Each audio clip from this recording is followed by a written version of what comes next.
G'day everyone. G'day Five Fingers. JD, just checking in. Cheers mate. Gives a thumbs up if the AV's all good as usual. First off the rank, I'm going to retry this bin Rick. Thanks Five. Good day. See if this has got any Five better. Fingers. Or if my Cheers, palette mate. was completely munted the other day.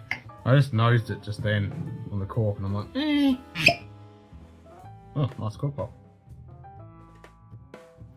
I still think it's shit. Even though I haven't tried it again. But I tried the other Ben Rex and they were better.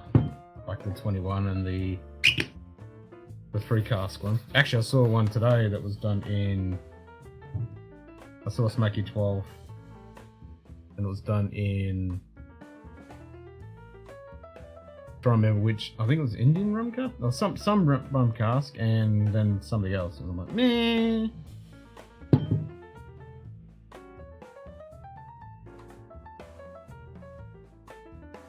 Still hot on the nose.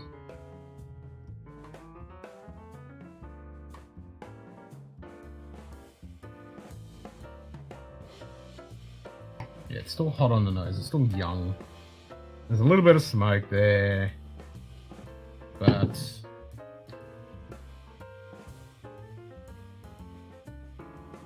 still the same grassy kind of note.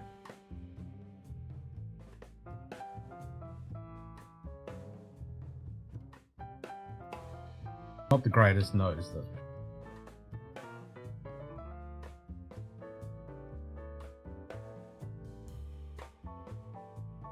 Pisses me off that because it just talks a really good talk, you know?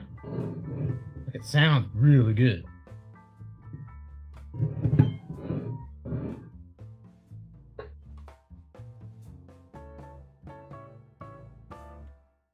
Good day. Hey, hanging. Hagen AZ. Cheers, mate.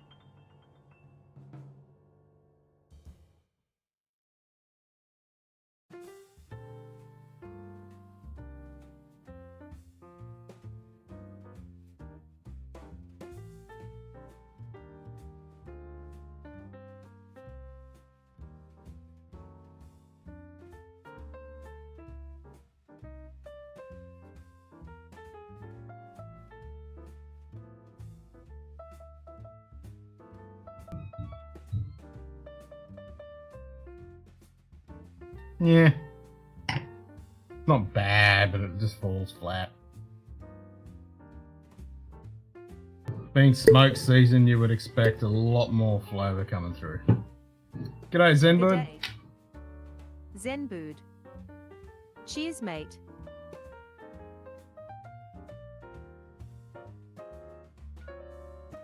Definitely would expect a lot more flavour coming through.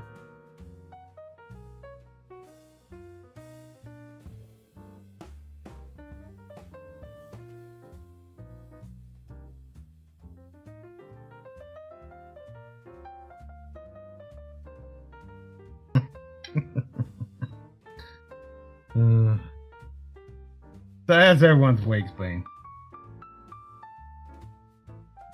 Mine's been pretty ordinary, just working and shit. Usual thing. Dancing. Saturday Night Fever style. That emoji looks like a Saturday Night Fever style. Doesn't it? But I did get my rack beers, so I'm going to pour one of those. I'm going to go get one. Ubot, I think.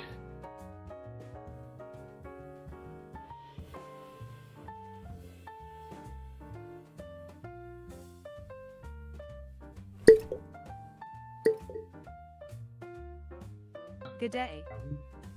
Perth Luxury. Cheers, mate.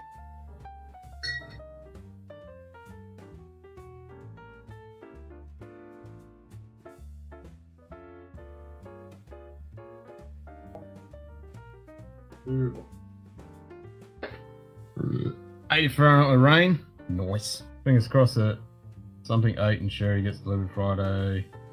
Kill Karen. I guess you're talking Kill Karen. So yeah, my Rauch beers did turn up. But they are a Good day. couple of months Nightbot. beyond the Cheers, mate. expiration date. Fucking focus, you piece of shit. Come on, you can do it. You can do it.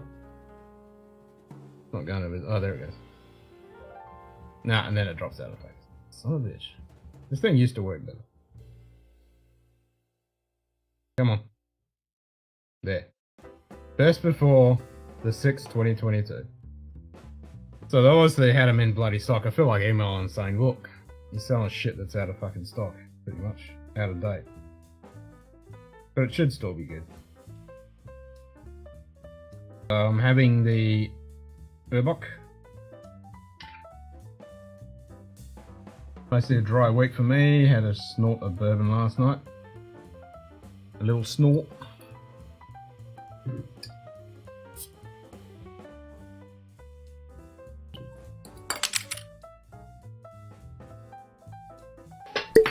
This will have more smoke flavour than that fucking whiskey.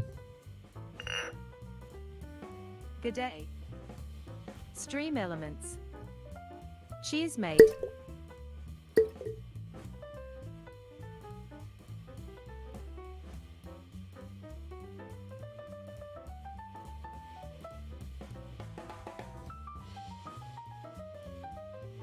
Been finishing up your fest beers? Nice.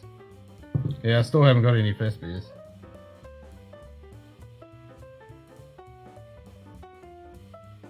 Oh, this stuff is amazing. If you guys haven't read up the stuff about these guys, look them up. It's pretty amazing. They've got a whole cool range. It's very cool. What's it say in it? Aekt, Shalenka, Rauch beer. Ubok is the complex sibling of the classic Maz and smoked beer. It's exactly like the classic. It's all barley malts, are kilned and smoked by burning beechwood logs and the historic Shalenka fire maltings. Its higher smoke malt concentration and the longer maturation of the 14th century beer cellars underneath Bamberg can create a taste profile of the most intense smokiness, beautifully balanced with deep malt sweetness. It's one of the last traditionally made smoked beers. Shalenka beer, Rauch beer. It's a passenger in the Arc of Taste by Slow Food, something or other.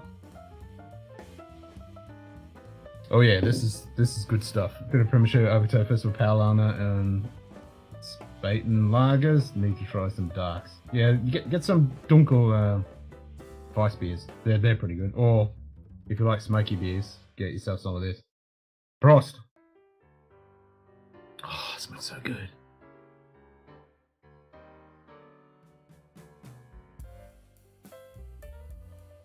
Oh yeah. Like it's so rich malt. And then it's got that smoke there. I mean, it's not the best it can be because it's fucking drink the bacon. That's it, Dustin. Good day. Yeah, it's not the best it can Top be shelf, because it Dustin. is 2 months out of date. Cheers, mate. It's the best Top I can shelf, get being Dustin. in the other side of the bloody planet. Drink the bacon.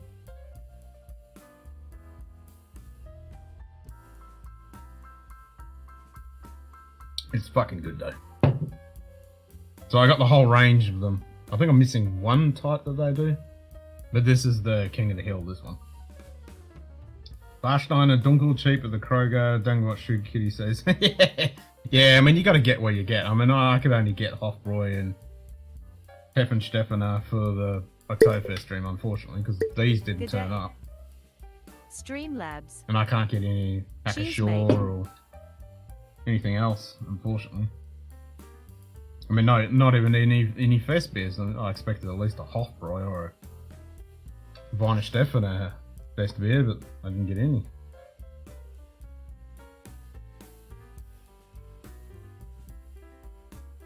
But I'm glad I got this. I'll definitely be enjoying these. These are not cheap. This is like a $13 beer. For a 2 month out of date fucking beer. Or 4 months now. bunch of Germans, and they tore up some Warsteiner. Nice. I mean, that's the thing, you know, when you're outside of Germany and stuff, you just got to get what you can get, you know. We don't get access to the good stuff.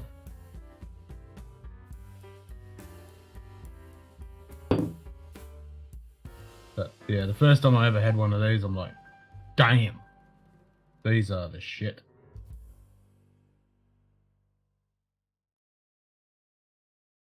Schlinkkeller.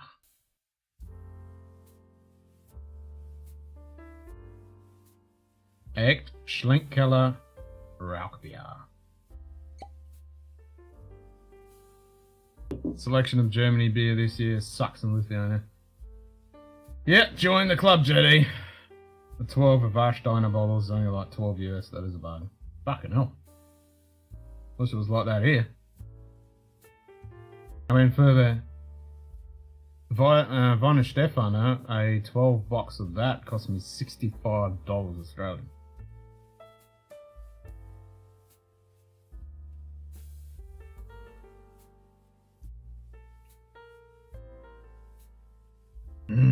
Wish you could smell this.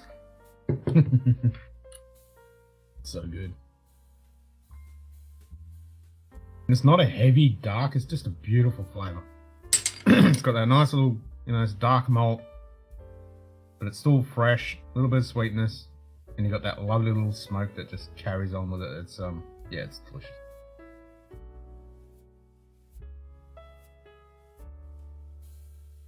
Mm.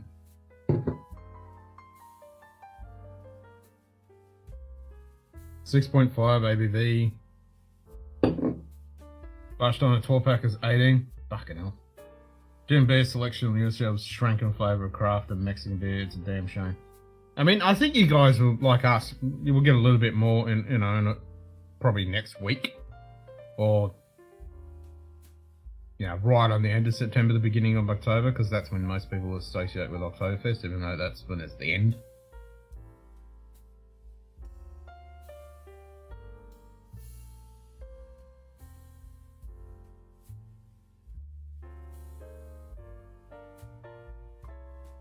Nah, this beer pisses all over this whiskey. This whiskey's shit.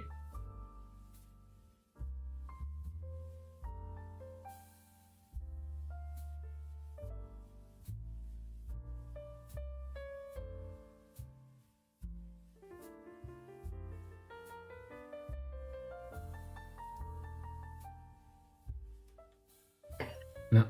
It's pretty much the 10 Curiosity style. It's just boring. Mexican beer tastes a lot like German since the Germans opened breweries in Mexico and taught them how to make beer. True.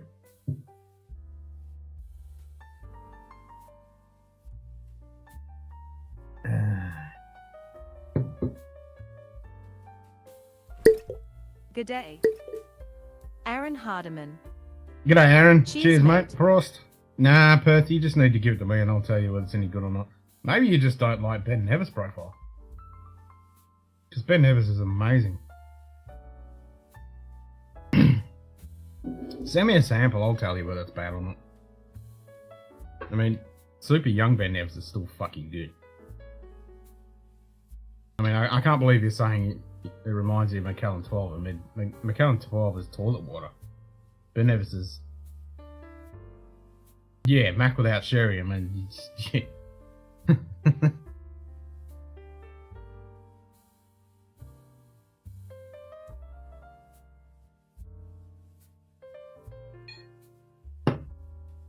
Nah, give me Ben Nevis any day. Even a young one. I just don't think you like the profile. That's what I'm guessing. Mac is for whiskey people who don't drink whiskey. Bingo. Yep.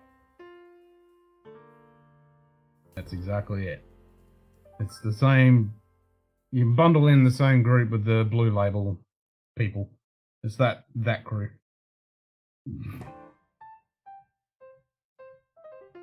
Yep.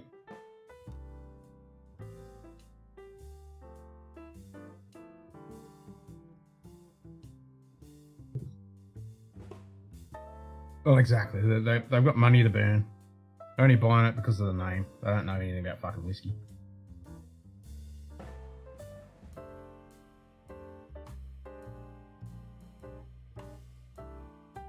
Yep, they want to be seen.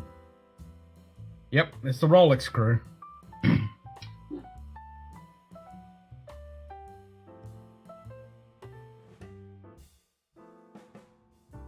Yeah, it's a bit of a shame that this is a couple months old. G'day, Greg. Bit more busy than usual at home, so not be able to chat a lot but listening in. Cheers, Greg. Cheers, mate. You're not a big bitter hops flavour man? That's all cool hanging. A lot of people aren't. Oh, I love it. Mac and cheese whiskey? No, we're just pulling the piss out of it, Greg. And if you ever see this Ben Rex smoke scene, don't bother. Perth Luxury. Rolex Crew Bling Bling. Yep, Rolex Crew Bling Bling. That's all mac and cheese is. Bling Bling. No substance.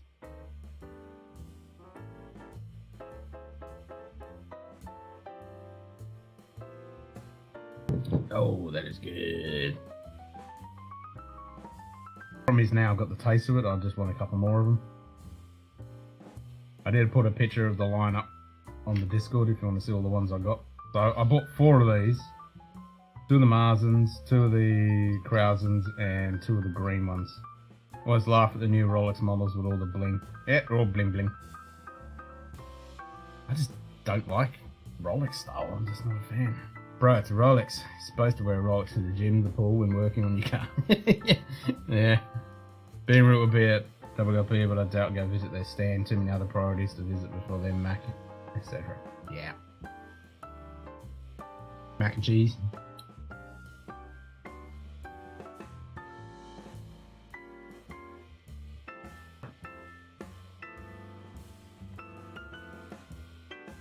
Yeah, kind of jealous you get to go all these shows, Greg. We don't get anything like that here. I'm living in the other side of the world in no man's land. We don't get any good whiskey shows. There's some over east, but nothing here. Oh, it's next weekend. Okay. Hey, Chris. Just about to head off on a tour day. Cheers, Beam, mate. Heaven Hill, Lux Row, and then take Brandon out to Limestone Branch. Nice.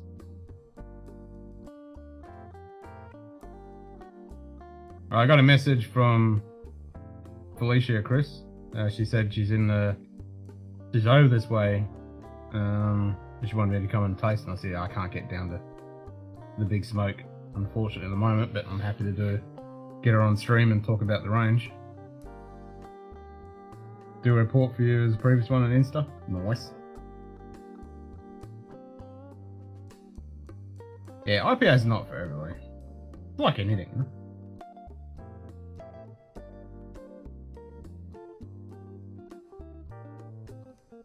Sounds like a party, copper. Bloody oath. Sounds like an epic day. Last thing, you gotta make the most of it, eh? I'd be doing exactly the same thing if I was there. And when I get over to Scotland, I'll be doing the same fucking thing.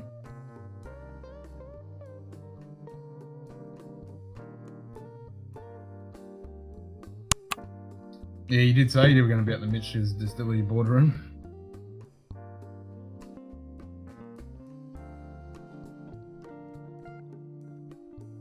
Just to get that photo for Cheech.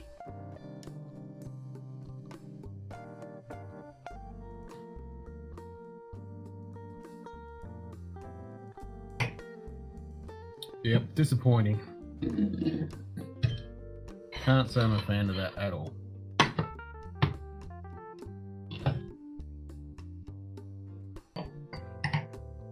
I don't know what the hell they're doing over Ben Rick, because they seem to knock it out of the park with certain expressions, and others just fucking shit.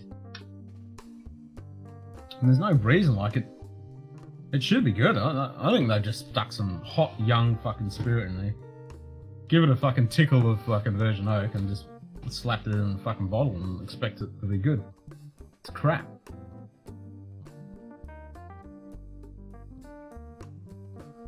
Yeah, not one, Greg. Being in the fucking boardroom, yeah. There's definitely going to be some amazing bottles. Lager is king and tastes best in the heat. It's the same thing here in Australia. Lager is king. because of the hot weather. Liver transparent and a long nap. Yep. Saying buy more to make room for better whiskey on the shelf. Got it. Yeah.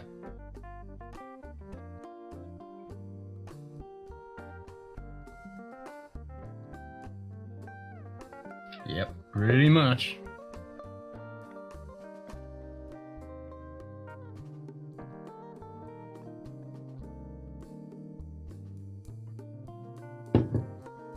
This is going down too well. Too bloody well.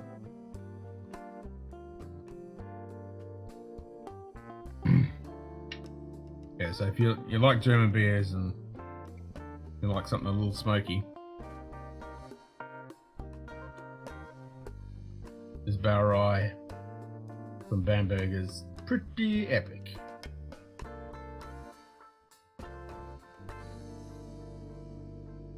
I'm just pissed that they didn't turn up before a Tofest fucking 24-hour stream, and they're out of date. But, you know, it's a long way from Germany, and they've obviously been sitting in the shop.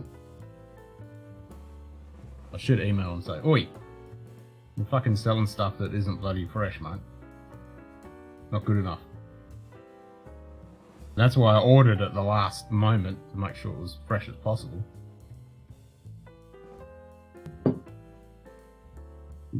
Oh well, I'll still drink it and enjoy it. Just not as good as what it can be.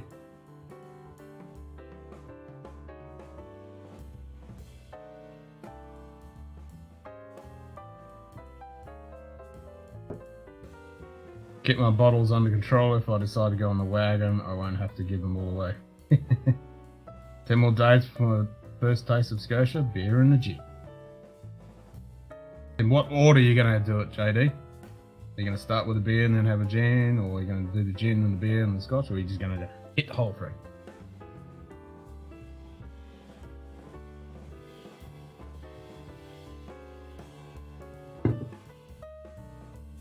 The palate will definitely be fresh. That's for sure.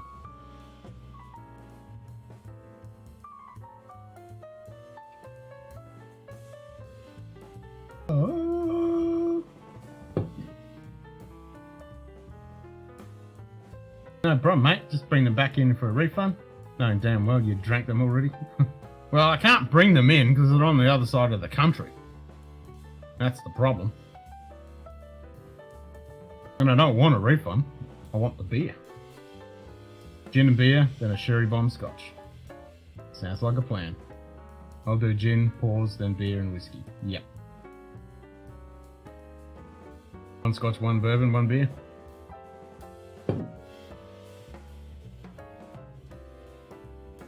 Yep, I think I'd do the same thing. I'd go the gin, then have the beer and the scotch. That's exactly what I did.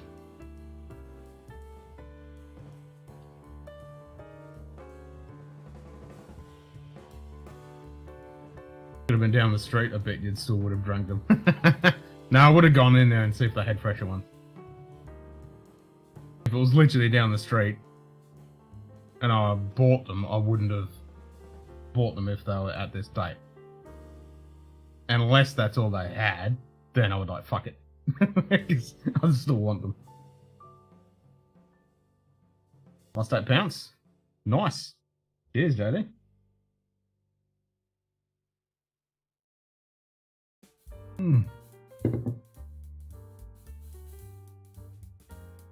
Still fucking good. Like, I can't stop drinking it. And you think looking at that, it's like it's going to be super dense and rich, but like a Guinness almost, but it's not. It just tastes really fucking good.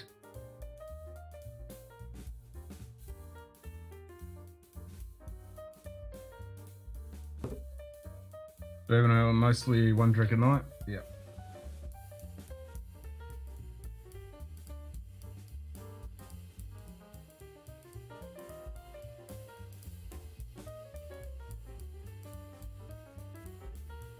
And Oh, and actually, this was the traditional beer that was drunk at Oktoberfest back in the day. This was the actual proper beer that they drank. It's obviously different now, but this was the original Bayerischen beer. Bayerischen Reinheitsgebot. It's a bit hard to fucking read that. Entsprechend Gebrautes? Something like that. I find it really hard to read old German. These old German fonts, it's a bit hard to fucking read that. Den Bayerischen Reinheitsgebot aussprechen? Gebrautes. Erlingt. Schelink Keller Rauch. Ja. Ubok. Ubok. Doesn't have an umlaut, so it's Ubok. Not Ubok. Ubok.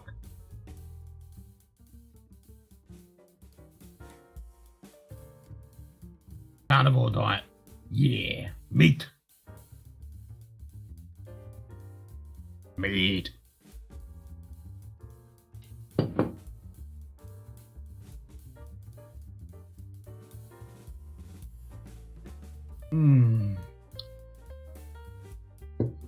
This is like a meal.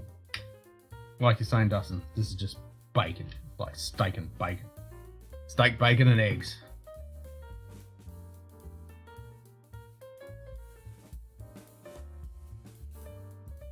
Steak, bacon, and eggs.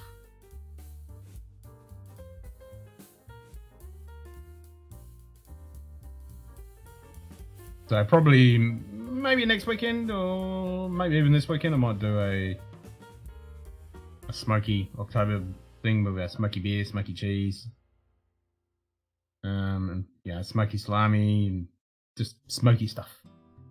We'll do all the smoky stuff. Smoky whiskey. I should do it by a fire. Make it all smoky.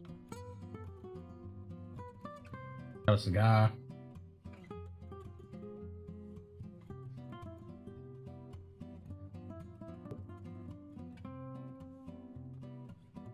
It's like a fucking plant.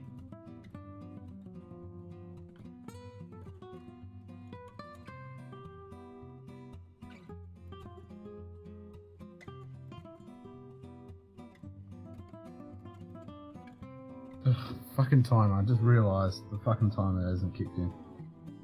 Son of a bitch. I fucking literally tested it before the fucking stream. I did the full rundown of the whole fucking start. And it fucking works. Resets when I end the stream. Go through the end streams things. And now the stream started. Didn't fucking trigger. Fucking thing.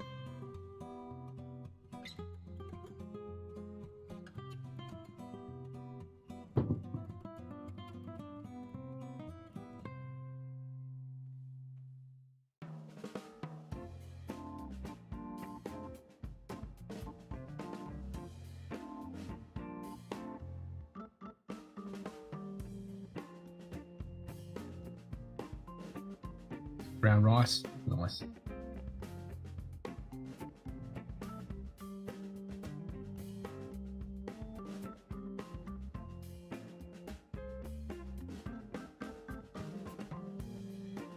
Eat everything in moderation, I say.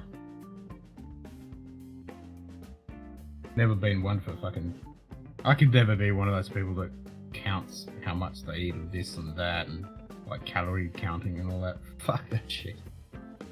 Can't do it. Eat everything in moderation, fast. That's all you need to do.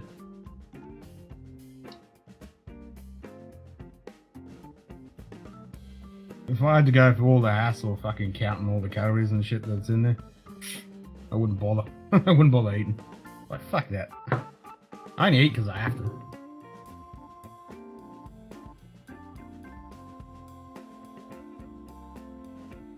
Gelated magnesium before bed.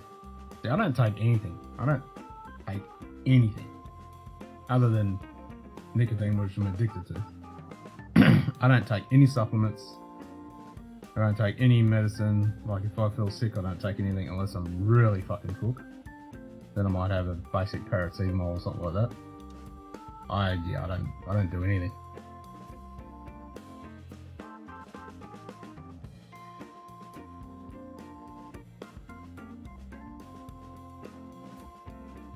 I don't have a problem sleeping.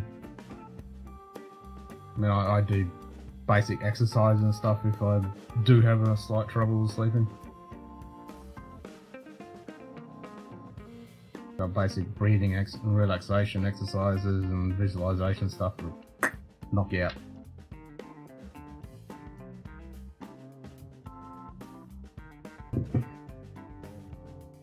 But I'm lucky, I can operate on, you know, 4 hours of sleep. Tough one to me. Okay, back to work. We'll take a pause later on and chat more if I can. Still listening meanwhile, but I don't want to see you post. All good, Greg. Don't work too hard. Eating all meats. They're all lean. Feel so much better. Only this month with fasting. Yeah, fasting's a big one. Not meant to eat all the time.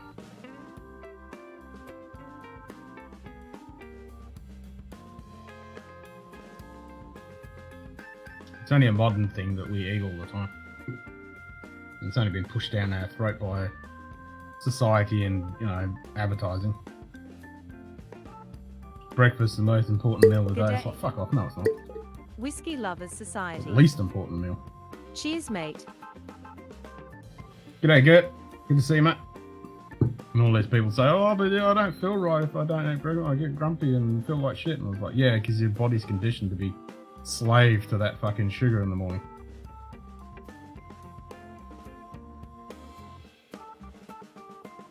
Eating over 5 days.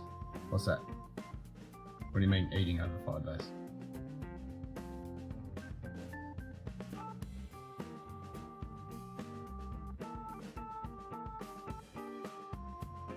I'd like to do more fasting, but then I wouldn't be able to do streams.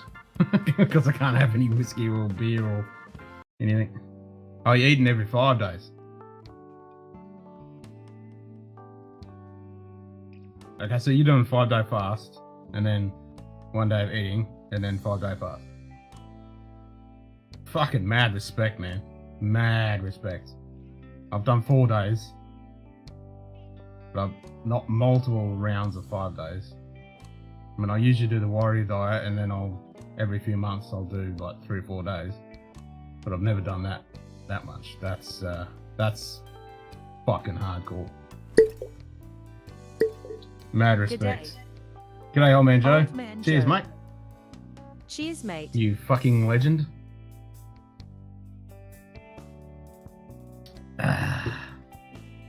The one man that changed his shirt on the hour every hour and stayed with us for 25 hours.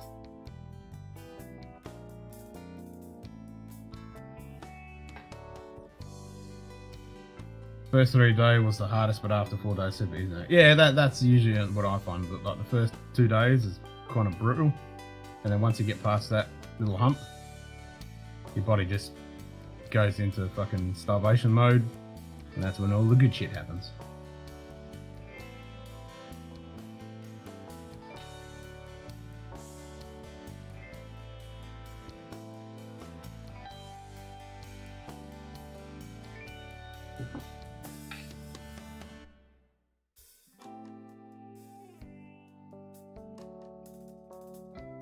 That's pretty hardcore though.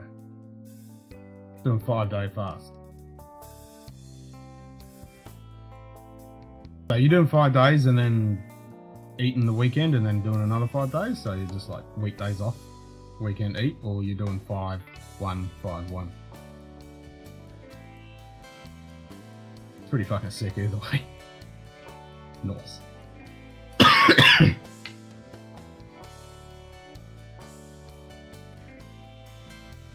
It's hardcore, man. It's fucking hardcore.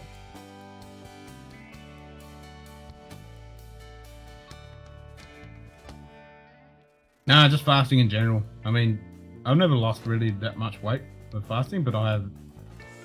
Yeah, so it's 5-1. Nice. It's fucking extreme. Yeah. It's not like super extreme because some people do like a month.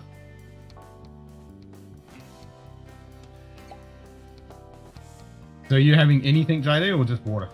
Like, are you doing black tea or black coffee? Or, I know some people still do like black coffee, or they might do what's that fucking shit?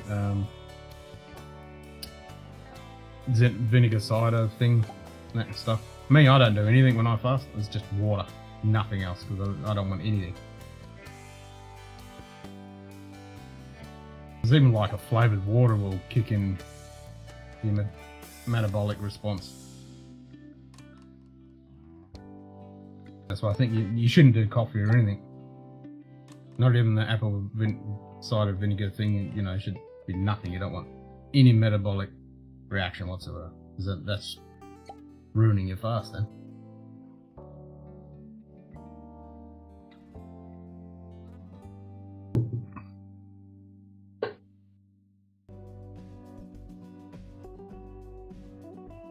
Yeah, a lot of people do lose a lot of weight when they fast, but I don't seem to.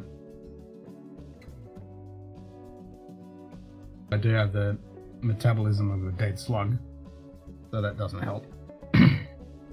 If we had a faster metabolism, it would definitely be better.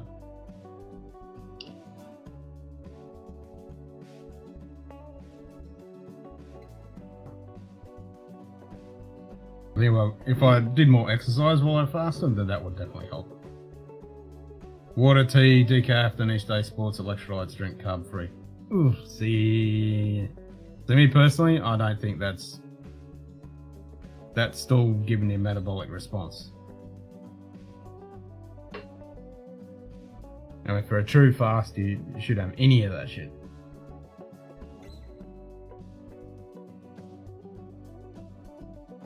Especially the electrolyte drink, I wouldn't be doing that.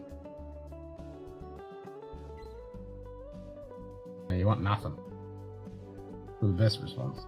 As soon as you have that decaf or the sports drink, you can have a metabolic response and say your fast has ended.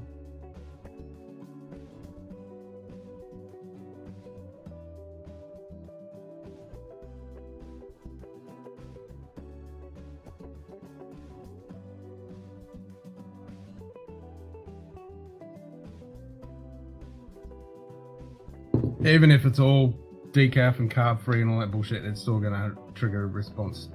I mean, you're still gonna have your body going into metabolic state. You're still gonna trigger enzymes and hormones and shit to process it, thinking it's food.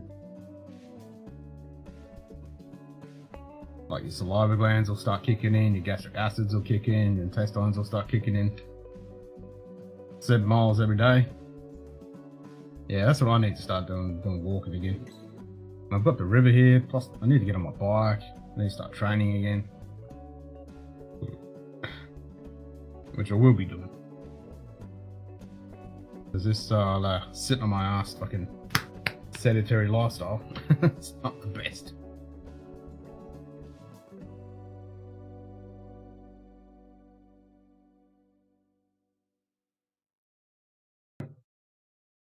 Go back into my martial arts training and teaching, that'll kick me into gear.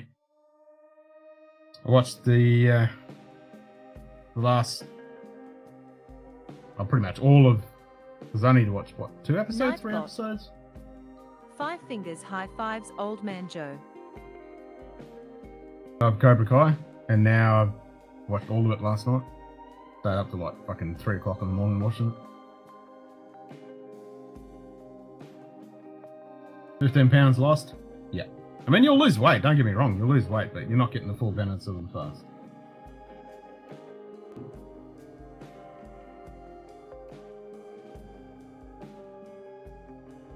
That's my way, because there's different levels of fasting. Some people do it on a real low calorie type fast, some people do it, where they have the apple vinegar cider, or they'll do coffee or tea and stuff like that. But from what I've researched, if you want the best out of fast, you want nothing. Nothing that can trigger a metabolic response. And water is the only thing you need. Because anything else, even flavoured water, like anything that can be your body can perceive as the slightest thing of this food, it'll trigger the response.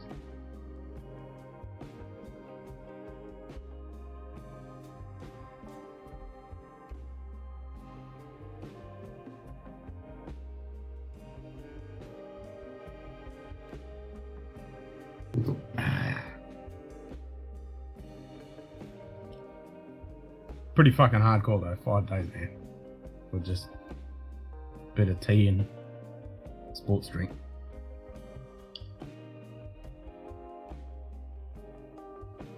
That's fucking hardcore. Mad respect.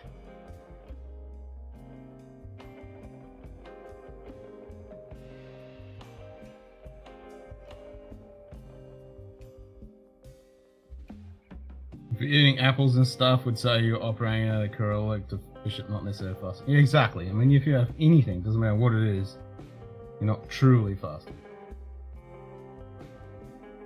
The 5th day is when I feel sluggish, so the electrolytes help to get over the hump. But yeah, well, as soon as you have the electrolytes, that's when you're breaking your fast.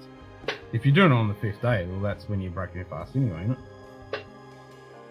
Or you're breaking on the 6th day, so you're essentially doing a 4-day fast.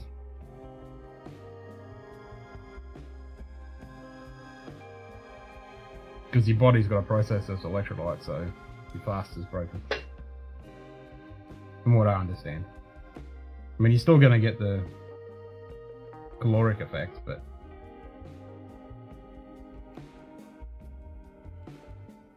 you're not going to get the blood sugar, cholesterol, that's all stopped. Your blood sugars will spike, your cholesterols will spike.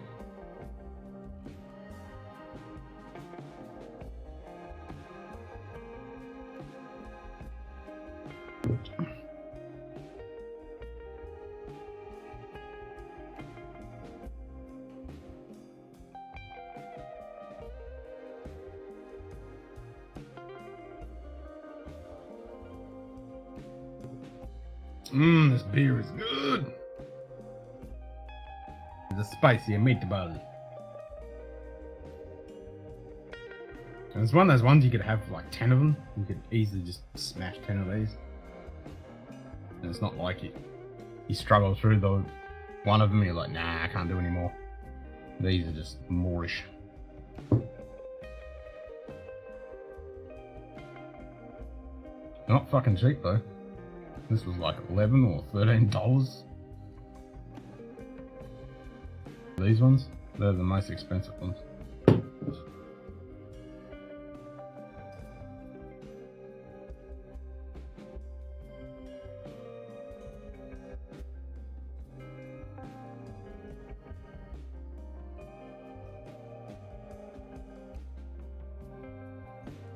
And it wasn't eating apples, Aaron, that some people do. It's the apple cider vinegar thing.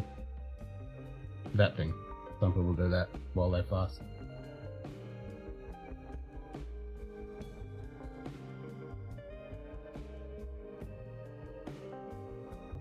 As I say, there's many different types of fasting, but you know, if you want to get the best, you want nothing.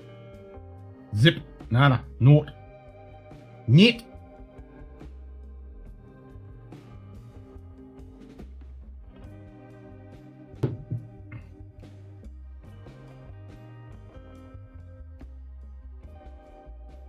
And the whole cleanse detox thing is not really a thing. Dragon's Milk, the beer brand, is making a bourbon now. Interesting. Nice.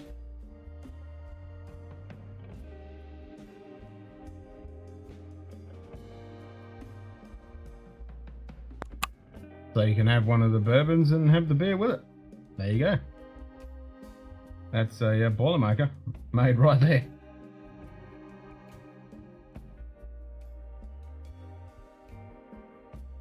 Ken says thanks for the likes. That fucking timer. That's really niggling at me. This is the second time not triggered. Really fucking annoying. Actually, it's not the second time, it's like the 4th fucking time it hasn't triggered. Anything? Cool looking bottle with dragon scales. Okay, I wasn't gonna have a look at it because I can't fucking get it, but now I want to see the bottle.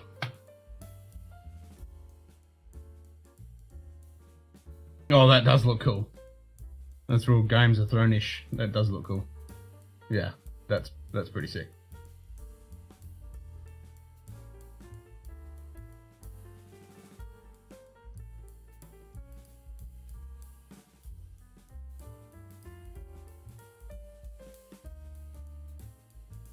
And one of the first Universal Asia beer and bourbon casks. Now they drop further, exploring the spirit of the legend.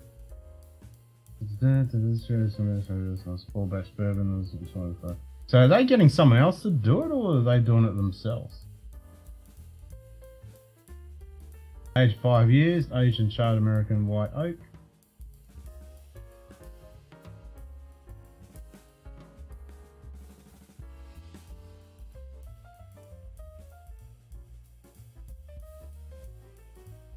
Interesting. Maybe they've got a partnership with a distillery and they're doing it, or they're doing it themselves. It's a bit of a step from doing beer to do Benson's Dragon Milk Stout cask. Well, there you go.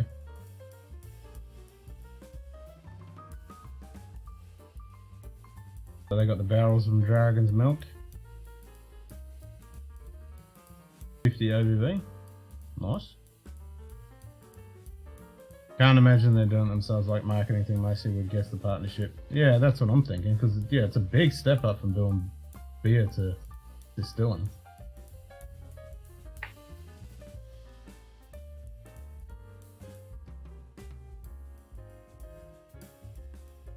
And because they've already been doing barrel aged beer, so whoever they're doing that with, they probably just partner with them.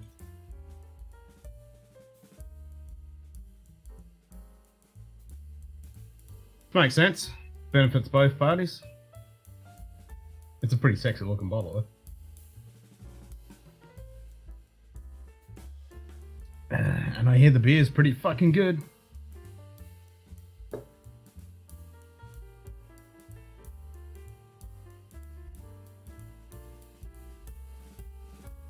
Yeah, I've never seen it here. I hate to imagine the price that it'd fucking cost if we did get it.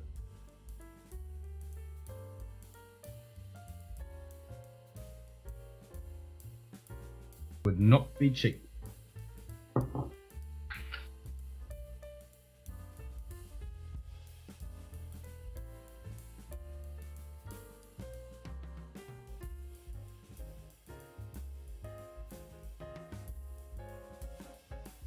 Should I try the green one?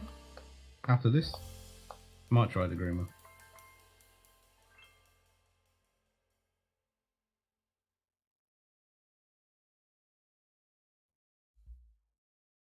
Dragon milk with hibiscus. Ooh, yeah, that sounds good. I've had a few things finish in hibiscus flavour, and it's unique. It's a pretty interesting flavour.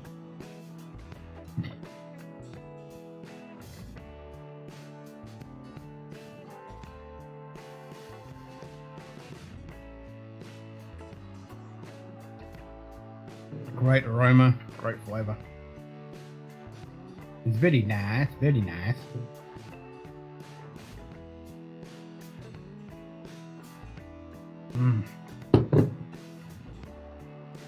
Trying not to keep drinking this beer. It's difficult. It's so tasty.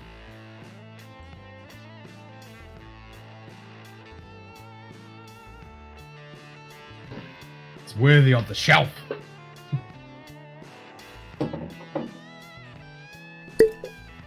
Good day. Lilith Morgan. Listening to in the Cheers, car mate. whilst you drive to Jim Beam. Nice.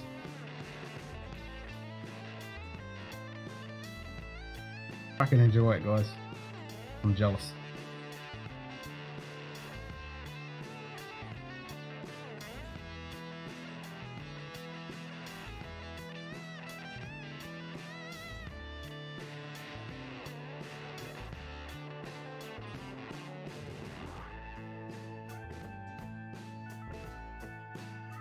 off the bean.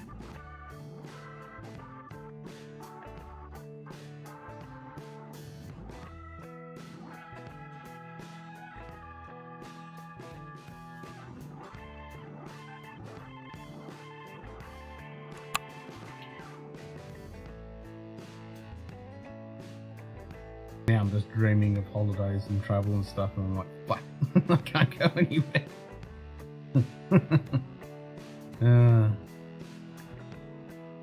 Completely broke. I've got so much shit to do with this house.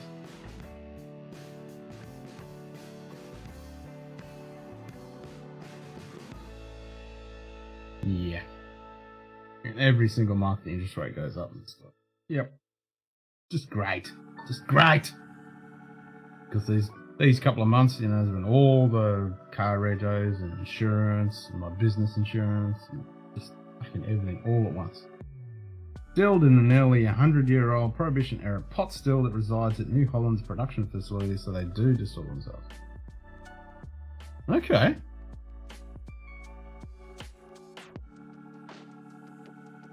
Those New Hollands, they're the guys that do it, yeah? They make the Dragon's Milk beer? There you go, look at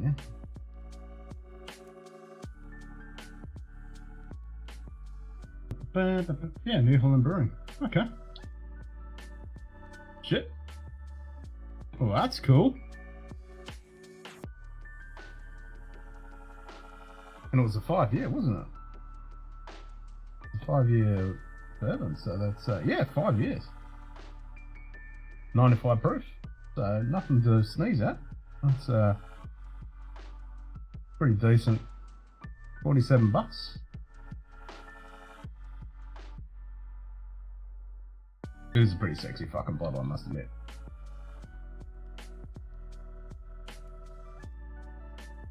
Crazy day of tours, I have a great time. Yeah, not wrong, it's gonna be a long day. Fucking epic day though.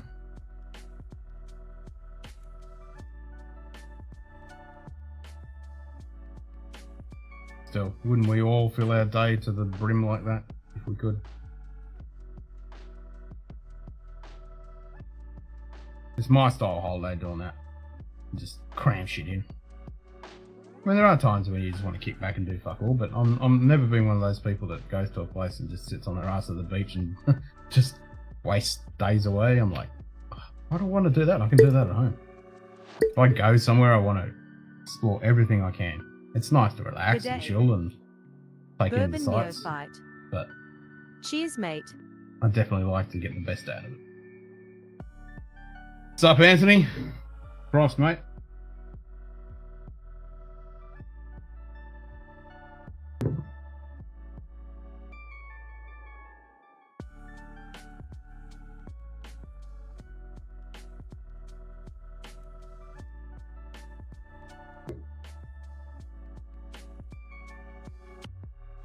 Yep, I don't know what you've done with this whiskey, Rachel, but you can have it back.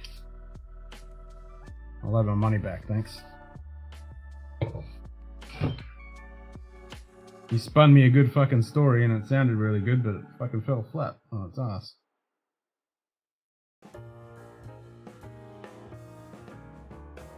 It's definitely not one of those ones that's going to get any better. It's like, it's got nowhere to go. Like, you would expect, the way they're fucking talking, it's going to be like Letchik, Week of Pete kind of style, but it's nothing like that. Nowhere near those. Nowhere near. I piss all over that.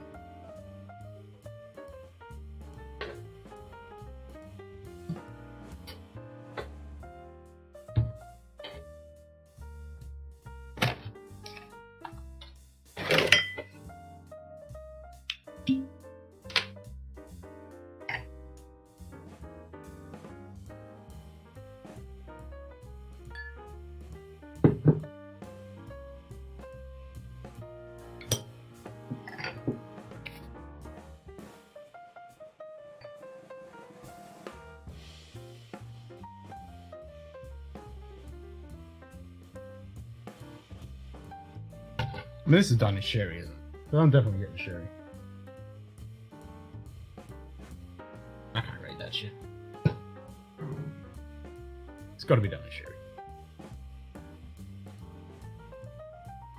Ooh, got lots of floaties in there. I don't know whether that's the cork or the fucking barrel.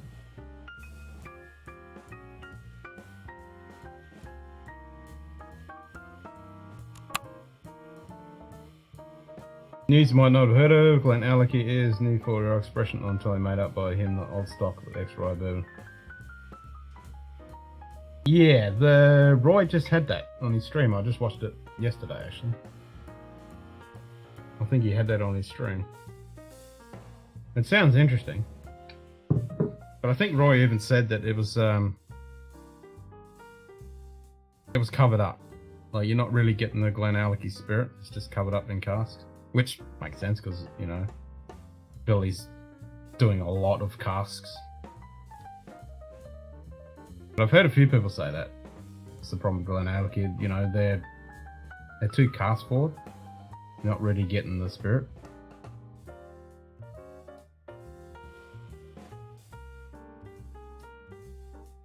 Interesting though.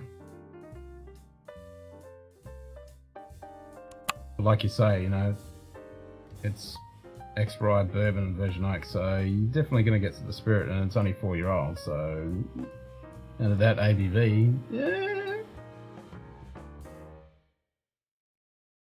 certainly young.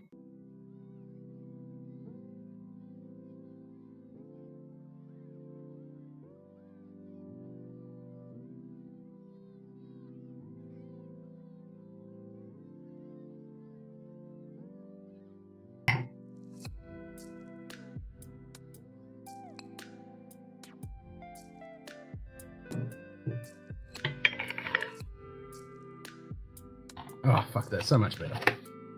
It pisses all over it.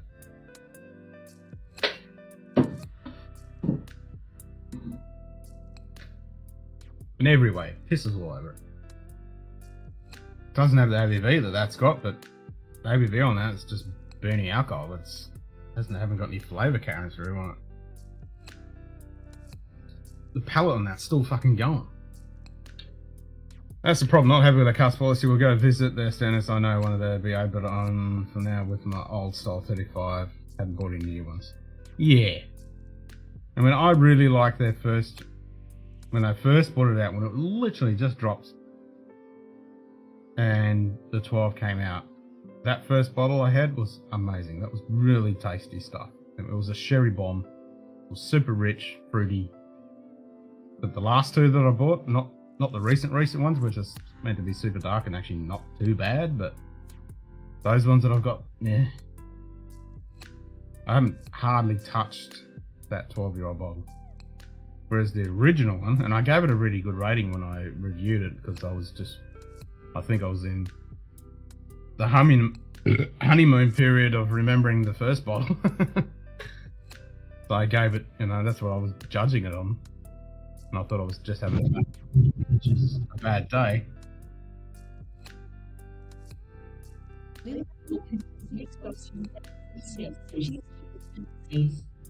Fucking oath. Cheers to holidays. Have a good one. Cheers, Lil.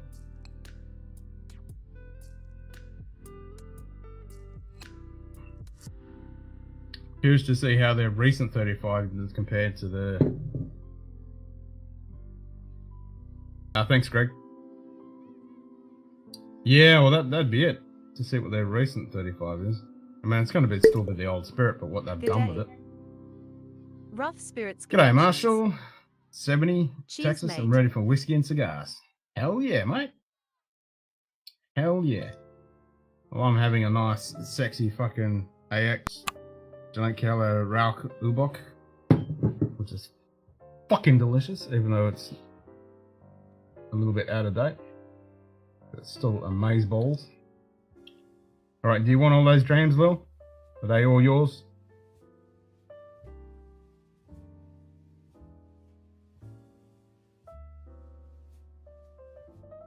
Single malts of Scotland. Ooh, Alexa, they do good stuff.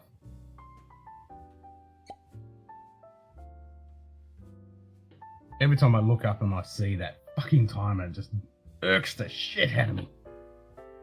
Grr. Anyway.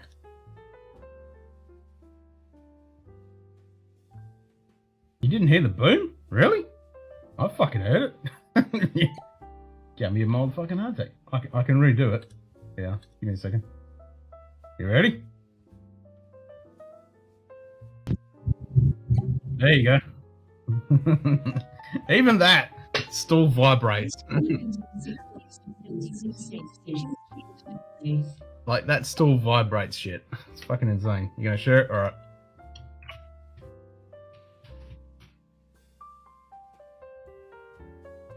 You ready?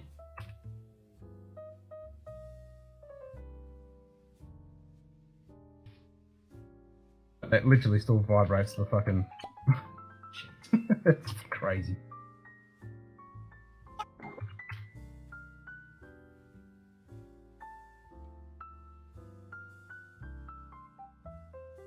It's amazing how much it actually vibrates, unlike the other place. The only thing you have to do is take a plane to try it here as your vintage. I'll make you try the Linkwood vintage. Oh, yes. Yeah, that was the plan, Greg. If we were doing the Berlin 2022 meetup, I would have popped over. That was the plan. I was actually talking to one of my German teachers today. And she said, you know, are you going to go back? And I'm like, yeah, I really want to go back. And I was planning to go back this year, but buying a house threw a giant spanner in the works for that one.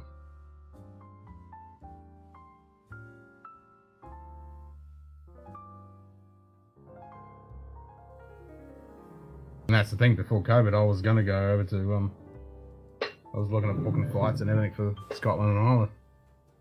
From the UK, I was going to go to my home country and explore around there, go see the Railway Museum in Leeds and the Royal Armoury in Leeds.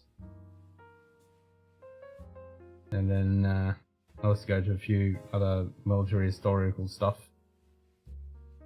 And obviously the Roman stuff, but just history in general in the UK. And then pop over to Scotland and Ireland, do exactly the same thing. Plus, you know, I was planning a decent trip because Scotland, Berlin 2023. Fuck yes, Aaron. Let's try and make it happen. I don't see how I'm going to make it happen, but let's try it. That'll be cool. Maybe 23. I'm planning to move to another flat. There's 2 more here, and I rent a box for my paintings, which I had too much to spend each month. Yeah, I can imagine that. Yeah, I'd love to have all my artworks and paintings and stuff up. That would definitely be nice. Good day. Donald rants. What's up, Donald? Cheers, mate. Prost. I'm drinking the Ubok. Which one did you have? You had the Marzen? I think you had the Marzen, didn't you?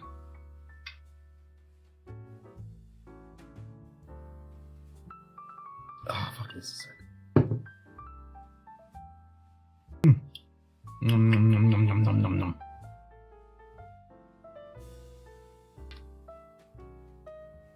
Fucking timer. It's still niggling at my brain, just driving me crazy. You had the Marzen? Nice.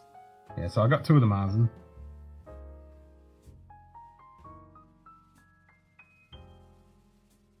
At the Whiskey Fair in Limburg, the most impressive on paper never been shown in the world is understand, seen pics and reports and tried some exclusives. Ooh, hello.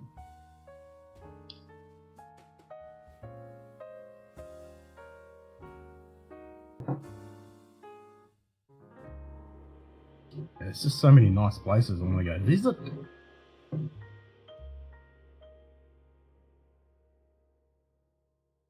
That's the thing, not because I'm a huge history nut, a photographer, and a whiskey nerd, so everywhere I go I have to do all those 3.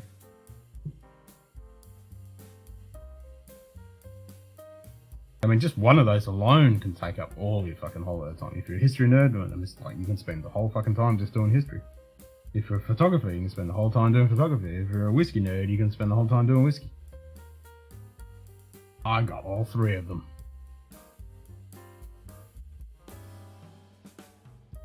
I also like art and stuff as well, so every fucking art gallery, every museum, every historical place, every photographic place, and then every whiskey related thing as well.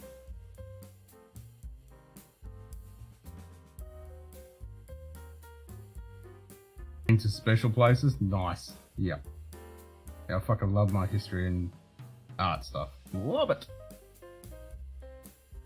Off over that shit.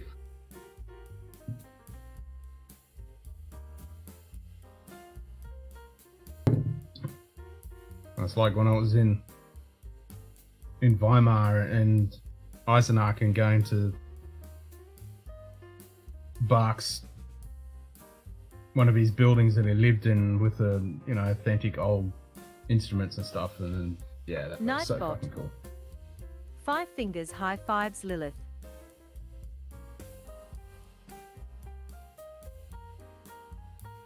Love that shit.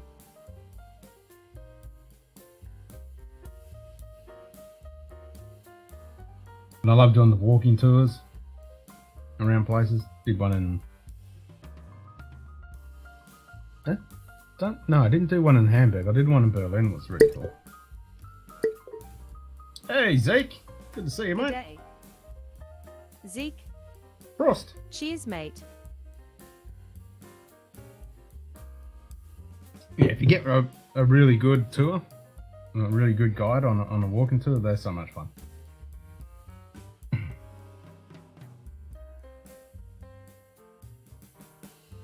Yeah, so the one in Berlin we did at the chocolate shop. Started at the chocolate shop, where they literally got the chocolate model of the Titanic, the Eiffel Tower, and Brandenburger tour, and places like that. Oh, you're an ex-art student. Great. Ah, I'm Pet for 25 years. Also been a different art critic. A few more things to... Oh, nice. Well, there you go. Well, I studied art and design. Nice. Sweet. Yeah, definitely we could have Good day. a lot of Bauer fun. Ben's bourbon. Cheers, mate. Good day. Hey, Bevin. Northwest bourbon. Cheers, Hey, mate. Mark. Good to see you, mate. Cheers. Bauer Ben's bourbon. How many quackers would a quacker fucker fuck if a quacker fucker could fuck quackers? You damn QF.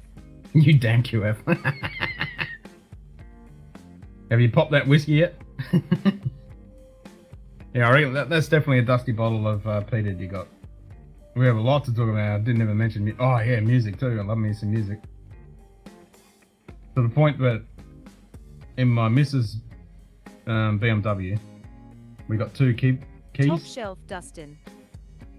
Don't forget to sub to Bauer Ben's OnlyFans. $9.99 a month to keep him with that. $9.99 a month to keep him with a shirt on during streams. So I only listen to classical on her car, so when I put my key in, it automatically puts it to the classical channel, so I get to listen to classical. Don't even know what to expect from it. Well, being the old Glendronach peated, I reckon it'd be pretty damn tasty. I mean, I've got the traditionally peated, which is done in sherry, peat, and port, which is, when I first had it, I thought it was shit, but then when it opened up a little bit, oh my god, that bottle's amazing, and I want to get more of it. And I've always wanted to try just their port version and just their peated version, like that one. Oh, Knob Creek 18, how was that? Tastes like Knob Creek? Well, it's going to taste like Knob Creek. You'd be disappointed if it didn't. It was a good day.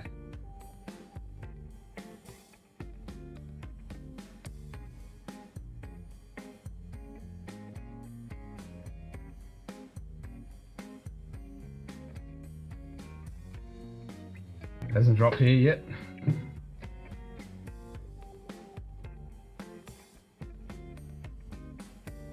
Yeah, exactly. A Bitty Walker Glendronach. Exactly. Yeah, it's an old dusty. There we go, Jim Beam. Nice. Enjoy. What am I drinking, Zeke? I am drinking Lechig 10. I did re-pour this Ben Rick Smoky Season, which is a fucking waste of time. Don't bother. So I thought I'd have something that actually tastes good. And then I'm having a Leckkeller Rauch beer, Ubok, which is an amazing beer. I love this stuff. So I'm having one of them.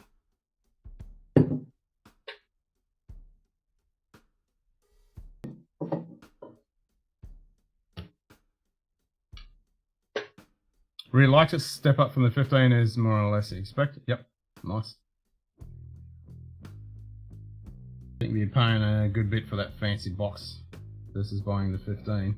Yeah.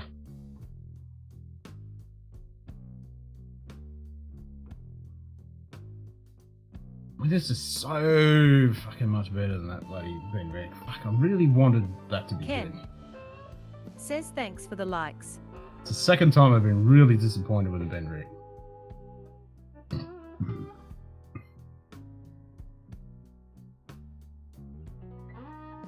And I didn't know what to think. I did see one of the Smoky 12s that was finishing a rum cast today. I'm like, I don't know.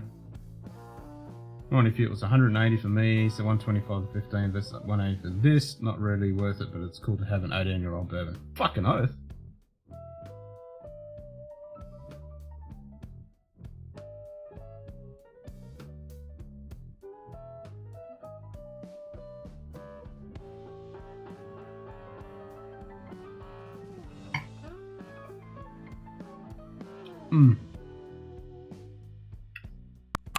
Yep.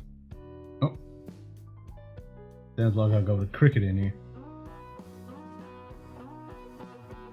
Yep, cricket's taken up residence inside here somewhere. Which is cool, I don't mind. Yeah, well it is, it's Rachel Berry. That's exactly right. And I don't know what the hell she's done with this, because it's shite.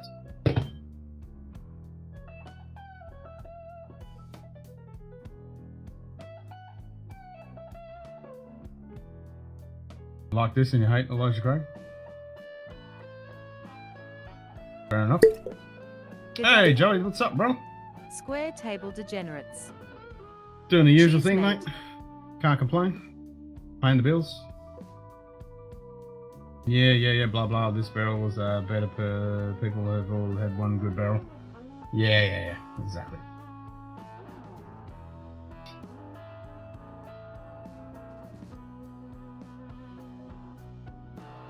Nom, nom, nom, nom.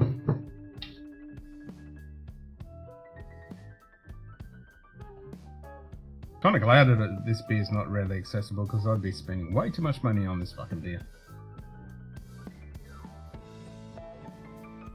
But I've been trying to go slow with this.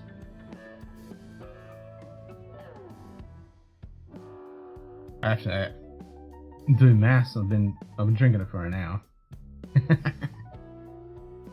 Could have smashed it in 20 minutes, but Bauer Ben's bourbon. Ken says, doing the usual thing. Drinking drams and banging quackers. Everyone else bangs the quackers. I don't make them go bang. No banging quackers around here.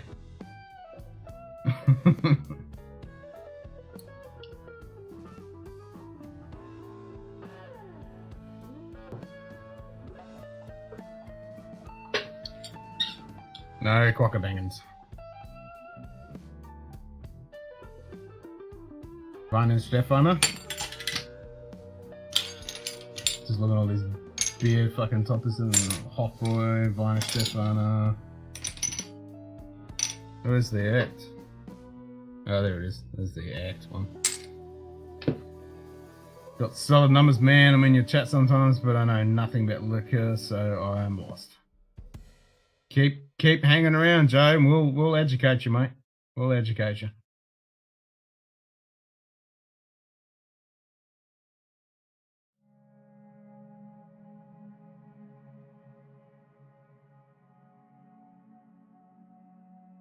Have a good one. Have to try and find Fred and Freddie to say hi before the tour. Have a good one all.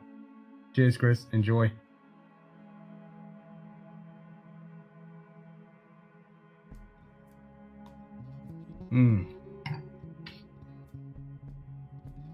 Like, I really expected this to be like Lechik or the Week of Pete. Or similar to the Smoky 12s or the 21 Temporis, but it's just fucking young, hot crap garbage.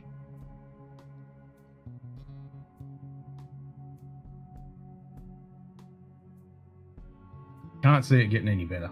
I really can't. I mean, I added a shitload of water.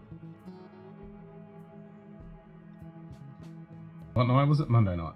Yeah, Monday night after we did the Lego. It didn't make it any better. Like no real flavors come through. And I thought it might be just my shitty palate, but that was my first dream for the evening, and it's still shit.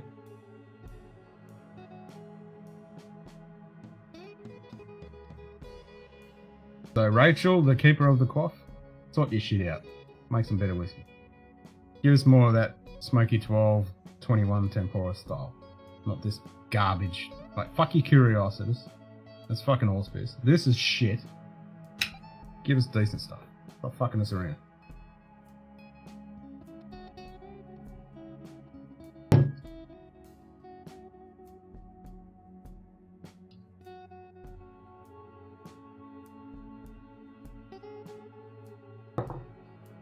Like, I'm not even going to bother drinking this now. Like, I'm done with it. It's boring. It's crap. It's going to be like that curiosity, just sit there and do nothing. It'll be one of those things I'll drink once every 6 months to see if it's got any fucking better.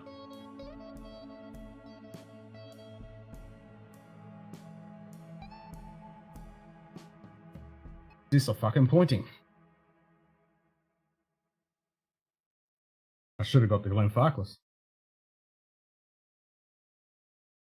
I thought this was the better choice though.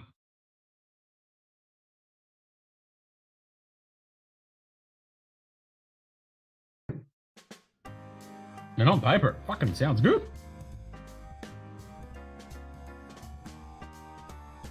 Most heavily peated, double cask matured, non-chill filtered, natural coloured, 52.8. You know, on all those you'd think, okay, that sounds good. Sounds like worth having a go.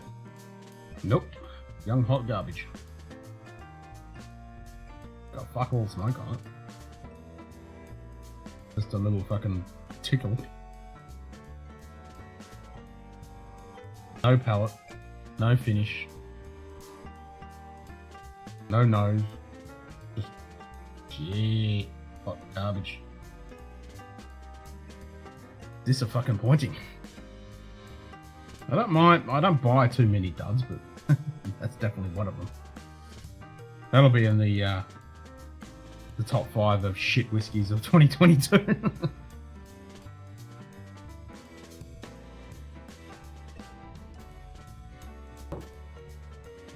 That's for sure.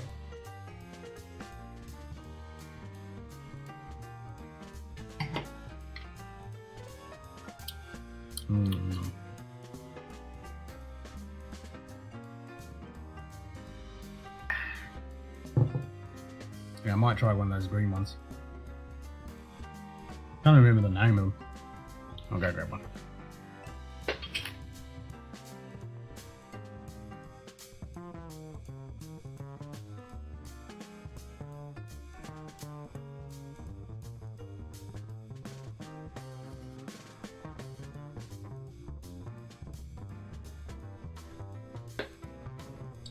It's a Doppelbock.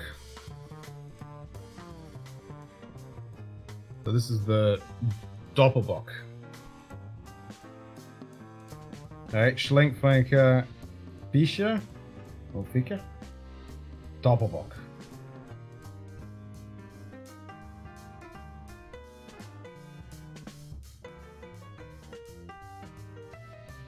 Same problem with the fucking age. It's on the 6th of the 2022, so it's fucking 3 months out.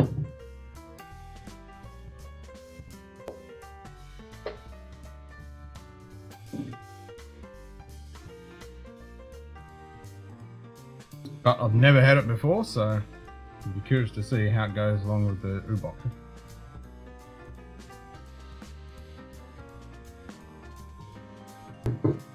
Let's find out.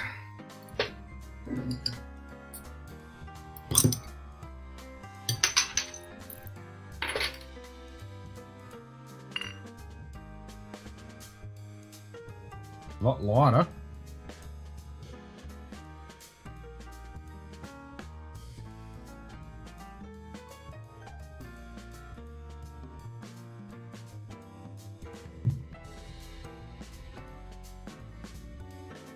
A little bit maltier.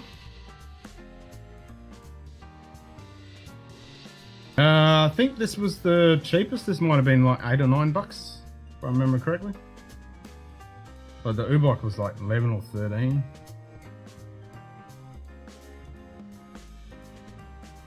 can't remember exactly because I was... No, it's not Doppelbock. Doppelbock.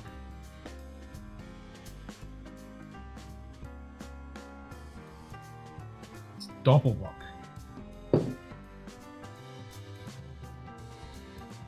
Frost.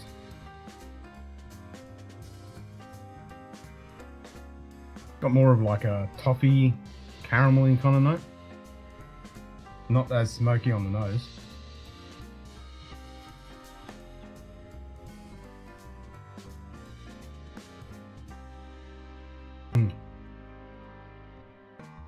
It's a lot thinner and fresher and maltier, with a slight less smoke.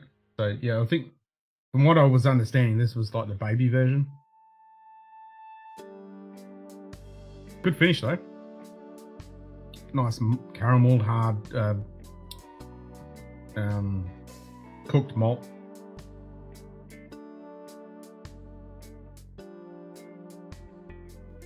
Got the same spiel on it. Eicha. Eichi? Eicha? E-I-C-H-E. Eicha. Eicha. Eicha. Excellent Frankella Eicha. Schlink Keller. Schlink Keller. Schlink Keller. 8 Schlink Keller Doppelbock. Fucking German. Turns my tongue inside out.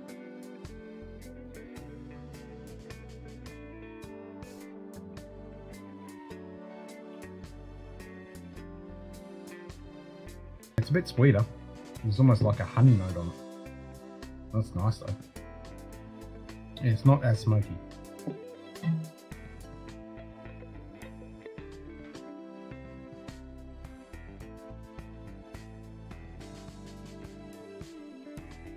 I think this is more...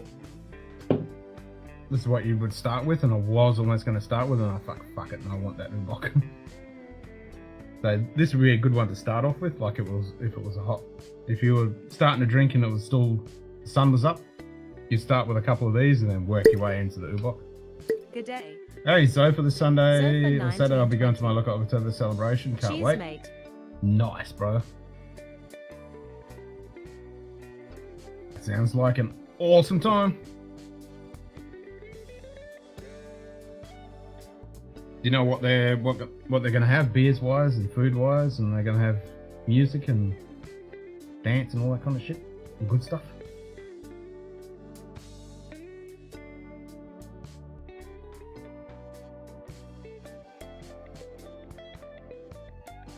Yeah, this is a lot more honey. It's like the same malt but drizzled in honey. I'm definitely getting a honey note. That's nice. This would pair really well with a fucking mead.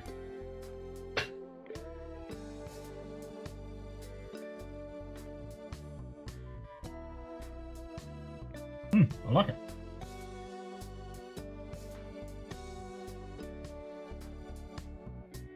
It'd probably have a lot more smoke if I had drank this one first, but coming off that Ubok, which is definitely smoky, this doesn't have that much smoke on it. Which it did say in the description when I was looking on researching these ones. They don't have as much smoke.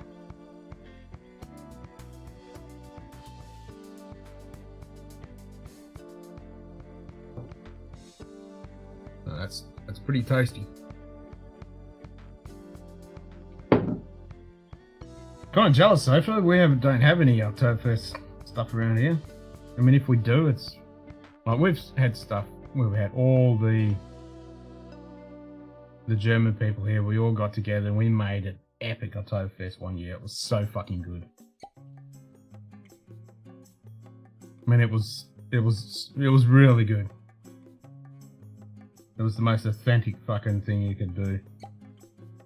Oh, you got the German band coming in, oxtail, sausage, pretzels, Kartoffelpuffer, pretty much every festival. Oh, there you go. Yeah. Yeah, that's what we had. We had an epic one just like that. It was really, really good. But yeah, all it seems to be now is you go to a pub and the barmaids will dress in a very shitty fucking dirndl, if they do, and you might get some Von Stefano, I should say. That's all you fucking get. And it's 2 weekends. I try to go each weekend. Fuck yeah, I would be too. Hell yes. Forgot to mention that if France doesn't come to Australia, Australia comes to Paris. Again, a star will have a stand at WLP, and the catalogue shows several HB road special releases. Oh, nice. Dried meat. Yeah. Num num num. All the Wurst, mate. That's what I'd be going in for. Just give me Wurst and fucking beer. I'm a happy man.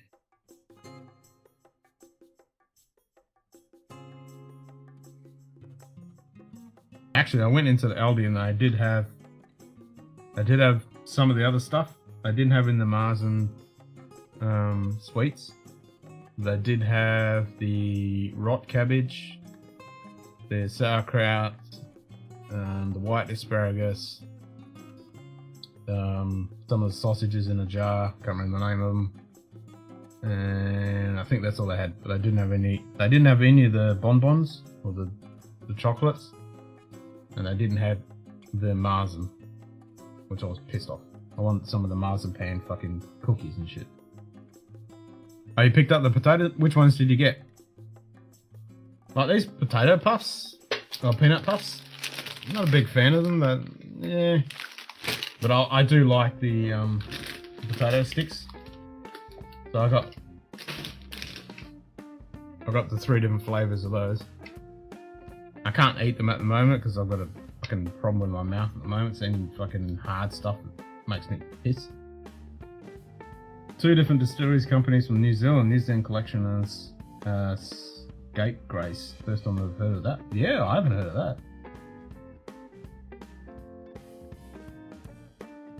They had both? No, there's 3. You got the straight salt ones, the paprika, and then there's cheese and onion or cheese and chive or something. Yeah, so you got sour cream, salted, and paprika. Peanut puffs were okay. Trader Joe's has some too, and they're not as oily. That's right, and they didn't have the other thing I wasn't. So they didn't have the bonbons, they didn't have the giant pretzels, and they didn't have the marzipan, which I was fucking pissed about because I really want the marzipan and the giant pretzels. Yeah, so I got the paprika ones, sour cream and onion, and the salted. AC/DC Thunderstruck 1.16 billion views. Oh, there's a herbs one? Oh man, I want the herbs one. I really like the paprika one. That one's fucking tasty, but I haven't tried the other 2 yet. I've got 2 packets of each and I'll go back and get some more. Yeah, they're pretty moreish. I wish that was a bit heavier on the paprika though. But they gotta appeal to the... Yeah, the paprika one's fucking nice. That's the only one I've tried so far. They're quite tasty.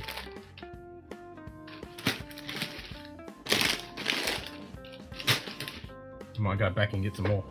I just wish it was a bit heavy on the paprika because I like spices and stuff, but they got to appeal to the mass market because a lot of people can't handle that shit because they're fucking pussies. I say give me all the hot spicy stuff. It's the best. Give me the flavour.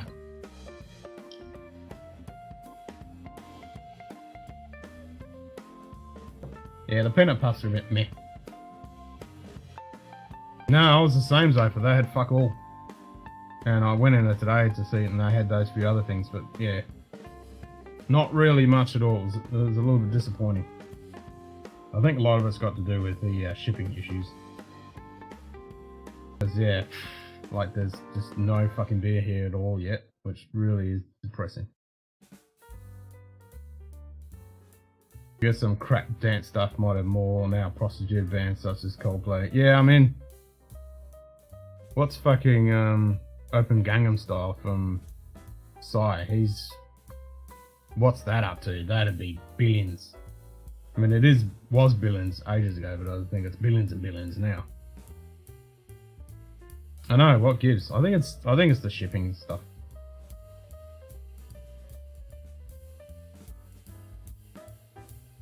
But it sucks, because even last year, even in COVID, we were able to get the Hofbräu Fest beer with the free Stein, but they didn't even get into that today.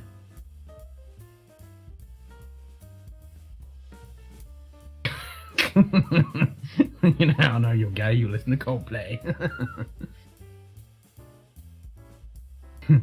Beavis. Good old Beavis and Butthead. That movie was pretty good, actually. I did watch that movie.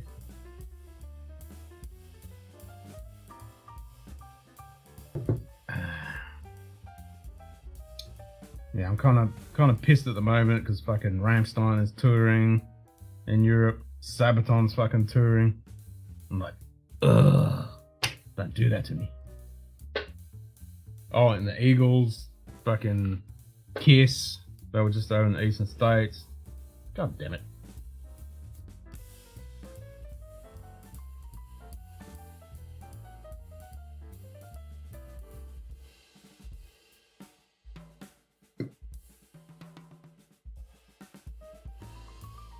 And Kitchener goes from the 23rd to the October 15th. Oh, it's long. Or late, I should say. Are we going to Likely to Be shopping? Yeah, do it. Yeah, I wish they did something decent here. Kind of depressing that, like, literally, you just go, they call it Oktoberfest, you go to a bar, you get Weinstefano or Hofbräu or some, you know, generic fucking beer. And you buy a beer, you get a Stein for the first one, and then you keep filling up the Stein, you buy the beer and keep filling up, and that's it. That's the so-called fucking Oktoberfest. Not even a good spread of verse or fucking the music, it's just pathetic. But, and it really pisses me off, because that year that we all got together with all the German people, and we organised it, and we got chefs in, and we got musicians up, and we got dancers up, and we got the whole fucking thing in. It was amazing.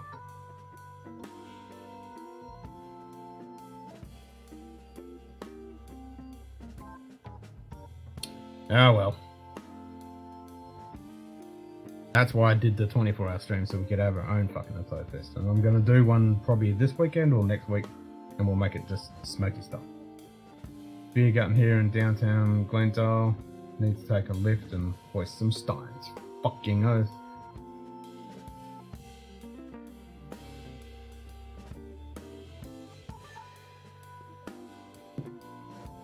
Yep.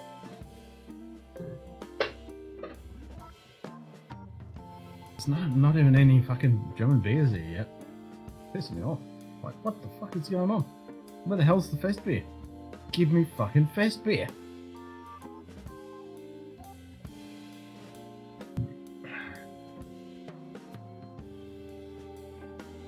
The Aussie band portal. Bit of Akadaka. Hofbräu, Spaten, Warsteiner. Weinen, Stefana, love them all. Yeah, I like them all too. I do love them. I mean, Hofbräu is a bit meh. Paulaner, yeah. Erdinger. I like them all. They're all fucking good.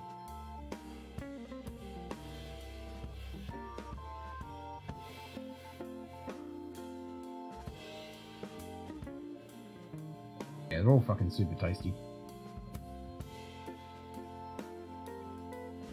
I just wish we had a better range here. It just really pisses me off we can't get the good ones, you know.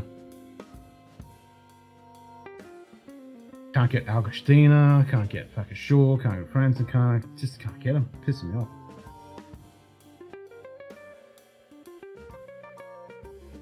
Got a great medal education as a young lad. Nice. Oh my god, yes. Yeah, you gotta have editing. Fucking oath.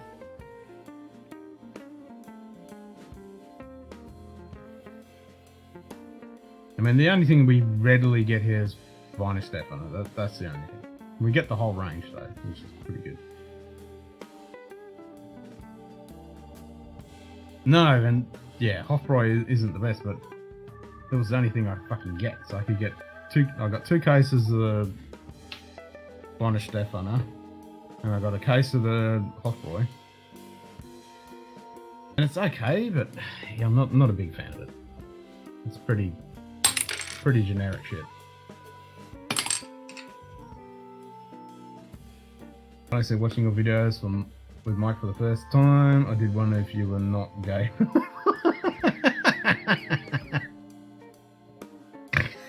Oh, shit. I'm leaving that one alone.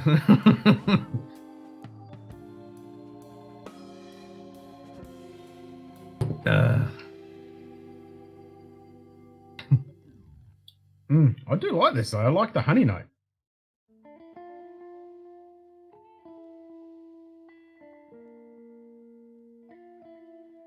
Oh, there's nothing better going back in the record and even the CD days, going back and checking out the music. Fucking oath, that were the good times. You don't get that anymore. It sucks now.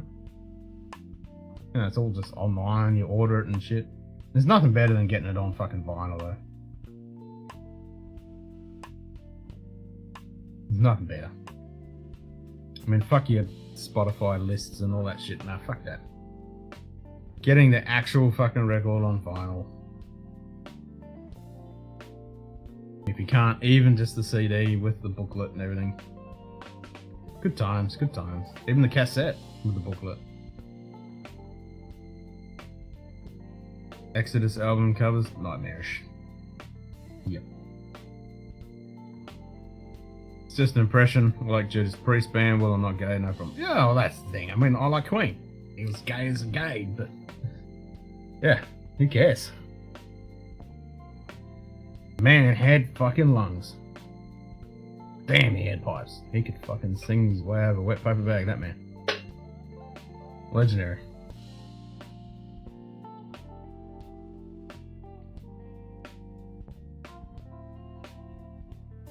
No, I have a very eclectic taste in music. I'm a little partial to the 60s and 70s. But yeah, I love a bit of jazz, I love classical, I love fucking heavy metal, you know, I'll go all the way to Pantera and fucking Slipknot, you know. Yep, I'll go everywhere.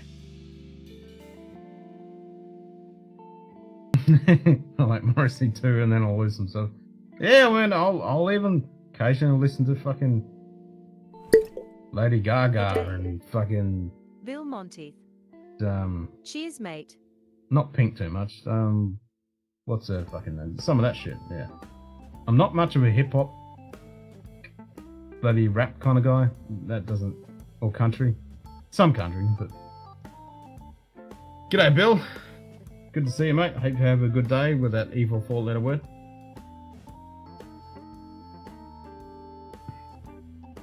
Yeah, I like this. This is nice. It doesn't have the smoke of the other ones, but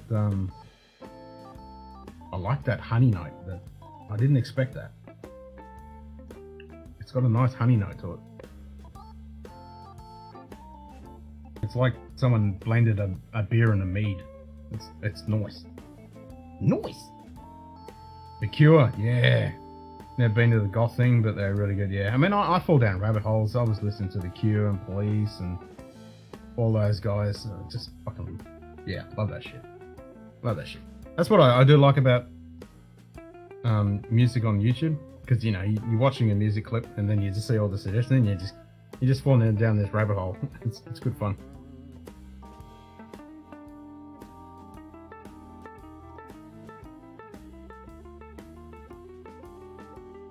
I mean, it'd be really good to do, you know, like 21090 and just play music and stuff. But, so I'm currently sipping on the Act Schlenkerla Doppelbock. So this one is like their lightest one. Ken. But yeah, I'm really enjoying the honey note Says that's thanks for coming the out likes. Good day. Mutoid Law. Oh yeah, don't forget Pathetica. Metallica, don't become Pathetica. Cheers, brother.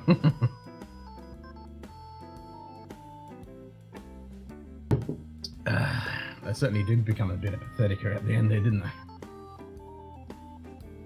Up when the Walkman was taken off, had most of my stuff on cassette tapes. First one I bought was Def Leppard, Pyromania at Kmart. Nice! I think my first one was... I think my first cassette... What was that? I think I bought Aerosmith. Aerosmith, or maybe it was Guns N' Roses, Appetite. I think it might have been Appetite. Might have been my last one was Aerosmith. I can't remember it.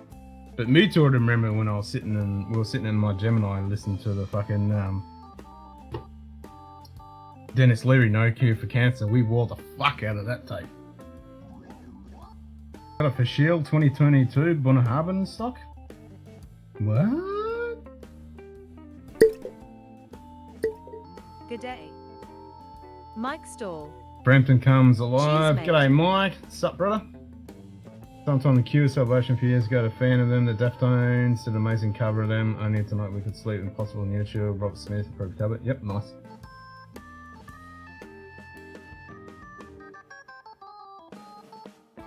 And I'm loving new stuff like The Who, what they're doing. Man, they're awesome. Fucking Appetite is definitely top 10 material. I mean, that is one of the most fucking sickest albums ever. Damn fucking straight. And hopefully in a couple of months, we haven't heard anything. I don't know whether you've heard anything, Mutoid, whether we're actually going to see GNR in November, because we were meant to go see them last year, and they cancelled it because of COVID bullshit, and they rescheduled it to this time this year. So, I haven't fucking heard anything. I'm hoping it's going to fucking happen. Because I want to fucking watch Gun N' Roses, motherfucker. I've been ARG for Shield 2022. How many dolly doos they want for that?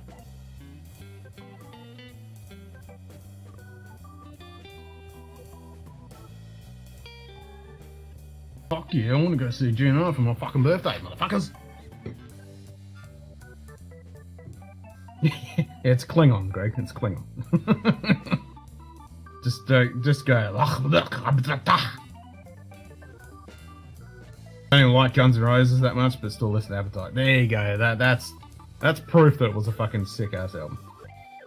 190 Canadian? Fuck, that's worth a punt. That's definitely worth a punt.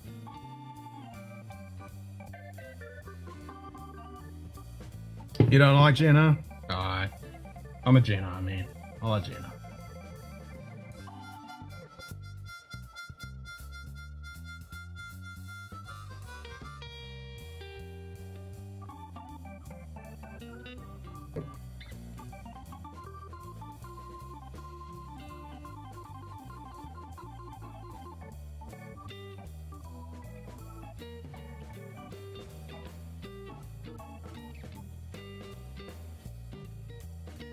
Yeah, good times, good times. That's the thing, man. We're spoilt with choice with music these days. Monday stuff, not so much.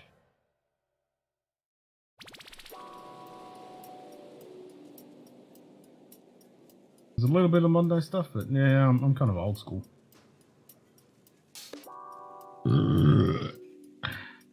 Depends what mood I'm into.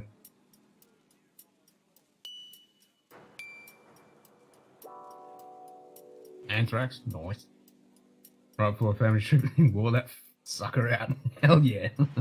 Klingons love Bunnahabhain and the fact they secretly gave orders to the Klingon to their whiskeys, exactly. Kapla. Actually, speaking of Klingons, I was watching Scalagram. So Scalagram does a lot of medieval weapon type videos and lore and stuff. And he picked up a couple of... He did some sparring with Battlers. Battlers against Battlers, and he's got another one, Longsword against Battler. So fully rigged up, and they did some sparring. It was pretty cool Battlers against Battlers. But they're made out of this hard plastic Battlers. Training Battlers. And I'm like, oh, I want one of them.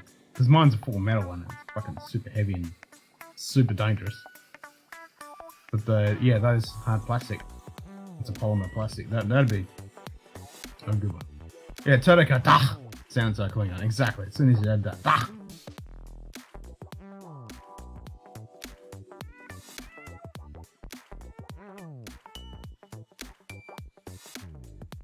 I reckon that's a decent price on it.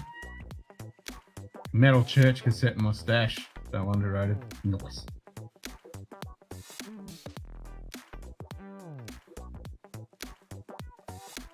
Yeah, Brook Laddock. Brook Laddock. I mean, anything Gaelic is very clean longish. Very much so.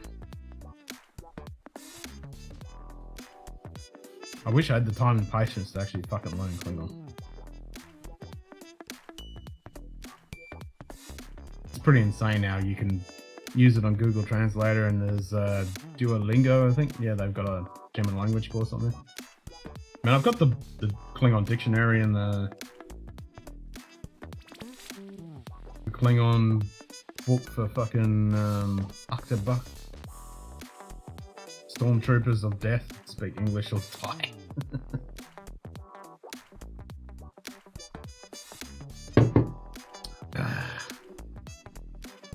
Yeah, I like this. I wish I'd grabbed a few more of these. I only grabbed 2 of these, but I like this one. It's got a slight little hint of smoke, but that honey note that carries on top of the toasted malt. Ooh, Good day. delicious. Bourbon. Hey, Bimbola, good to see you, bro. Cheers, mate.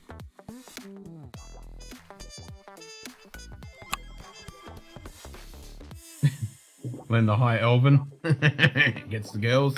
There you go.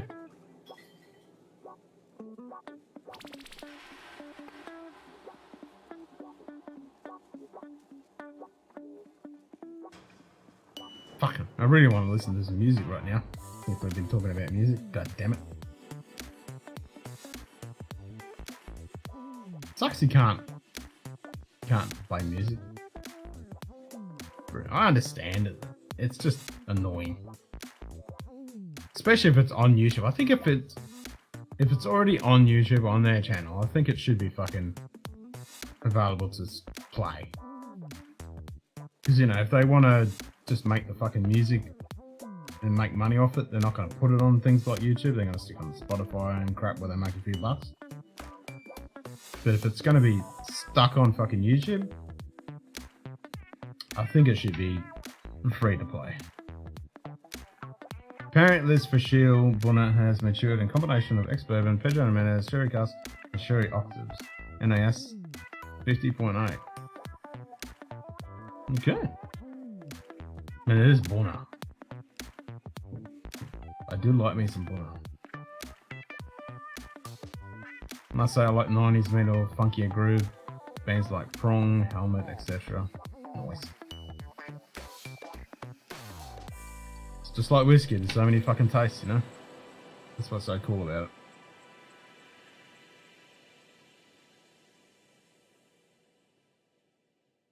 Slayer South of Heaven.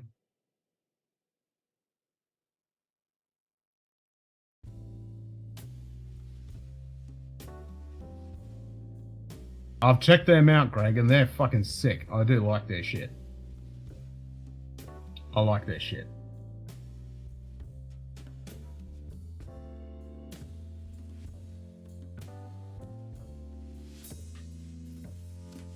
Yeah, they're pretty cool. Problem when I look at stuff like that, I fall into that medieval rock or heavy metal medieval type stuff. I love that shit.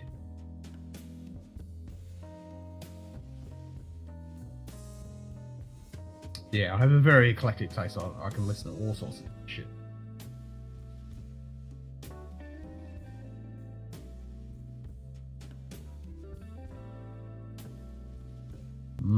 Iron Maiden. Love me some Iron Maiden. Whisky Exchange has a Lefroy 10 cask strength, 15 for 72. Shipping's pretty costly, I can imagine. Not as bad as here.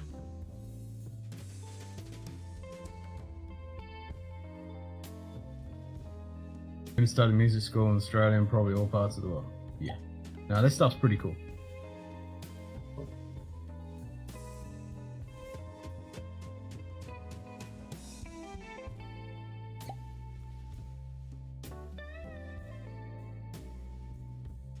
Radio Birdman and the Sights. Nice. G'day. Greg McDonald. Cheers, What? mate. Live streaming?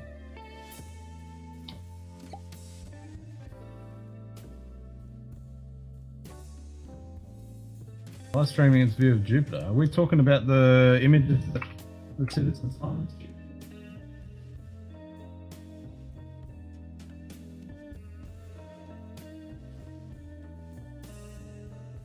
Yeah, that's the same images, yeah.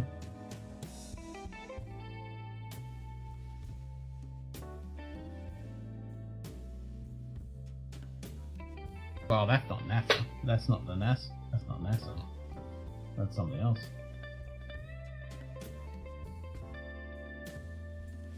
Yeah, that's from a few weeks ago. Cool images though. Yeah, that was a collaboration. The scientists that took that data, or actually got the James Webb to take that data, they paired with a citizen scientist who does a lot of processing. She's awesome.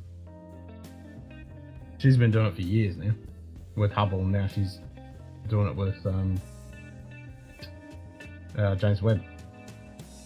Abiki, how many for 150? Hell no. Well, it was here, Donald. It was here for 200, and now it's gone to 165, I think. I'm glad I picked up a few bottles at 150. I mean, 150 is good here because it was 200. If I'm feeling down, Radiohead does it for me, but I'm not sure to get all the sharp objects out of the house. Yeah, true that. Napalm Death. Oh yeah. I think I might pull the trigger on that one. That's about as close as I get to Fashil. Yep. System of Down, yes. Yeah. And there's nothing better than fucking Down with the Sickness. I mean, that's a sick fucking song. I thought it was live, my bad, false alarm. Nah, cheers, bro. Always if you find stuff like that. Got it back to the other computer, so might not answer right in the chat. Cheers, Greg. Now, if you find any stuff like that, Greg, yeah, always alert me on that. No, I was just looking at the channel that wasn't from NASA. That was some other streamer.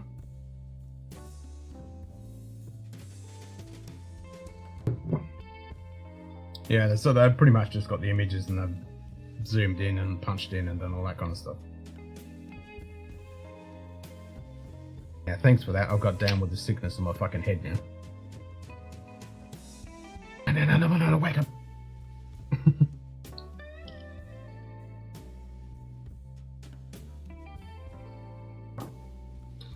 Yeah, it's earworm now. Thanks for that.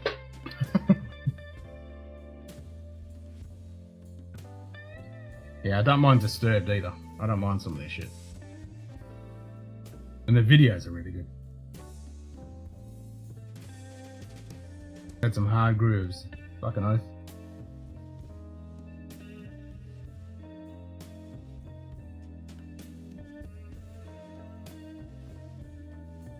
Fucking oath.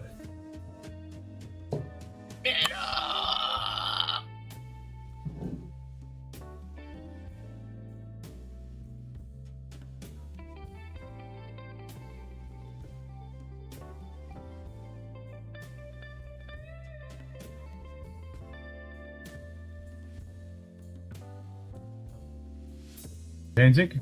Mm-hmm.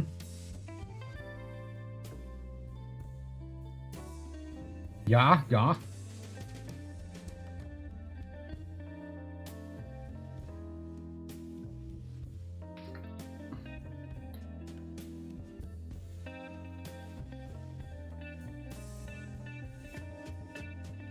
I fucking hope I get to see Gunners. I'm certainly pissed because if we'd probably done the Berlin 2022, we probably could have seen Rammstein. God damn it. And maybe even Sabaton as well.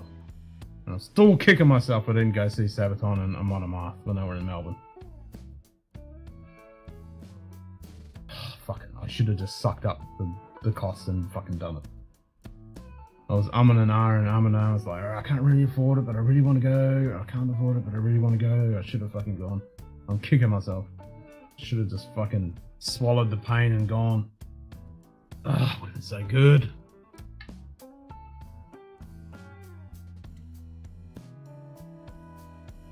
Fucking Amon Amarth and Sabaton.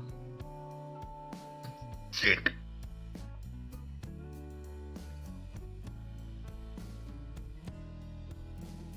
Yeah, early Motley Crue was definitely good. I wish we could just crank out some music right now.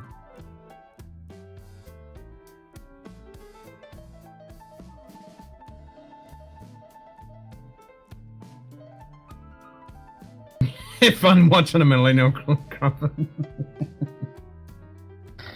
Yeah. I mean, my favourite. G'day, David. Good to see you, mate. My favourite is fucking watching Cheers, mate. the reactions to Ginger Pisces. Oh my god, I love it. I think that's got to be the most reacted song ever. And the reactions are just fucking priceless. If they've never even heard of fucking Ginger. 12 is back for 97. Nice. That's worth a buy. Oh, I love me some Floyd. Yeah, I know, these kids these days, you know, and if they listen to Floyd, kudos. But if they've never fucking even watched the movie, I mean, the only way, if you're a true Floyd fan, you have to be stoned off your fucking head, turn the fucking lights out, watch that fucking movie, off your face. That's the true Floyd fan right there. Yeah, or listen to Floyd with your hands in your fucking, your head in your hands and fucking pitch black, blazing saddle style off your fucking head. Yeah, that will give you a life-changing moment. Oh my god, I love Floyd.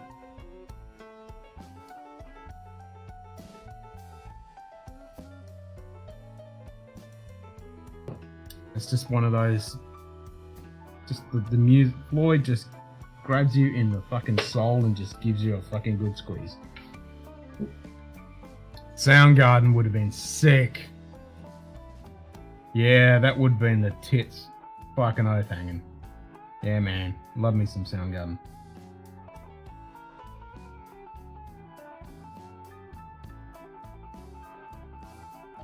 Two types of people who wear Pink Floyd shirts and neither of them are in shape. Actually, I need to redo that Pink Floyd jigsaw puzzle. I need to do that and make that a stream. Watch the wall on a good sound system and then just the album. Yeah, I mean, that's the thing, you gotta watch it, eh? It's so good.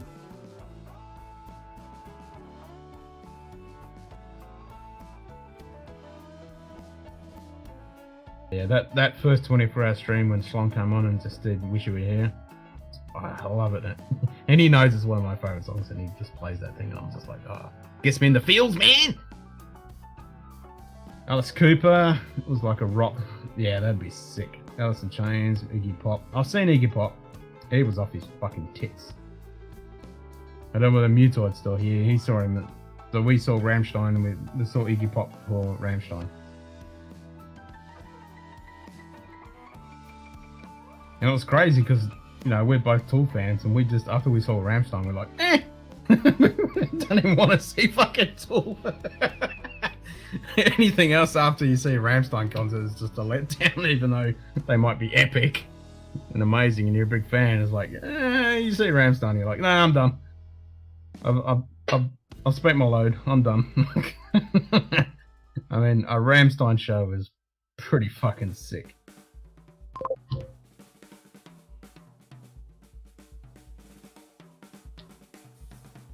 Mr. Anthony. Good How you doing, mate? Oh my gosh, it's just another wonderful morning here in Las Vegas. Yes, Greg. Yes. Yes. So fucking good. I've watched that so many times. There we go. I was like, what happened to the light? There we go. Yep, I'm 100,000% with you, Greg. I love watching that. It's so fucking good. Yeah, if you subscribe to the Pink Floyd channel on YouTube, you get to see all that sick ass shit they release. It's so good. U2's first 3 albums? Yes, I agree. U2 at the beginning was fucking good.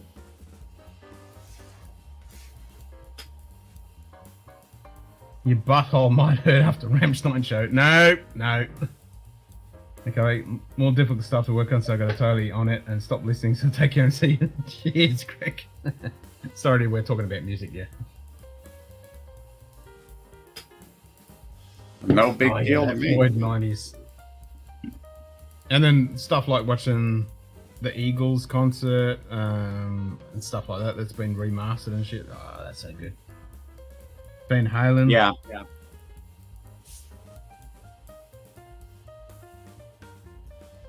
Yeah, So exactly. That's what I mean. You two when they were punky. Exactly. Funky. Yeah, they were good. Before they got big and started, you know, way before they pushed the music onto the phones and all that crap.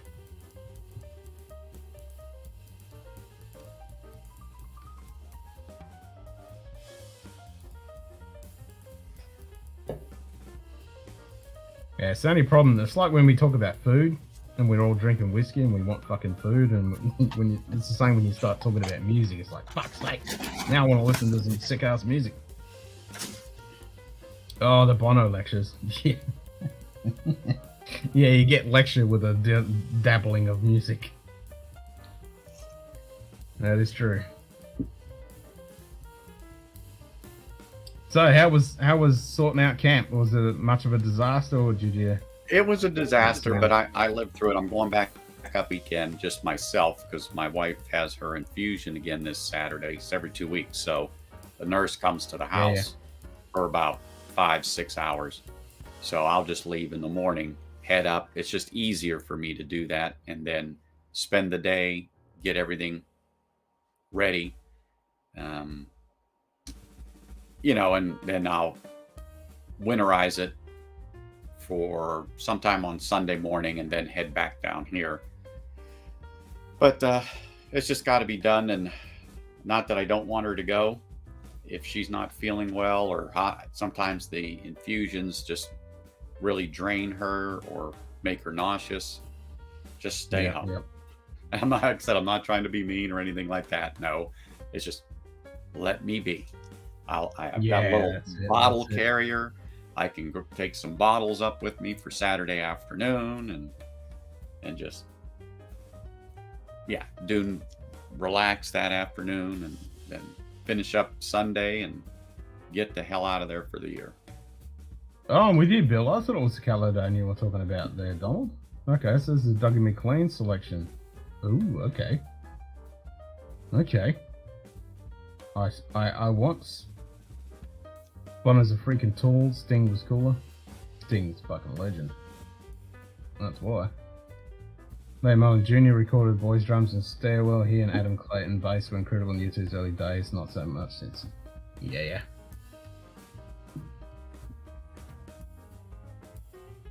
David Gilmour solo with his old guitars, the Rodin man for his foundation. His iconic black Strat fetched $3.9 million. To my knowledge, that is the current auction record.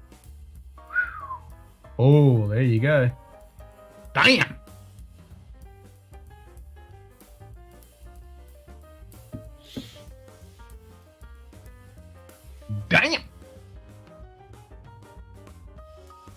I'm really enjoying this beer, Anthony. I'm really enjoying this beer. Well, I was going to ask you, that Ben Rick, I guess that was not a favorite.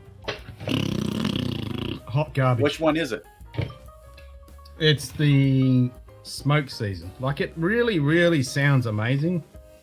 Like, it's the smokiest, like they say on here, it's double matured. Speyside. Yeah, double it's most heavily maturated. treated single malt, smoldering collision of sweetened smoke, and it's double matured and ex-bourbon and virgin oak, and it's non-age stated. Not yet, non-chill filtered, natural colored, and it's a 52.8, and it's like, yeah, 52.8 ABV.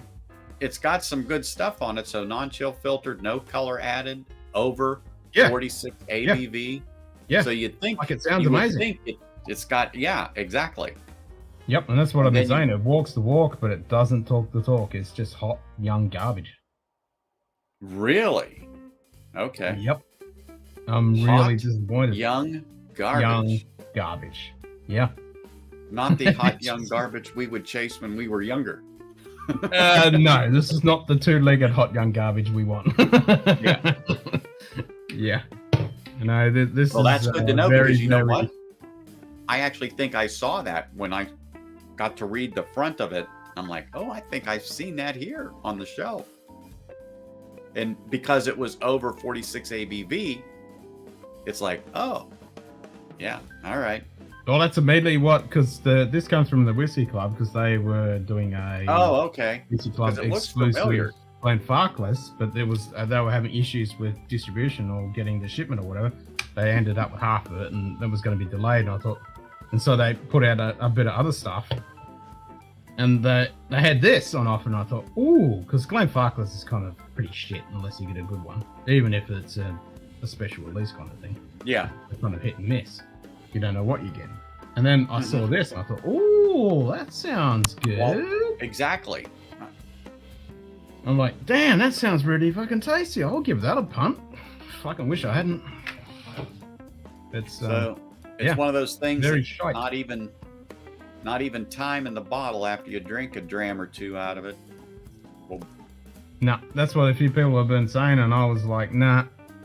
It's NAS, and you would think, okay, because I added a shitload of water when I had it on Monday night, thinking that it might open up.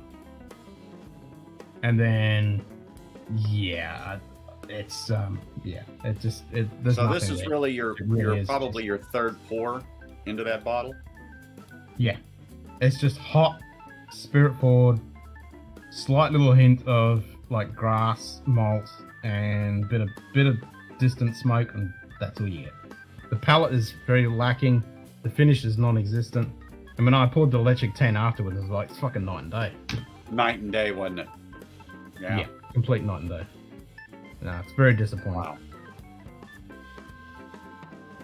I wonder how many whiskey reviewers act like they're enjoying something after paying way too much for it. I mean, I don't give a fuck how much I pay for it. If it's shit, No, I'm gonna fucking tell Exactly. you. It's shit. Yeah. You got Even to if say, someone gives it to me, and I'll tell you it's Yeah. fucking shit. Yep. oh yeah, you have to. I mean, it's bad. It's bad. I mean, that's my opinion of it. Yeah. And my personal opinion, it's shit. Well, See the like whiskey I- Jason thing of bringing down to 35. Well, I pretty much brought it down further than that, David. When I poured the water in, I tried to be really careful because I didn't have my dropper, and I put it in, and it was diluted to fucking like 25. And that's how you can truly tell a spirit, and it was definitely young spirit forward. You got all those characters of a new mate coming through on it. It was very young. They weren't bad, but it was very young. So yeah, not impressed with that one.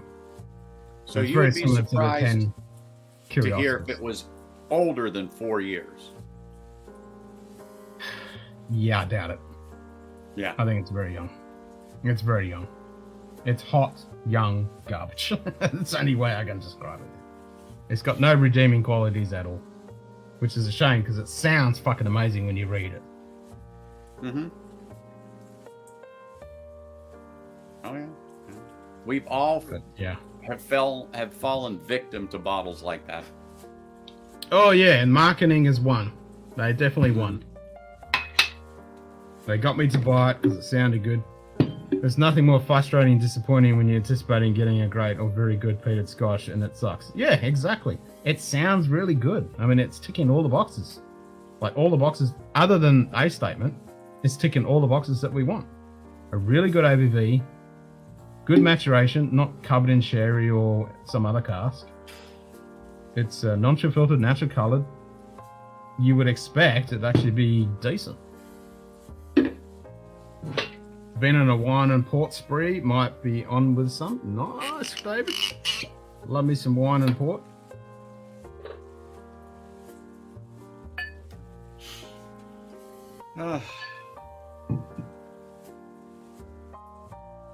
You actually poured more of that shit? Yeah, I just want to go back to see if there's something redeeming. Well, I mean, it's not going to get any better. I mean, this is a young port. I mean, not a young peaty whiskey. It's not going to get any better halfway down. There's nowhere for it to open up. There's nothing there for it to open up to. It doesn't have the age for it to be any complexity.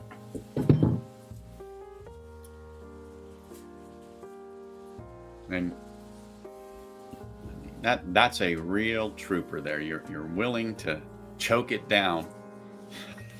Yep, I'll fucking choke it down. I shove my nose in there, and it's definitely hot.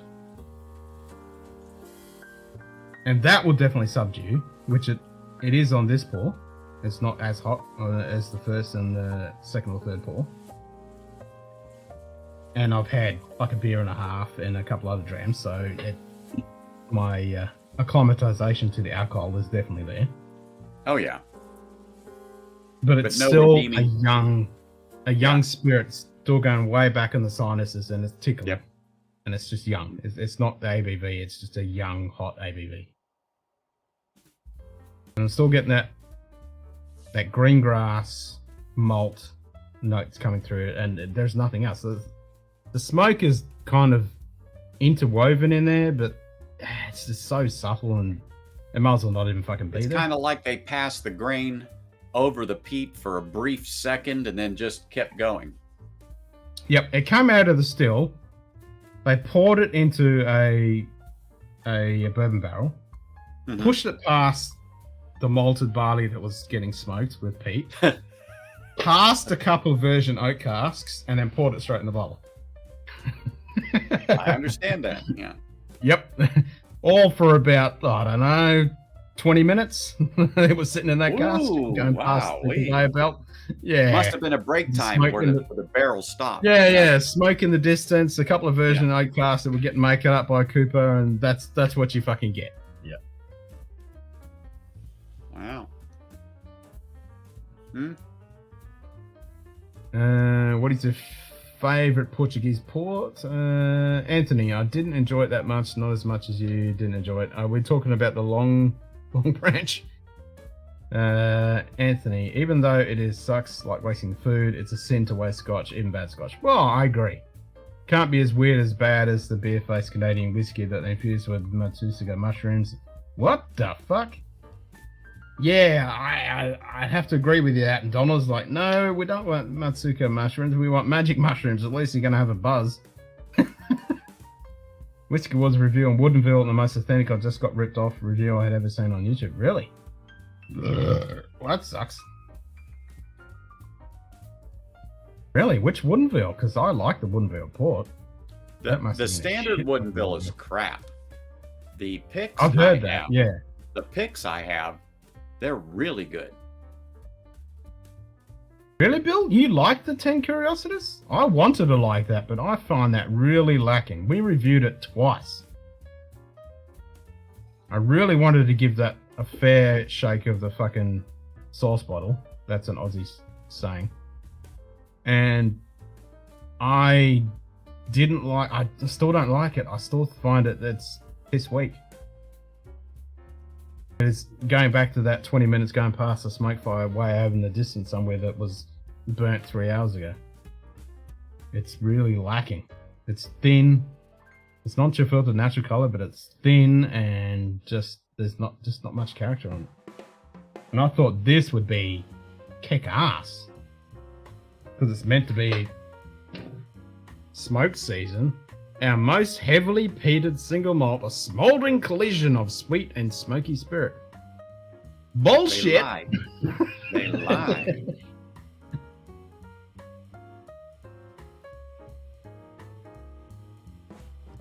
I say sweet and smoky, yeah. I mean, it's there, but it's so fucking subtle. It's like, it's a fucking feather. You know, it's like tickle, tickle, tickle.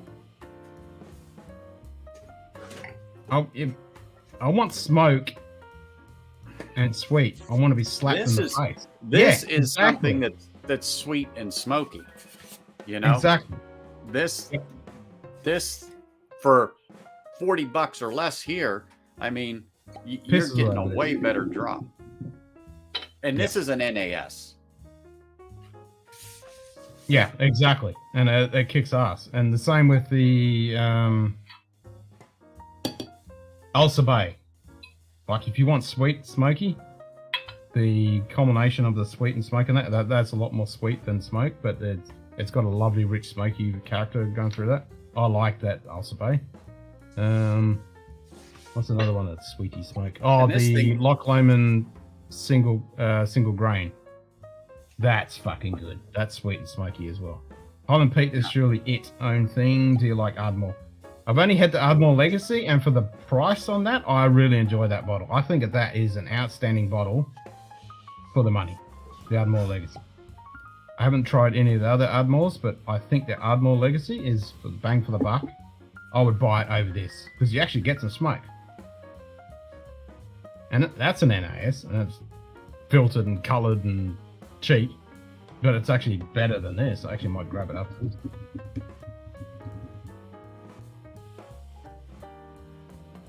Yeah, you get a little bit of that heathery smoke, grass kind of note, which is nice once you get past that young ABV.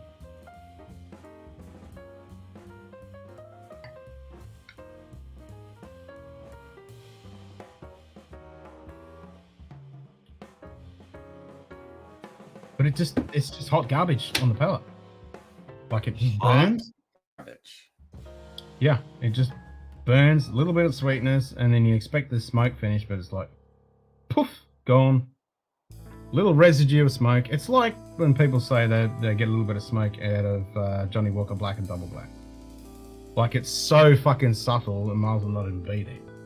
It's something that you really got to search for at the back of the palate there to go, oh yeah, there's just a, It's there, but it's subtle. And it's not what you would expect on a good... Not what it says on the bottle. Whiskey. Yeah, exactly. No.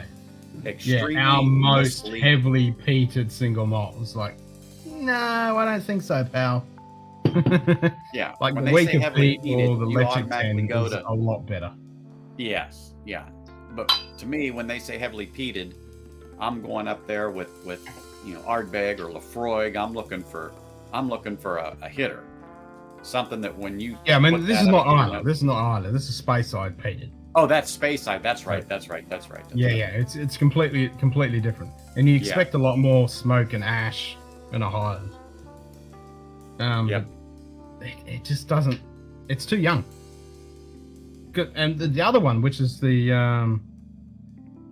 Benrick 21 Temporis, which I fucking love. That thing is really good. It's complex, lovely profile all the way through the palate and the finish. And on the nose, and that smoke just carries through with all the other flavors, and it's just a lovely dram. This needs to be on age. Needs some age on it, or at least and blended with more something that has people. age to help it out. I don't want it blended. I don't want it blended. Well, I know, but just if gonna they're lose going to it. make some Yeah. shit juice, they might as well make it a blend and at least make it something good. Put something in there to help it. But somewhere, somebody thought that that one was good when they tasted it and said, "Yeah, let's bottle it and send it out." Well, Rachel Berry's got a fucking name on it, and John Duff has got his fucking name on it too. They both ticked on it, and Well, maybe they had too much This is prior a to that. young high ABV version of the 10 Curiositas, and I think Curiosita's got a little bit more smoke than this. Mm-hmm. It's just not good. I remember thinking Johnny Walker Black was so smoky. Oh my god, when I drank it from the bottle at 17. Well, you would at 17. You drink that and you're like, oh my god, this is the burnt campfire. But now you've been around the block a couple of times. Hey, it's a JD. different impression. Long drive back just to see you, Anthony. Nice. Yeah, always good to see JD. That's for sure. It was Always. really nice though, seeing Fast. Oh, that was brilliant seeing him with his distilling. Oh yeah, That was awesome. I mean, I haven't seen him in so long. I was like, where the hell is he? And then, he was on your stream, and then he popped on mine on Sunday. And Yep. I mean, Sunday when I ended it, I still had 10 or 12 people on after 4 hours. But shit, it was 1 a.m. here, and I was getting up in about 3.5, 4 hours. Yep. I know that feeling. I know. And about cheers, 8 Hagen. pours, Enjoy, mate. Have a good ride. about 8, 9 pours in that night, and I wanted to have at least one more, but I was like, I got to go. And That's I said what that my twice. plan is. I have one more, and then I have one more, and then it's 3 hours Well, later. I did that twice. I have Yeah. one more. Well, let me just try a little Yep. bit of this. You know, Yep. but I he does usually, have a great, say I have a end time. Like I do have to get up early in the morning and take the missus to work, but I'm like, fuck it. yeah. So a couple hours sleep, I'll be fine.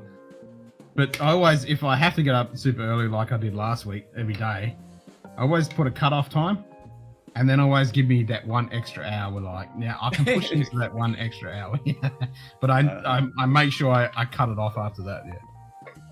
Yeah. That was some of my shortest streams last week. They were very fucking short, those streams. Hey, when you've got obligations and then you got daddy duty, hey, you got to do it. I got you. I was on full on working taxi daddy duty fucking schedule for that last week. Mm-hmm. And it's a public holiday tomorrow, so I'm on daddy duty all day. The boy's home, and I got to take the missus to work. Then I got to take him to his soccer roundup. Then I got to pick up the missus from work, and then she's got to drop me off and going back to the soccer roundup. So yeah, and I got to fit the work in there and all that shit as well. And then somewhere, word, Bill. and then somewhere you got to spend some time and sort out that problem with your vehicle. Yeah, tell me about it. I've been putting it off. Every day I'm like, I need to work on that. And I'm like, I'll do it tomorrow. Well, it's frustrating because, you've it got is the very honest fucking processes, frustrating. And now it's fucking frustrating. Yeah. And it's one of the ones I don't want to fucking, like I haven't got any money to throw at it because I could just take it to an auto electrician and get them to fucking suffer through it. But I could do it myself, but it's just painful process of elimination trying to find out what it is. And once you find it, it's fine. You replace the part or correct the issue and you're up and running, but it's just finding that one spot that's causing it. And I agree with you about taking it to an automobile mechanic, but sometimes you just gotta go get the truck here, tow that sucker down there and bite the bullet, because it gets to the point where the aggravation note for you isn't worth it, and the need of the vehicle is like, I just don't have the money at that moment to throw. I know. Trust me. Yeah. Drive it off the cliff. If I had a cliff, JD, and I could actually get some YouTube content out of that, I fucking would. If I had a cliff around me, yeah. If I had a good cliff and I could film it and get some good video content out of that, and just be drinking a fucking great dram while I just watch the car go, wee, boom. Yeah. And explode a big fireball at the end. I would fucking do that. Or even better, fill it for a Tannerite, drive it off the fucking cliff, shoot it with some 50 cal, and then watch it explode. That would be the way to do it. There you go. Mm-hmm. If I could legally get away with that, I'd fucking do it. Man, I'd stack that thing so fucking chockers full of Tannerite, it wouldn't be.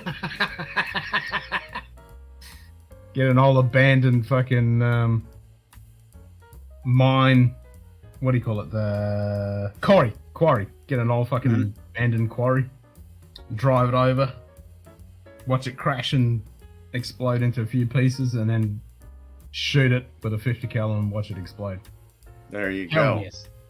Oh yeah. Bunch of cameras, slow mo, drone, the whole thing, Yeah. Oh yeah. There you go. Yeah, make it a production. Yeah, JD, that would be nice going to Grand Canyon. It's just a little bit far. Plus, that's just a little bit far. Yeah, a little bit far, and it's a protected site. Oh yeah, I'll guaranteed that. Yeah. Oh yeah. That makes it a little difficult. So I noticed that. Did you two meet up? It was nice having a handshake with you yesterday, Anthony. Did you meet up with Dustin yesterday?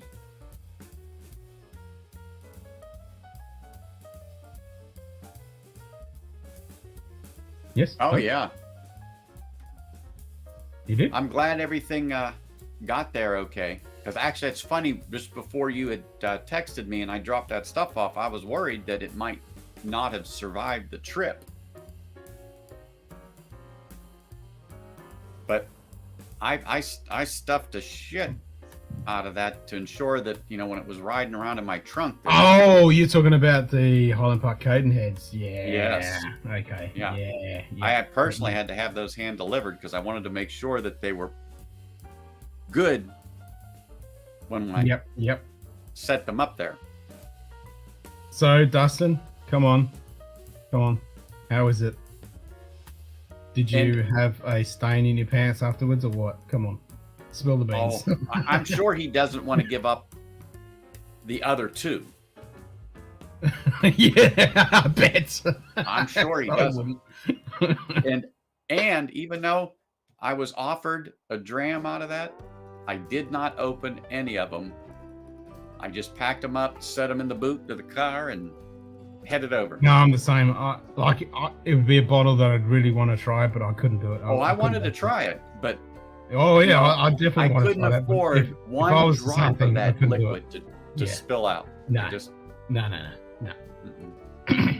Because I've had totally sealed bottles leak. You know, so it's like, yeah, I'm not doing one is going to Keith. Yeah, it's definitely scary when it's something like that that's expensive and rare. Yeah. Damn straight.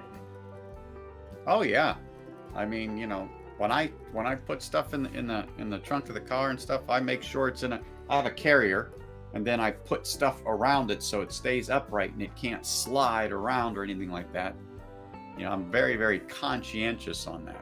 Very conscientious. That's what I was thinking, Don. And did he have a Charlie? Yeah.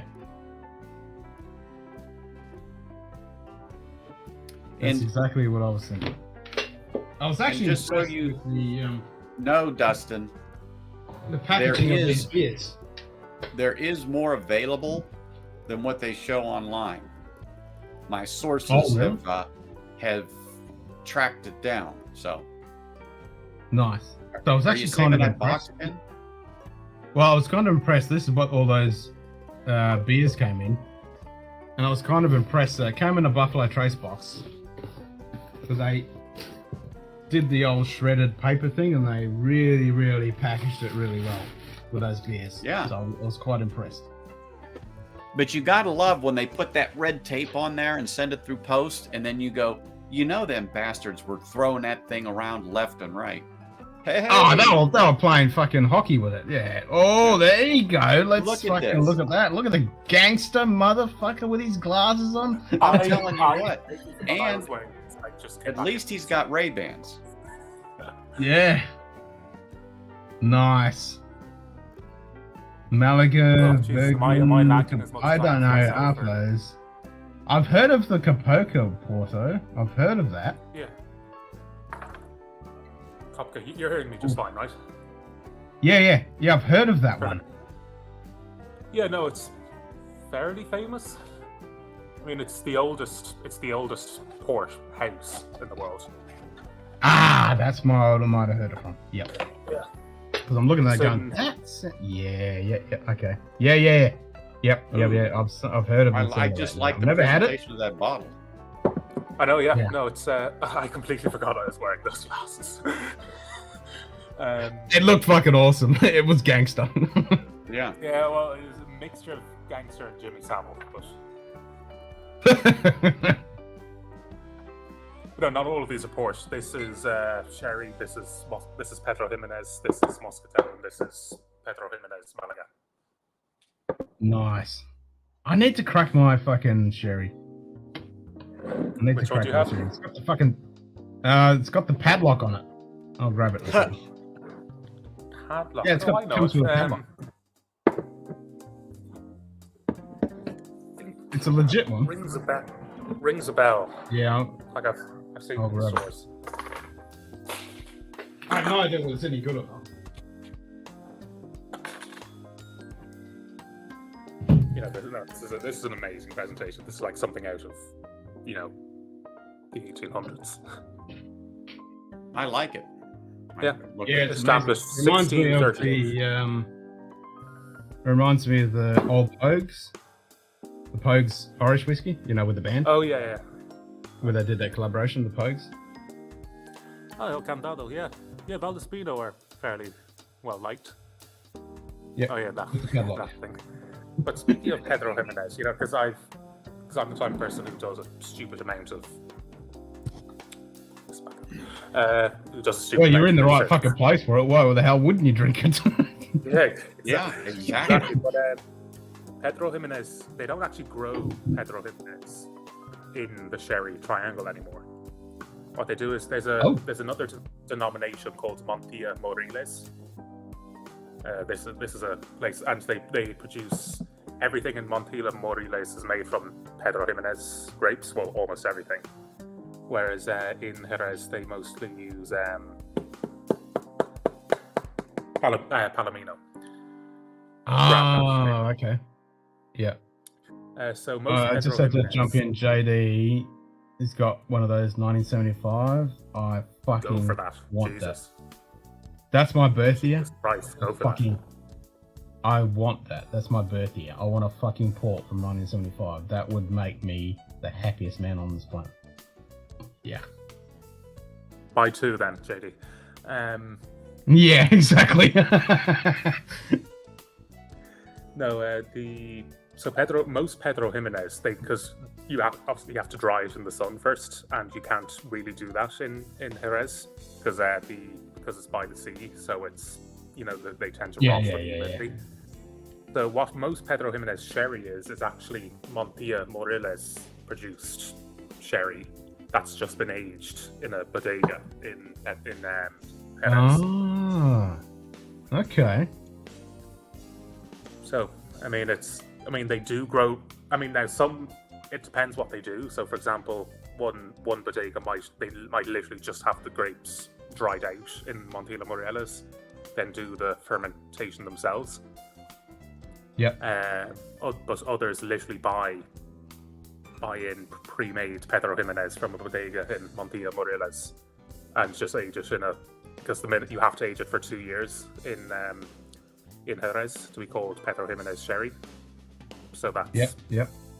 So that's generally what most of them do. And how long will it last? Like, since I cracked this, how long have I got? Probably, it goes, I'd say up to 6 months. That's what I thought. Yeah, but it'd be probably best before 2. Yep. Yeah, but that's the thing. If you keep it in the fridge, which some traditionally is what's done, but I prefer to get the nuances at room temperature. If you keep it in the fridge, I then would it'll if I last could, up but to a year. when it's 110, it kind of doesn't work. So yeah. But it's interesting because because Pedro Jimenez isn't a sherry, so to speak. So if you say something that says Pedro Jimenez cask on it, it could be from the north of Spain, it could be from Antarctica. Okay, anything. Yeah. Yeah, and if it says Pedro Jimenez sherry, the likelihood is it was pressed, dried out, and fermented in Montilla Moriles, and then shipped to Jerez. Yep. So technicality, gotcha. Yeah, exactly. Oh yeah, And also, that's the thing when you see when the wide cast when they say sherry or Pedro Jimenez, like you don't really know what the fuck you're getting. Yeah, it's like Malaga wine as well. Malaga wine can be literally any wine from the Malaga region. Yeah, the only thing when it says it's port, it has to be fucking port from the from that region. Yeah. And no, and also, funny enough, Pedro Jimenez isn't a fortified wine. They, if it's for the most part, if they just get the pressed grapes down to Jerez, then they need to fortify it. But in Montilla Moriles, if they ferment it there, the weather conditions there mean it reaches 15-16% without needing fortification. Oh, so they're not fortifying. Oh, okay, I didn't know that. Most Pedro Jimenez aren't. Huh. Again, some are. Okay. If they, for example, this one's 17%. Yeah, this is 17 too. Yeah, so I would think that maybe what they did is they bought the pressed grapes in from Montilla Moriles and then did the fermentation and fortification themselves. Because if you ferment Pedro Jimenez in sherry, in the sherry triangle, then you have to add. It doesn't naturally reach 15 or 16%. It doesn't, because of the temperature of the climate, it can't reach the Yeah. IOV. Okay. Yeah, that makes sense. Yeah. There you go. I just love this shit. You get to learn stuff every day. I know. Every day. I mean, the technical file of the Jerez region specifically allows Pedro Jimenez grapes from Montilla Moreles to be brought in. That's it. Otherwise, every single other thing has to be fully done within the sherry region. Yeah, yep. Huh. Yeah. There you go. Didn't know any of that. Yeah. So should I start with the port, Moscatel, or Pedro Jimenez? All of these are uncracked bottles. Well, this is uncracked. If you're gonna pop a sherry, I'll fucking pop this with you. Okay. You twisted his arm, Dave. Okay, I'll do it from probably my favorite bodega because they produce amazing brandy as well. This is from a group called a bodega called Sanchez Romate. I mean, like because Duquesa. So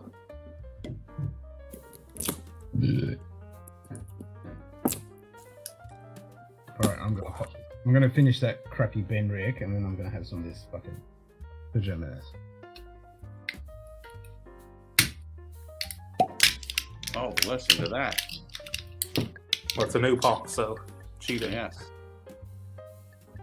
It's disappointing when it doesn't have a good sound when you pop that like Oh, that. for It's fuck's like, sake, I've got to take the fucking keys off to open the padlock to fucking get into it. Yeah, well, I saw that.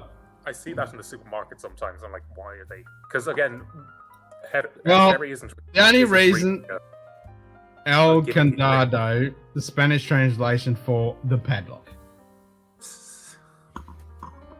Like it, yeah, it's a gimmicky fucking thing. It says it on there. mm-hmm. So it says El Condado, the Spanish translation for the padlock.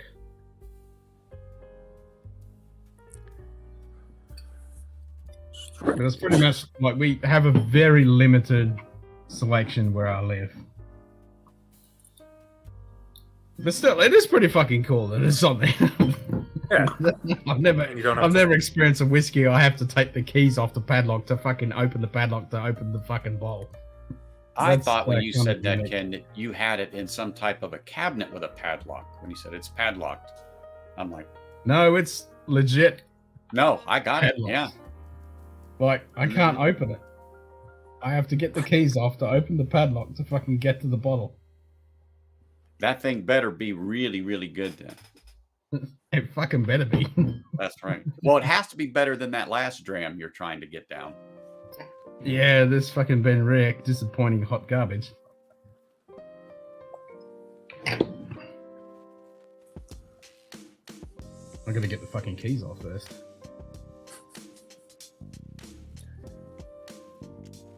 Because it's a cheap, nasty So, padlock with David, crap in general, will those get better as it opens up a little bit, or is it pretty much the way it is when it comes out? It's usually the way it is when it comes out. It's not like whiskey, which you would have and think, oh, I'll give it 6 months. But I mean, some of them, for example, some of them do age in the bottle a little bit, like in the way wine does before you've even opened it. But overwhelmingly so, they don't really change before or after you've opened it. When you open it, like I said, you've got up to 6 months before it starts going. Yeah. And that's pretty much standard with any port or anything like that. Once you open it, about 6 months. Generally, yeah. Now, again, there are some, if it's very, very old, then you can actually open it and keep it for months without any change at all. I mean, there's because it's had so long, it's oxidized that much that it's not going to change. Yeah. Yeah. Well, the thing is, the one thing that you do need, because there's ruby port, which is just port that's aged in tanks and then stainless steel tanks and bottles, and then vintage port is the exact same thing, except ruby port's bottle is vintage port may never seen a cask at all. It can be aged in a stainless steel vat for up to 2 years and then bottled, and then it matures in that bottle. Oh yeah, vintage as in the vintage of the year. Yeah. Yeah. That's right. Yeah. Yeah, whereas LBV Day. or late bottled vintage Story can have time. up to Cheers, 6 mate. years, but up to 3 years being aged, and when it's bottled, it's ready to drink straight away. Nice. Hey Shane, you need to come on here and play some fucking Wish You Were Here Pink Floyd, because we're talking about fucking music and now we need some music.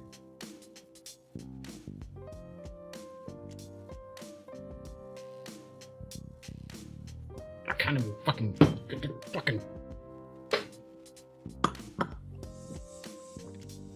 the fuck? That's a lot of work, Ken. I've taken the padlock off. To do the champagne thing, tap the lid with a knife. Or you just... Yeah, exactly. I mean, I've got a katana, I could fucking grab that, or a fucking longsword. I've got a Viking sword. I mean, that's not fucking turning. What the fuck's going on here?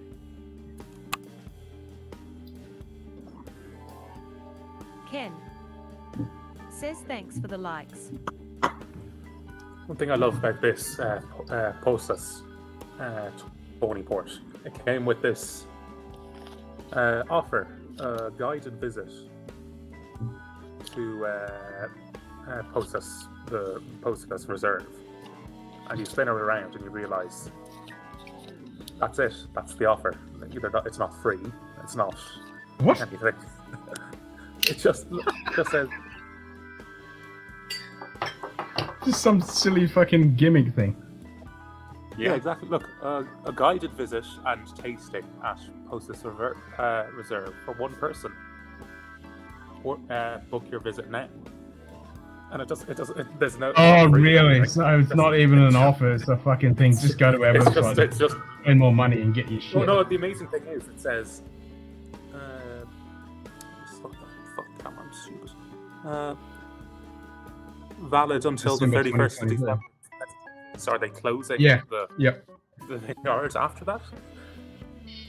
'Cause, I mean, there's no code on it or anything. There's no website to say cling here. Great, I can't even fucking open this. So what you're saying is they really didn't need the padlock. It's like, how the fuck do I get this fucking...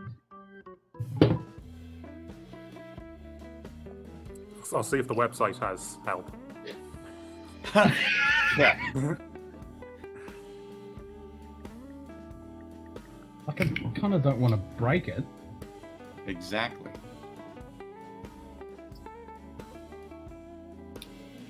Was there Well, truly you're some lucky. type of a hasp where that lock was? Was there something there? No, it's I mean, it looks like a cork, but it's not fucking turning. Like the whole thing's fucking turning.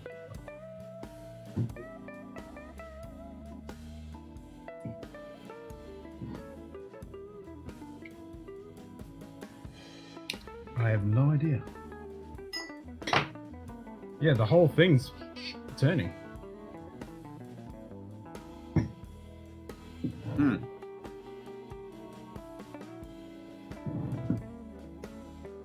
Unless it's stuck in there. Like the cork's fucking right out. I always say it's hard to believe that a cork can dry out in a totally humid environment, but it happens.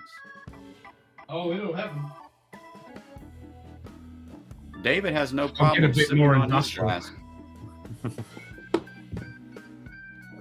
No, I'm just enjoying this. Ken's trying to, but it's being very I honest. got it. I cracked it. I And cracked now it. and it only took him industrial pliers. That's right. Yeah, I was like, I got a bit. Oh fuck! I got a bit more industrial. I have those, Ken. Those things are tremendous. That exact. Yeah, these are great. Yep, vice grips. And there, yep. Oh, that smells fucking good. All right, I'll get some Well, water into my glass. After what you were drinking in that scotch, yeah, this is going to be heaven. It smells delicious.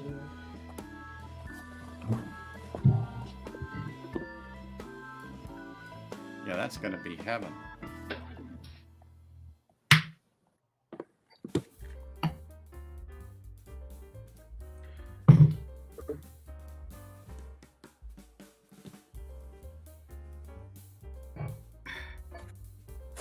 So apparently it's the Solera they take Valdespino from an average of 8 years old.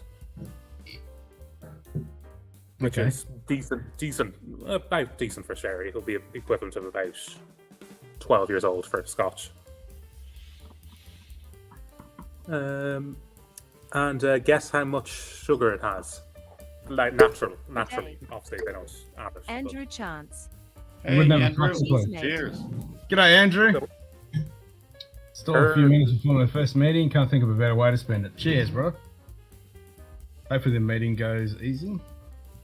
So this is actually quite normal. So per litre of Valdespino, there's 420 grams of sugar. Wow. Oh shit! Yeah, Damn. and So that's quite normal for them. Definitely not good for my sugar. No, because I mean the way they do it. But is it's they natural sugars. It's good stuff. Yeah, no, and if it's grapes, it's fructose, so it doesn't have a huge, as much of an impact on blood sugar. But I mean, because they dry it in the sun, it's literally just the sugars of the grapes that are essentially left. Oh my god, this is dangerous. Yeah. Oh no. Yeah. See Welcome to that the look world on of sherry. Ken's face? It's You like know 6 it's- months? Nope. That's not gonna No. last 6 months. This is fucking good. Oh yeah. I know what I'm drinking for the rest of the night. I don't know about you guys, but fuck me dead. That's right. Okay. Oh, that's me all the way. I mean, I love my ports. I love my sultanas and raisins and blackcurrants, and this has got it to the nth degree. Oh yeah. See, after that terrible dram, look at there. There is a rainbow. I will say even worse I- for your health, Ken. This with ice cream. Oh, Don't now tell you're him. talking. Don't tell him that. I know I've got some vanilla ice cream. Trying to do a better look at the pliers. Was that blue and yellow color scheme? Yes, it was. Yes, it was. Yes, it was. Oh yeah, I told him, Andrew, I got the same ones here. I go, I use them, and then mine are adjustable. You push that. Yep. So, right in the center there, mine has a push button, and you slide it to adjust it, and it stays in that position. Oh, okay. Yeah. These you open it and then Yeah. you slide it. That's the traditional way. Yep. But I found the newer ones, and that little push button locks it into place every time. I mean, Oh, these are that's only cheap, nasty ones. These are Irwins. Yeah. No. You know, Steve exactly. Irwin. But they do the No. job. They cracked my Oh, no, bottle I- of fucking sherry, which I'm quite happy about. But no, got the same ones. I mean, same brand, the whole 9 yards. Yeah. They're as good. All right, I'm gonna. I pop opened my off. I bottle gotta, of sherry, and I'm fucking happy about that. gotta get some things going this morning. I will catch you guys later. Ken, enjoy that drop. It's I'm what is it? going to be 20 having after a 8 few here in drops. Las Vegas, so got to get rolling. Finish up my coffee. Everyone, I will catch you all later. Cheers. Cheers, Anthony. Cheers. Ken, don't get pissed on this because I mean, wine is bad enough for hangovers, but wine with this much sugar. Oh, well, I definitely understand that. Yeah. I'm not You going will- to get you will crazy, but genuinely I'm going to be have a few paralyzed. drams. But I'm the same with my port, you know. I'll have a few little tipples of port, and then I'm more happy. But yeah, this is fucking tasty.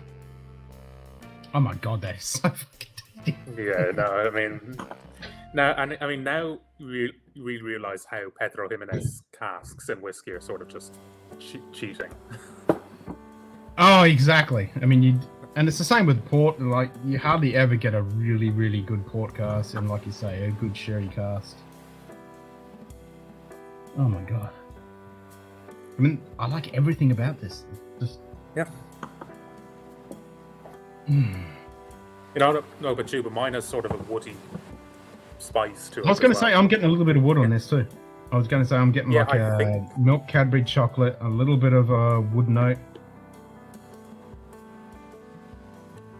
Mine's more sort of grape jelly spice, sort of syrupy grape jelly type of thing. You know, a little bit of almond as well. Yep. Yeah, this is all just juicy grapes, raisins, fucking sultanas, bit of drizzled caramel chocolate all over it on a wooden chopping board. It's just like you put raisins and currants and sultanas and you drizzle warm milk chocolate over the top. I mean, this for me in Spain, €11. Yeah. And this is one of the premier. Yeah. I wish that was yeah for that price. God damn. For certain jobs, I think about getting a second one just like that. Yeah, I think Andrew there. I always.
Oh, this must be particularly bad.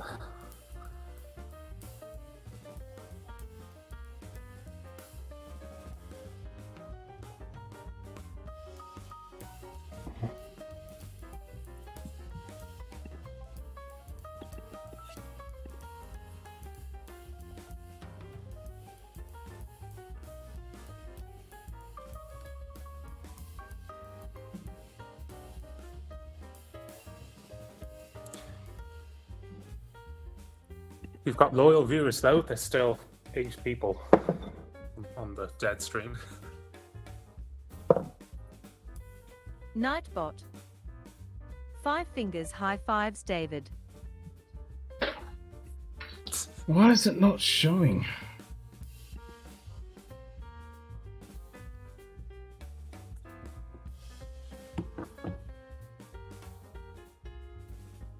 It's not showing.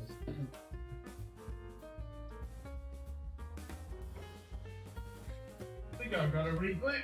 Oh, damn it. Brilliant.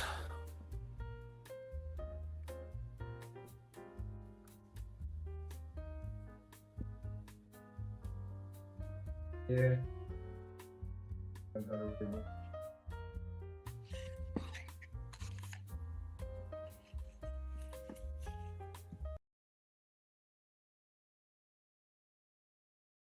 WebSocket crash.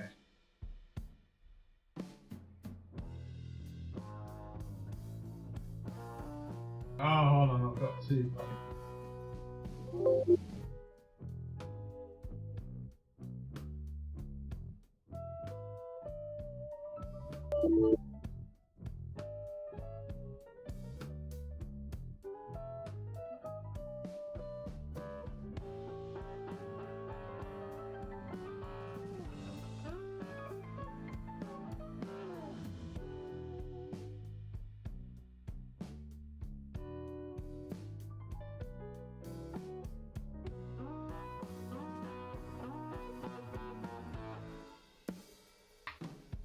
Okay.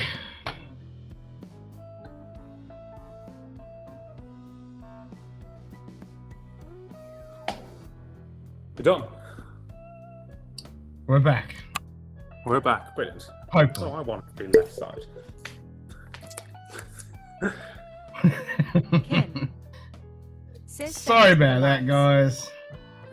Fucking technology. God damn it. Now I need a drink. Okay, It wasn't Madeira. just OBS that crashed. The whole machine decided to shit itself. Bit like yourself. Okay, so Yep, Madeira, pretty much. Madeira port, Port. or Muscatel. Port, Which- port, port, port, Port, port, port. port, port, port.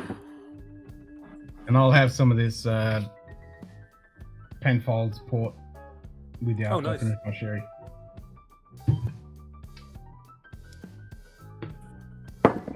Nice. That's the one with the offer that you have to. Yeah, the great one. Yeah, the offer. The offer for one person. The offer that isn't an offer, just free Yeah. advertising.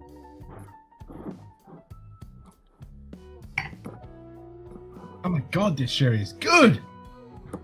Mm-hmm. Mm-hmm. I'm gonna leave this on my table, and the next few streams, that bottle is gonna get emptied.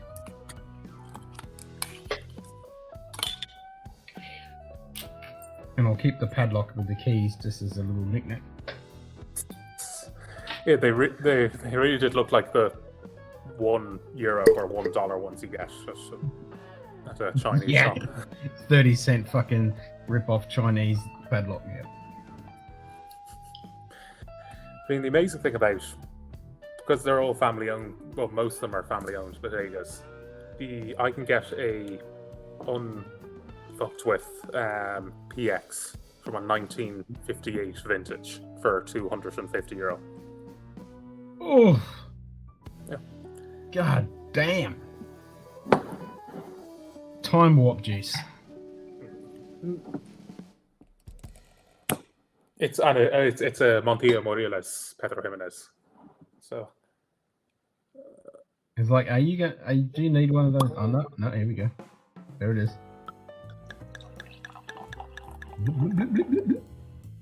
Best sound in the universe. fake cork as well, which is good. Yeah, synthetic. Yep.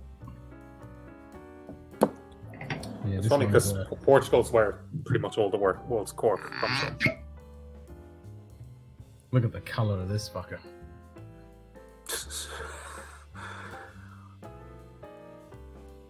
Yeah. That's some dark port.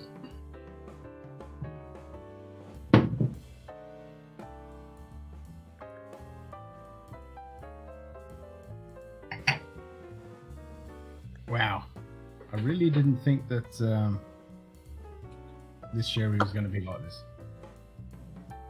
Well, I mean, that's the thing. So the misconception is that when you say sherry, people think the dark stuff like Pedro Jimenez or Muscatel sherry.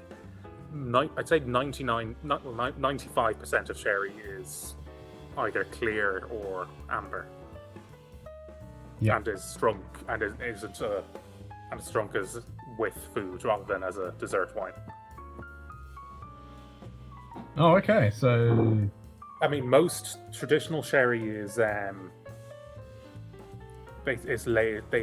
fill the cask, but they leave a space at the top of the cask, and they on top of that a huge layer of foam, which is literally pure yeast forms, and that means that it's not oxidated. So if they take that yeast lasts for about 7 years. oh wow. So Yeah, and then after that it starts to die. So if they bottle it, then that is Fino sherry, and if they let that yeast disappear, it's then, and let it continue to oxidatively age, it's Amontillado.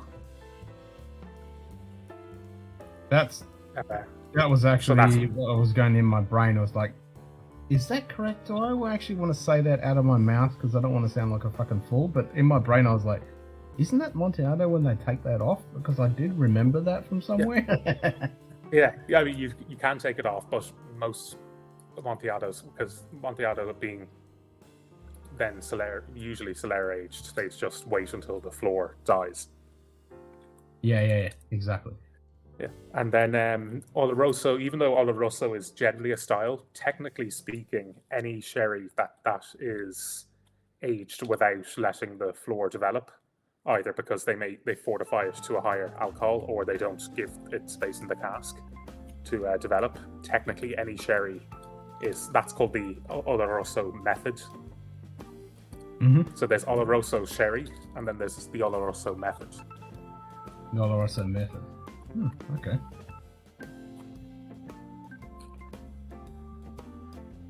It's amazing what that little fucking grape can do.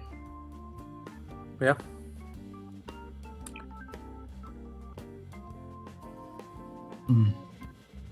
I mean, straight off the vine, they taste amazing, and then you can dry them, and then you can ferment them, and all these weird and wonderful, delicious liquids. Yeah, I know it's all still done by hand as well.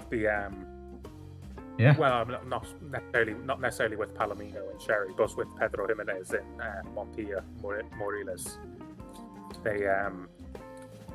They do it all by hand, picking, drying, turning it over, and letting the other sides dry. Funny enough, the name, so they still make Amontillado and Fino in Montilla Moriles as well. But they just make it from the Pedro Jimenez grape. Okay. So, and that's the thing, Amontillado in Spanish literally means Montilla-like. Oh, so it's just, similar. Yeah, so it's, exactly. Well, that's what they think Amontillado actually originated from Montilla Moriles. Okay. The Montilla Moriles region. Yeah. Meanwhile, Montilla Moriles, even though it's still in Andalusia, but it's 100 kilometers north in the mountains from Jerez. So it is humidity-wise, it is night and day. Yeah, I can imagine. Oh my god, that sherry is good. Why was I sitting on that for so long? I mean, I know why I originally bought it, because I wanted to do a stream when I had a bunch of Pedro Jimenez finished whiskies, and I was going to open the sherry and then do a blind and see if I got the notes of the sherry in some of the whiskies. I mean, fuck that! I just want to drink it and just enjoy it because it's amazing. Well, I mean, for example, Valdespino is again, that's an average 8-year-old sherry. Apparently, I don't think it says that on the label. But the average age is 8 years old, so that's not the Pedro Jimenez that goes into whiskey cask finishes. No. Not too dark. No, I mean, I'm presuming being shipped, the it's naturally going to be darker in Australia if it's on a ship or plane and it's being sloshed around against the cork. Yeah, well, this is an Aussie. It's an Aussie port. Oh, it's an actual Australian one. Yeah, well, this is Penfolds. Right, sorry, because there's a Penfolds port as well. Yeah, well, this is Penfolds Grand 20, so that can't call it port because of it's not actually from the region, but it's the Penfolds famous winery. This is their 10-year-old. Wonder if it's actually 10-year-olds, because traditionally in port, 10-year-old, like sherry 10-year-olds, the average age. I don't know what that is, but Yeah. you're not getting a cheap, nasty crap when it's Right. Penfolds. That's for sure. This stuff's expensive. I think they'll be free. Probably, I don't know, because they will be free to call us whatever they want. In actual Portuguese port, you can only call it Reserve Tawny, which is 7 years old, at least 7 years old, 10-year-old, 20-year-old, 30-year-old, and 40-year-old. You're not allowed to attach another age to it. Yeah, that's right. So. Yeah, well, maybe they're just following in the footsteps because, yeah, you only get like 10, 25, 30.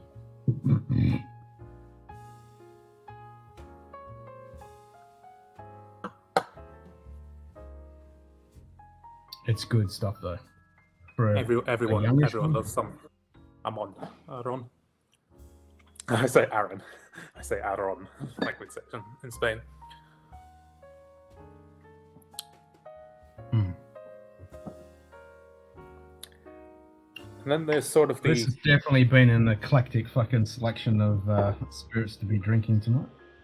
Yeah, sure. I've got a German smoky beer,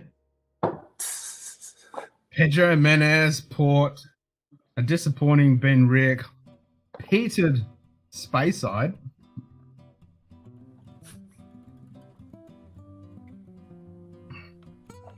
oh, okay. Now I'm having this sweet stuff with the Pedro Menez and the port. The smoke on this AX is coming through this doppel.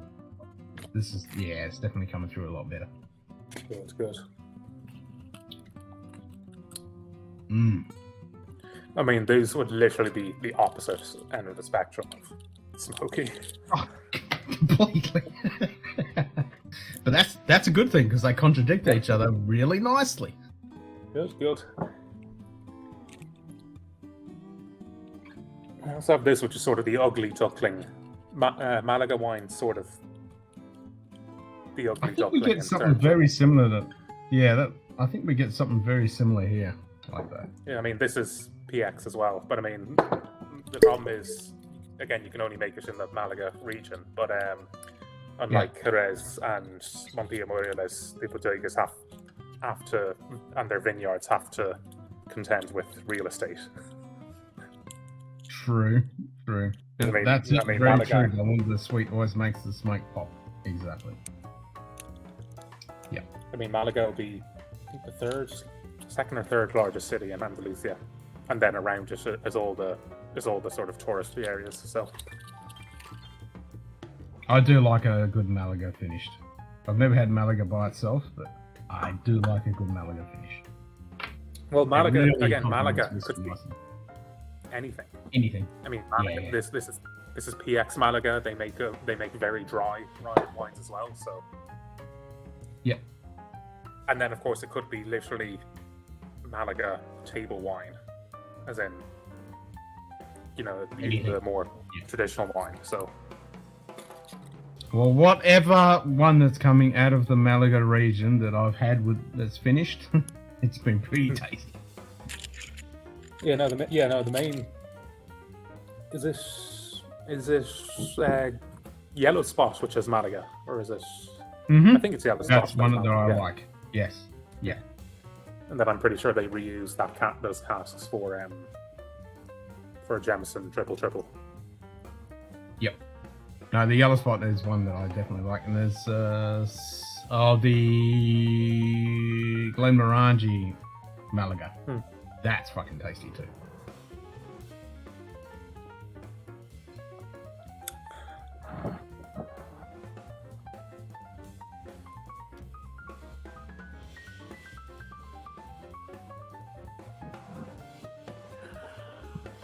And then there's finally this from Catalonia, Moscatel.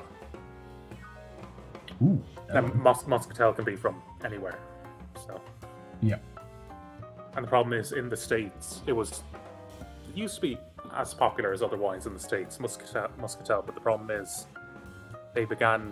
what became very popular in the States was a thing called Moscato, which was made from the same grapes, but really, really awful. I mean, if you find like one of those those cans of mixed wine and fruit. You know, in Yeah, like soda. The in, missus and her mother like Moscato wines. Yeah. Yeah. So it's really Buzzers sort of going live at 4 a.m. AWST on Saturday morning. What, this Saturday? I've got my name attached to that thing.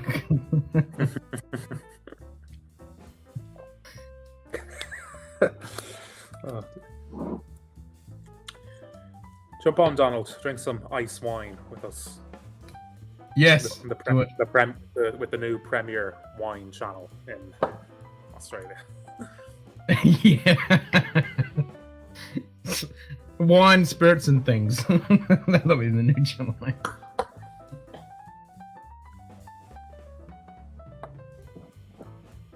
Yep, this Saturday at 4 o'clock in the morning. Yeah. I don't know. I might. Well, actually, maybe we do a Inception stream and we stream it. I don't know what I don't know where I'm going to be on Sunday, so maybe I can do that. I might be able to do that. I might stay up all night and then stream it.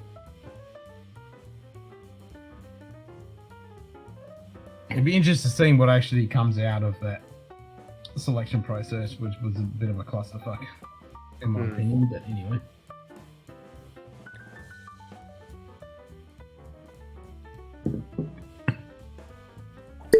I've got my name along with all the other names. I don't know. The problem is, as long as the odds of us keep getting bigger, then it will always overwhelmingly reward better distribution rather than better product. Well, I think the main reason why I jumped on board was to kind of influence this selection process, that it shouldn't be a core group of people putting bottles forward and then everyone else putting bottles forward, and you just get this messed selection. It should be blind. You should get, this is the category, specifically well explained and defined, and it should be blind. Okay, you got 3 you can nominate, or 2, or whatever it is in that category, and you got no idea how many contributors are on board of what they're putting forward, and then the cream of the crop goes to the top, and that's what gets pushed out to the public, and then they know. That's how it should be.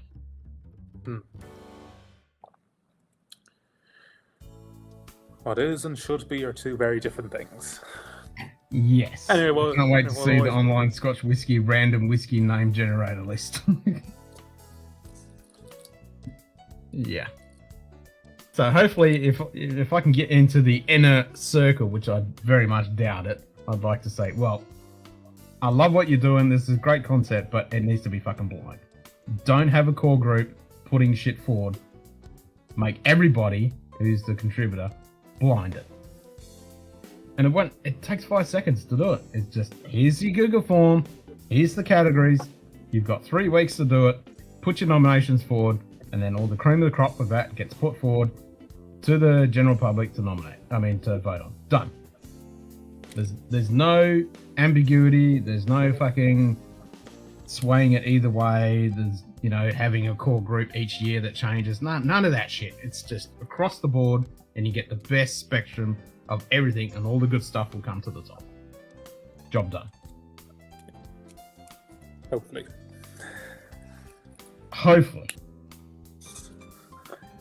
I don't know. I mean, if Johnny Walker Green Label won, what did they win? Best value or something last year? No, it was Aaron 10. They won something. I don't know, like most accessible, best accessible, or something. I don't know. Yeah.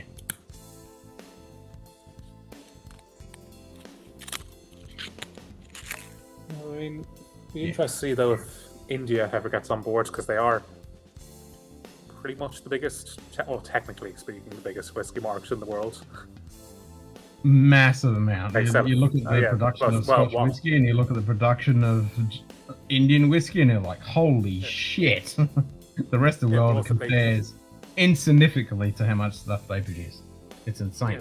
And the amount of stuff that's consumed. Yeah. I mean, in the malt whiskey yearbook, it's like 1, 2, 3, 4, 5, 6 is all Indian whiskey. No, whiskey. Yeah. Yeah. What we would call whiskey and what they call as whiskey is two different fucking things. I just hope this Cadenhead Small Batch Highland Park bottled in 2015 wins Blended Whiskey of the Year 2022. Yeah, funny fucker.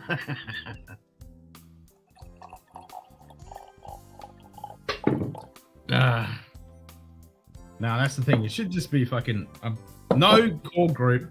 No one nominates jack shit. Everyone blind nominates bottles. That's the way to do it. As long as they're clearly defined and easily understandable category.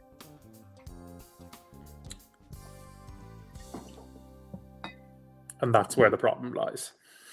That's where the problem is, because the categories are a bit dodgy, and then you've got this core group that nominates a bunch of shit. And you can tell what some people have nominated. You can say, oh, you know who it is.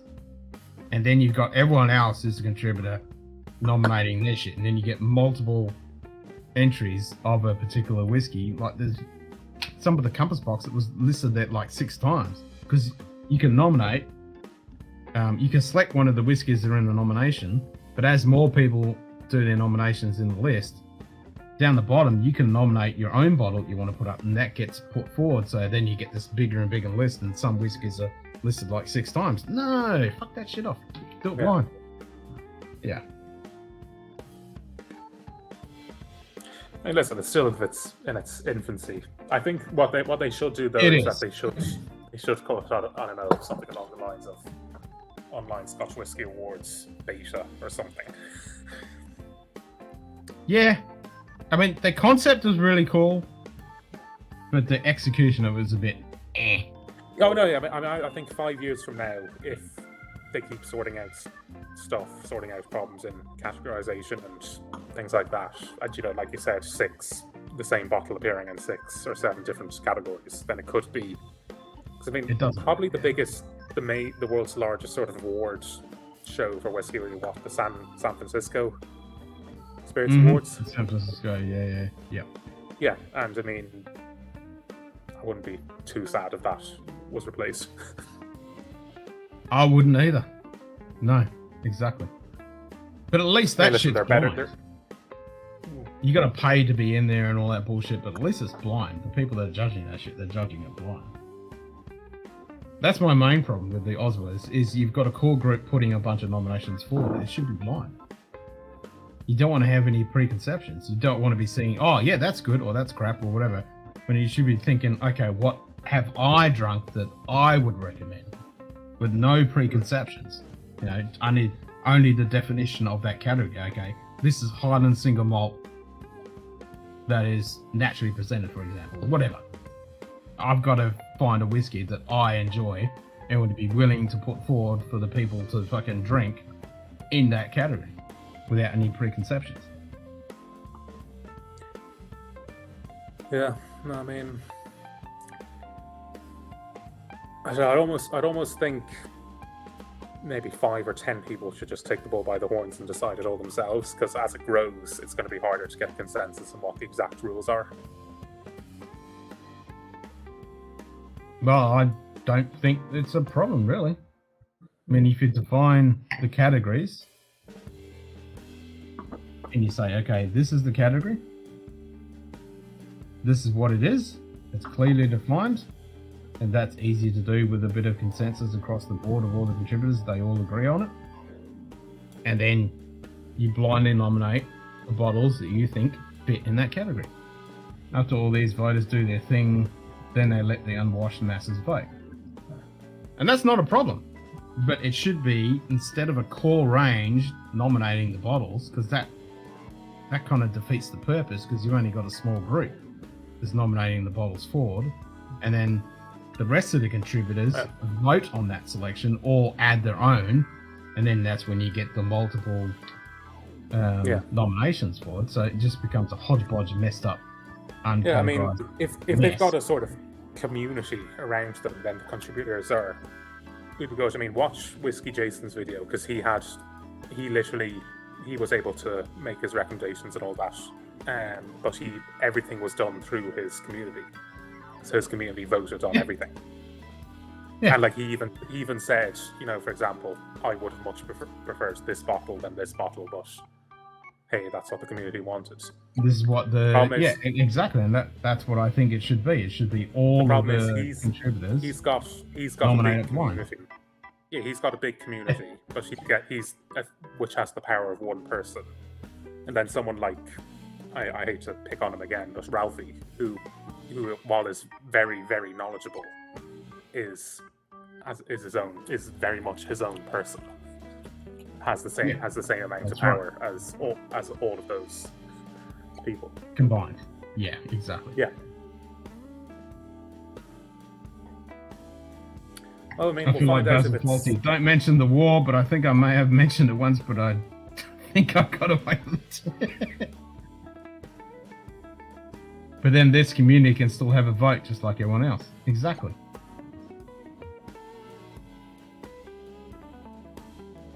Nah, just do it blind. Problem. And I know I sure as fuck wrote in for almost all categories. Well, we'll know if there's a problem if... And winning value in Whiskey of the Year was a freaking joke. Agreed. We'll know if that Ben Riach wins an award, if things are going well or not. What, this one? Yeah. Best NAS Whiskey of the Year. Best NAS fucking hot mess. Yeah.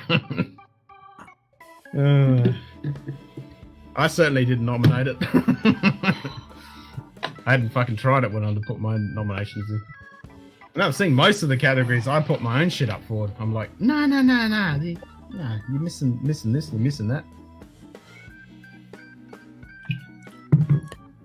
And that's where it should be. Another it should thing. Be wild. Yeah, I mean, and another problem, Aaron winning value whiskey. For the likelihood is they're going to win that, or at least they should win that again this year and the year after. Yeah. I mean, that's the thing you'd have when it comes to things like that, value. That's the one big problem I think with sort of crowds, a larger crowd doing it. You've got stuff that value-wise, value in terms of value, the same things are going to win 5 years in a row. Well, I don't think you should even have a value category. Yeah, I know. Because it's fucking subjective. Yeah. I mean, to be honest, I think value-wise... And even having a category for best whiskey. Like, nah. You can't really pull all of that down into one whiskey. It doesn't work. As far as I'm aware, you can easily do, okay, what's the best new distillery or within the last 10 years? Or what's a great whiskey from the last 2 years that is a Highland? Those are easy definable categories that anyone can nominate or put a whiskey forward. But best value or best whiskey, that doesn't really make any sense. Yeah. It's different from everybody. And that's why I'm saying, companies that have great distribution have a much better value, much better advantage. I mean, like for example, I would say best value whiskey, just to throw it out now, would be Wild Turkey 101. But there might be something which is better value than Wild Turkey 101, but in Spain I just don't get it. Yeah, very much. That is so fucking true. Exactly. Yep. And it's like, when Roy was talking about Glencairn 10, which is amazing value for him, and it's a great fucking whiskey, but for me it's like $100. Don't get me wrong, I fucking love it. It's a great whiskey, but I wouldn't say it's epic value because it it's not easily available and it cost me a small penny.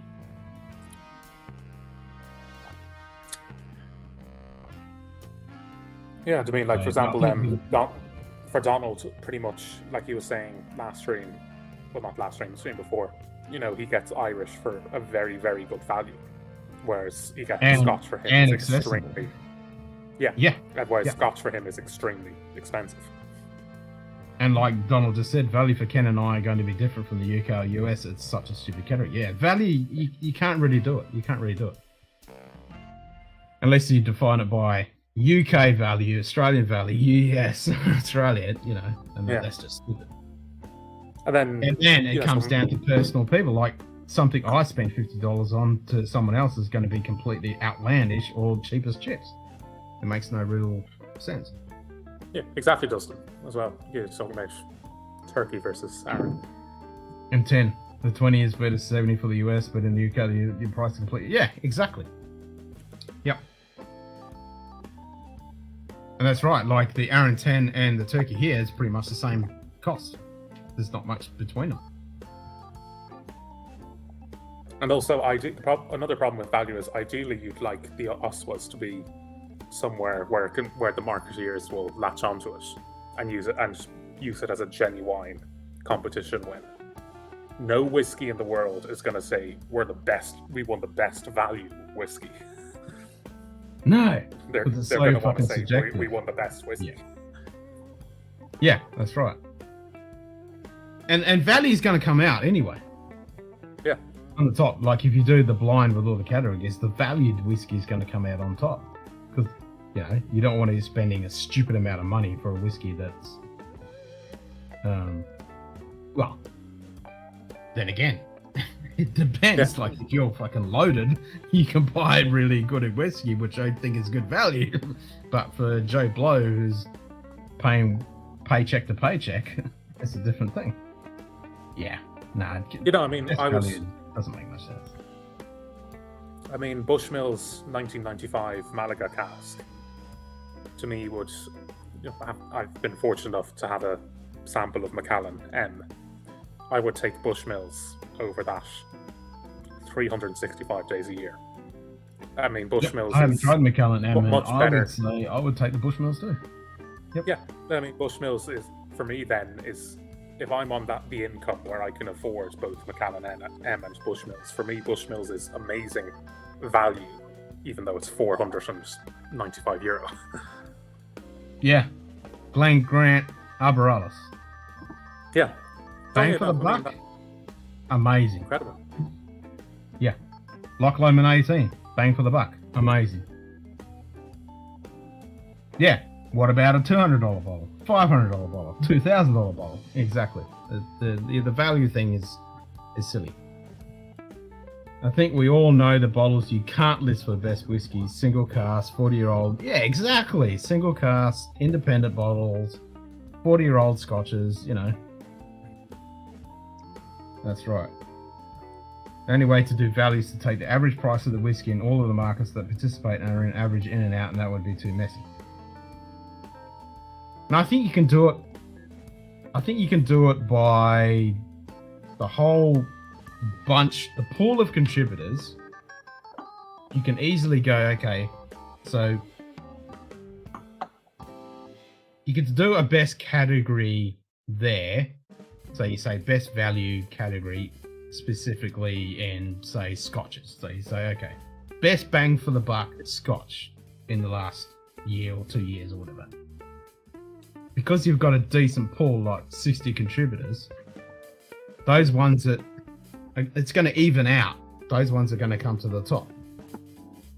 Because all the outlandish ones or the ridiculous ones, they're not going to get completely, they're not going to come to the top. It's going to average out. You can do, say, best 18-year-old whiskey and tell the voters they should factor in value to them. Yeah, gets a bit hard.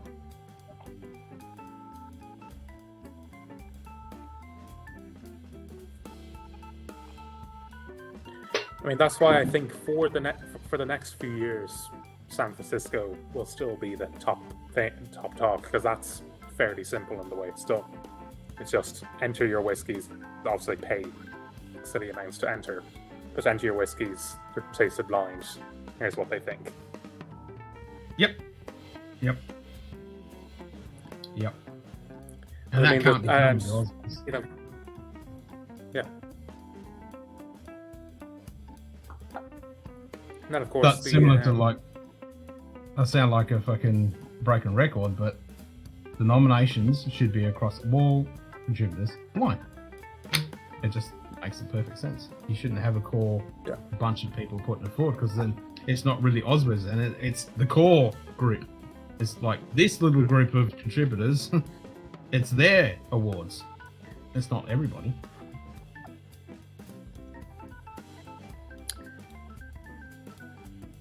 Yeah, I mean, I'd say it's the first. It's like the League of Nations is to the UN.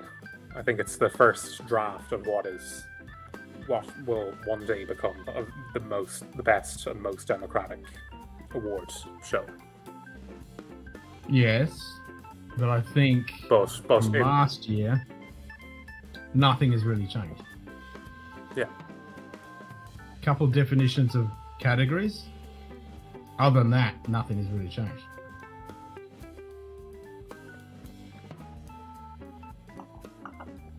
And I mean, like, another problem, for example, now that American single malt is officially closing in on being officially defined in the law, are they really going to have an best American single malt and best American malt whiskey? Yeah. I mean, you can have, Well, you can have talked malt to a whiskey, few which other is- people. G'day, Hangin'. You back, mate? If you do it by age, places like India or Taiwan with hot, humid environments have an advantage, and Australia and other countries as well. Yeah, you can't do it by age. It doesn't work. I mean, you can do it by age if you say Scotch, which is what it's meant to be. It's online Scotch Whisky Awards. So if you're going to say, okay, best 12-year and younger, or best NAS, or best 12-year and older, or best 20-year and older, whatever, Scotch, that works. But if you're going to go world whiskey, then you have to define that a bit better, because, like you say, Taiwanese, Indian, it has to be Scotch. It's the online Scotch Whisky Awards. And you can have the world whiskey category, but it has to be defined. It has to be new world whiskey. Or, like we've discussed with a few other people, if you're going to do world whiskey, there has to be a category for just Irish and for American. And if American, you're going to have to go bourbon, rye, single malt. Yeah, it should be. That's what I have suggested, Aaron. If you're going to do Scotch, break it down into the regions. Okay. If you're going to do the I mean, even then, what's Campbelltown, the distillery? Best What's the Highland. distillery that's in Speyside but claims to be a Highland distillery? Which one's that Well, again? all Speysides are Highlands. Yeah, exactly, and that's when it comes in, and that it's. Anyway, I mean, the problem is there's so many definitions and theories and everything. I don't think anyone's ever going to be on the same page with regards to it. I think that's what I'm saying. I think about after 3 or 4 years of doing the initial awards, a group of 5 or 10 people are just going to have to grab the bull and by the horns and say, "This is these are the exact way. This is the exact way it's going to be done." End of story. Yeah. And that's fine. After 5 years, you can nut that out and get that dialed right in. Just going to say a release that had fewer than 150 bottles released shouldn't be there either. Agreed. Because you can't fucking get it. And the distribution is going to be all over the place. That's right. Yeah, no, it needs to be core range stuff. I mean, fair enough. You can have indies, like indie distilleries. You don't want to go indie bottlings because that's just ridiculous. But yeah, it needs to be core range stuff, not one-offs.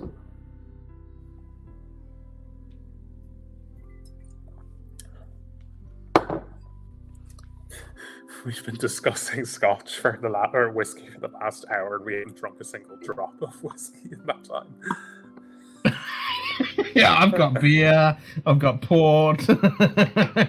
My whiskey glass is now filled with port. Sweet wine. Yep. But it's nice to have a little fucking palate cleanse.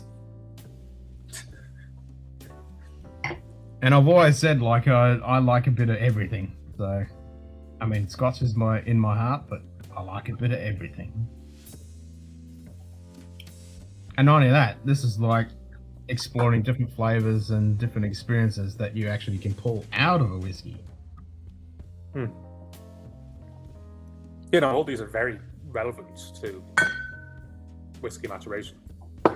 Because I mean, in Sure. terms of just general table wine, I'm not a fan of that being finished. When I see that a whiskey's been finished in, for example, Bordeaux wine, the first thing I think is, it's probably going to have the taste of a sulfur candle in it, because that's what they use. Well, the for regular. Causeway coming out from the Whiskey Club is going to be fishing Bordeaux, and I hope they do a good job with it. Yeah, I mean, again, you can either stick a sulfur candle in it and send it over, or you can put it on you can spend literally three times the money per cask and put it on a refrigerated boat. Yeah. So it's going to be interesting to see. Because the other ones I've had with the Banyuls and what's the other one? I'm trying to think, but it was fucking delicious. I might be a Malaga actually. Yeah. But I mean, Malaga doesn't need, the 1995 Malaga is amazing. But I mean, these sweet wines, because they're 15, 16, 17% or higher, they don't need sulfur candles usually. No. So another new weed shop just opened up next to where I live. It's allowed to operate 24/7, 365. Alcohol is strictly controlled. Makes sense, right? Yeah, it makes real good sense. That's a huge advantage of bourbon. No sulfur. True.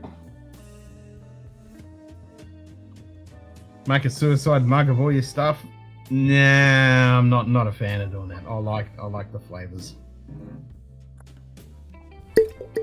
I mean, I like a bit of sulfur note, but like that sort of, I prefer that sort of yeasty sort of natural sulfur rather than, this smells like someone dumped an entire box of matchsticks. Matches, yeah, exactly.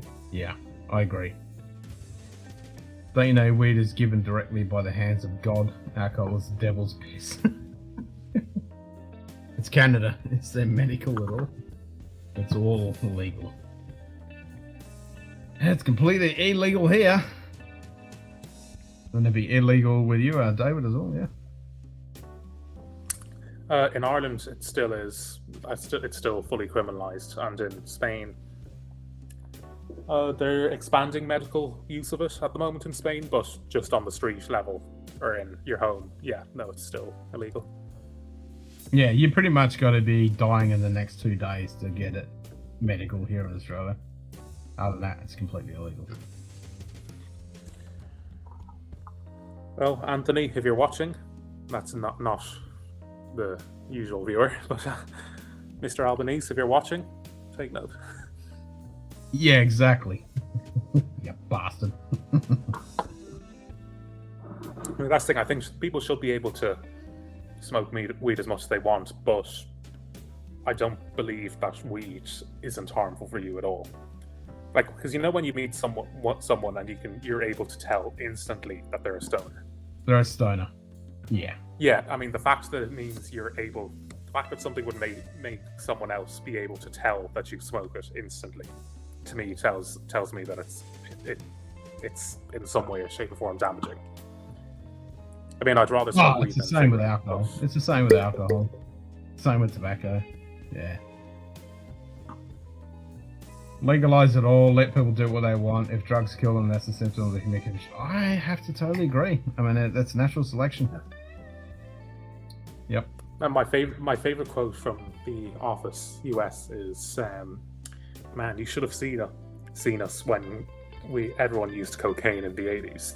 Terrible, but boy, did we move paper." Yeah, exactly. We got shit done. Yeah. I know some people just make huge amounts of data. Yeah, they're still fucking. Yep. Wake and bake. I mean, and that's another way I think it's damaging. Like, it's one thing if you're, smoking, just before you go to bed or to relax. Recreational, yeah. But but if you're spending time that you could be doing something productive, just smoking on your couch instead, then that's when it's harmful. But people do this. Same thing. They spend all day drinking. Yes, but drinks have good labels, so we get a pass. Well, they are pretty, but most people that are alcoholics are not drinking the good shit, are they?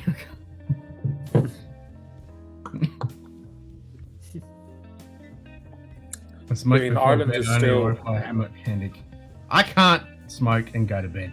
My brain turns into fucking hyperactive creative mode. I know people smoking at work. They still hit the gym, get their work done, just do it all high. Yeah, there's many people that are stoned out of their brain and they're active. I mean, Ireland's still. Yeah, that's it. You not don't smoke as and much drive. anymore. You don't drink and drive. That's all just basic common sense. Ireland is still. I mean, we don't do it as much now, but for most of the last, up until late last decade, we were one of the last countries in the world to do plane flyovers with infrared cameras to look through people's homes to see who was growing weed.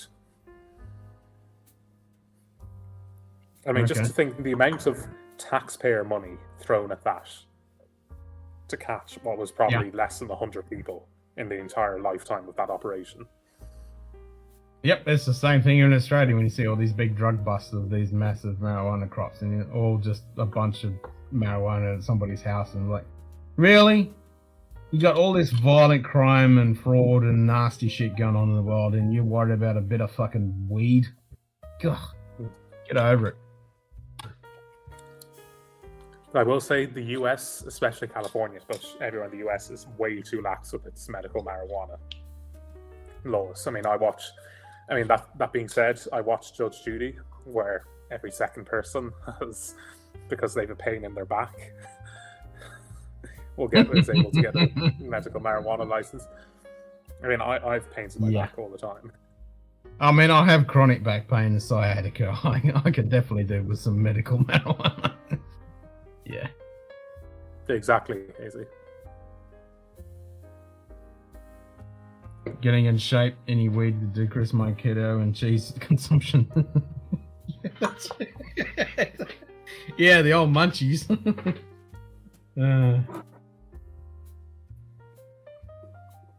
Nah, just make it normal like fucking tobacco. And, I mean, coffee. Coffee's a drug. It's caffeine. It's completely fucking legal. Totally accepted. And that shit can kill your ass.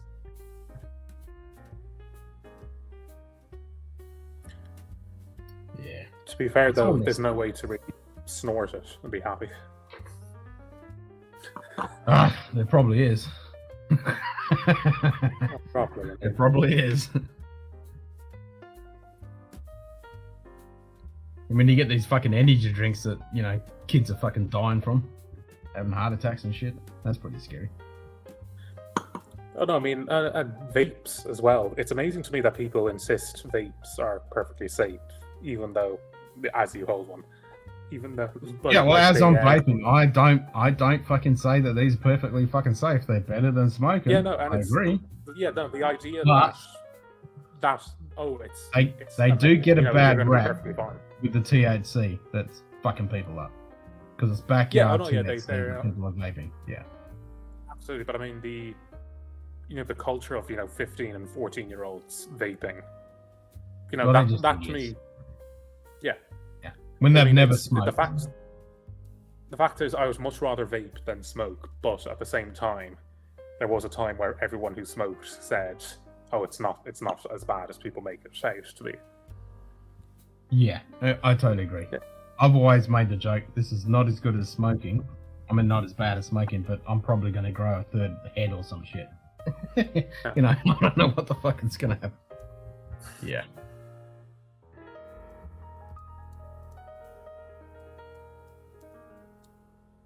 You can buy pre-rolled Cheech and Chongers, but I buy weed cut to vape easier and smells better. South Park, where Randy gives himself cancer for medical. Lance Armstrong, other cyclists were injecting caffeine. Yep, they were injecting caffeine. They were doing the blood transfusions. Yep.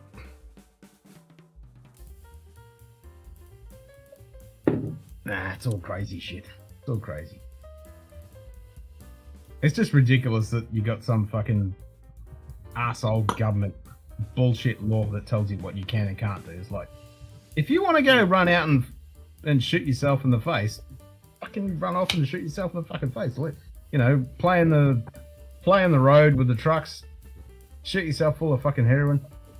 Just, yeah. Folks, this is Wine Down Under, sponsored by the Libertarian Party of Australia. Do whatever you fucking want. Natural selection.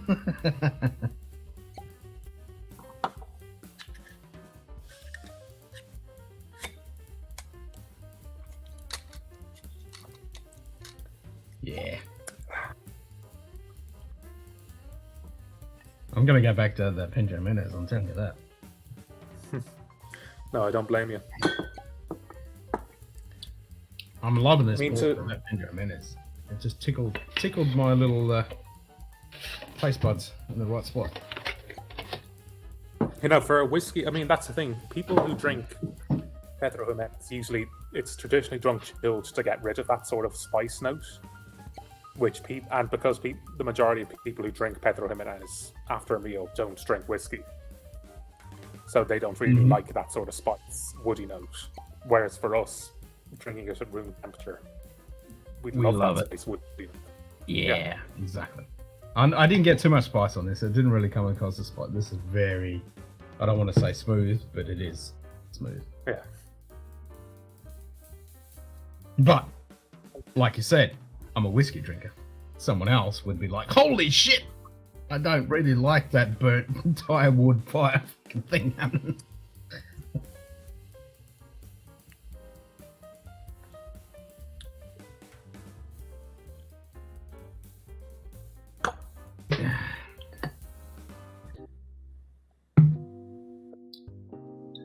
Wonder one THC to CBD cut so nice before bed. Nice.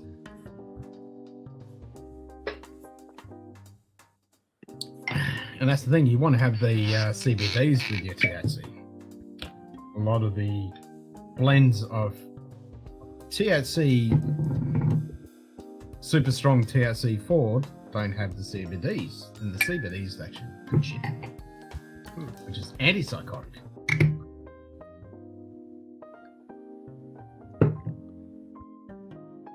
Allegedly.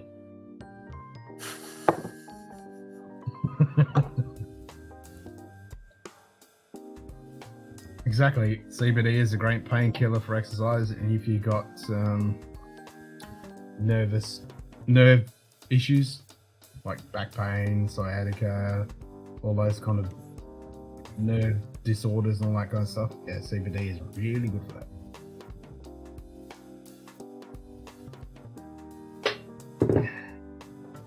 Yes, CBD will chill the effects of THC. You don't get all wacko. Exactly. Yeah, CBD has the same antipsychotic compounds that THC can make you go troppo. But saying that, the people that do go troppo on THC usually have a pre-conditioned deposition to go wacko anyway.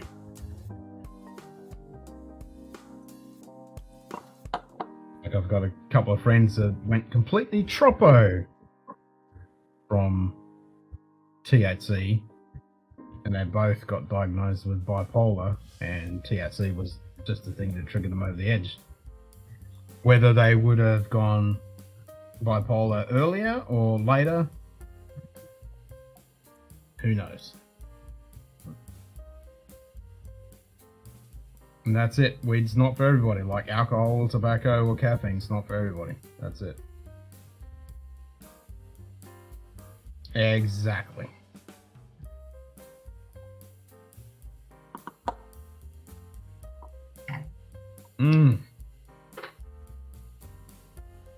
This is definitely not lasting 6 months. No fucking way in hell. Oh, that is so fucking tasty. I'm a big fan. Some of weed that. called sour diesel. That one's freaked me the hell out. Yeah, that sounds kind of scary. Yeah, I mean, like this, if you knew it was called sour diesel before you smoked it, then that And that's being stupid on your part. Well, some of those strains have some weird ass fucking names. I know, Yeah. sour diesel. Anyway, as a And famous normal Greek poet, diesel on the best of times isn't the most appealing thing. anyway, as a famous Greek poet once said, I'm going to go drain the lizard.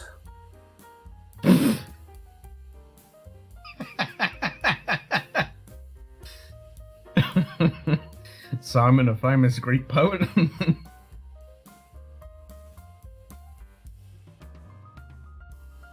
David, you forgot your stick. Most social weed I've ever smoked was called Dapper Dan. It's I can't relate to any of those names. They're just random names associated with something that these people smoke.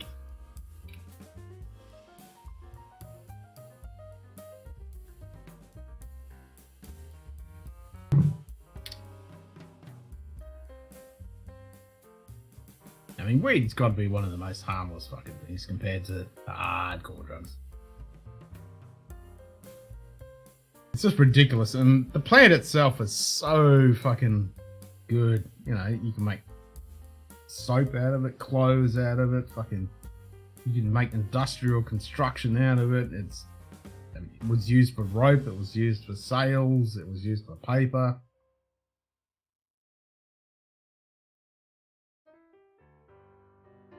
Well, that's it, Dustin. I mean, I did there for a little while. I smoked it there for a little bit. It was only like a year or two, but other than that, I was like, doesn't really do anything for me. That's the thing. It's like anything of this stuff. It doesn't have to be for everyone.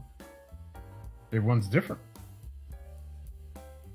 I mean, me personally, I don't. Other than a bit of alcohol and my nicotine, I don't do caffeine at all. Zero. I have insomnia and need the weed before bed when I really wired up. I'm the complete opposite, hanging.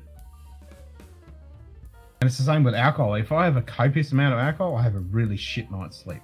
And that's actually scientifically proven. A copious amount of alcohol, you don't get a decent night's sleep. You might pass out, but the type of sleep that you're getting is absolutely shite. You're not getting a good night's sleep at all. And that can contribute to the hangover effect as well, because you're not actually getting a decent night's sleep. Never had Mike Tyson weed. Yeah, he's got his massive company with his ranch doing the weed thing. I've seen that on Joe Rogan.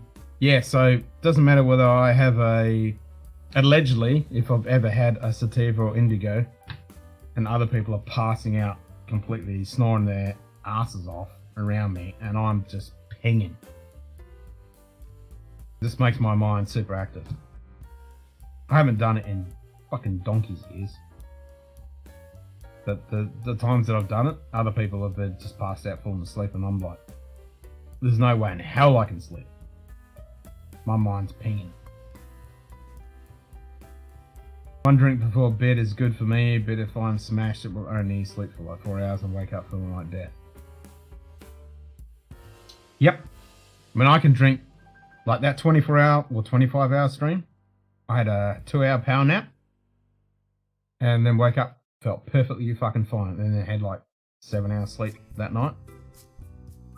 Not a problem the next day at all. I felt perfectly fine. Oh, fucking oath. I mean, if you're one of those, most of the people, you know, who have an indigo will completely pass out and have a really good night's sleep. A billion times better than fucking sleep pills. Yeah, fuck that. I would never take fucking sleep pills. Like I say, I'm lucky. I don't have a sleeping disorder. But if I did, I would certainly be not going down the sleeping pill route or the melanin. Yeah, melanin, that's the drug. I'll definitely go down the route of breathing exercise, visualization exercises, relaxation exercises. And I've taught people those exercises, and it's helped them a lot. Because most people, unless you've got a certain condition, most people the reason why they can't sleep is because their brain is too active, and you just have to get your brain to go, no, turn off. And the main issue these days is people like to read a book before they go to sleep, or they watch a movie and then they go to sleep, or they're on the phone before they go to sleep. And all those three things, your brain is processing the living shit out of what you've just consumed. And you can't sleep with that. Tried ambient work for a few days and then stuff gets weird. Oof. Exercise in a day and getting some sun is really the best thing. Bingo, hanging. That's it. Yep. Exercise and sun. You got to get that circadian rhythm kicking in, and the exercise gets your whole system working. That's it. Doesn't work for everybody, but it's definitely for the majority. Me personally, I can sleep in the middle of the day, in the middle of the night. It makes no fucking difference. My circadian rhythm has no effect on my sleep patterns.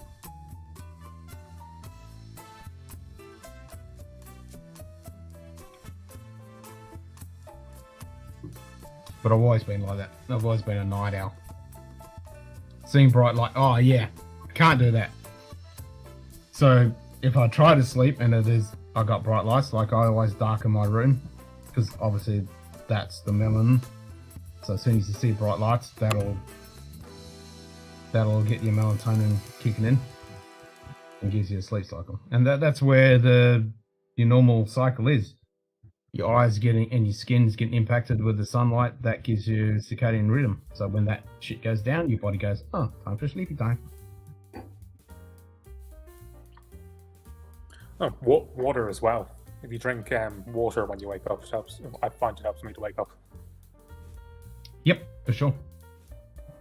Yep. And that's my daily drink. I don't do coffee, I don't do tea, I don't do any caffeine, I don't do sports drinks, I don't do anything. It's just water. That's what I drink during the day.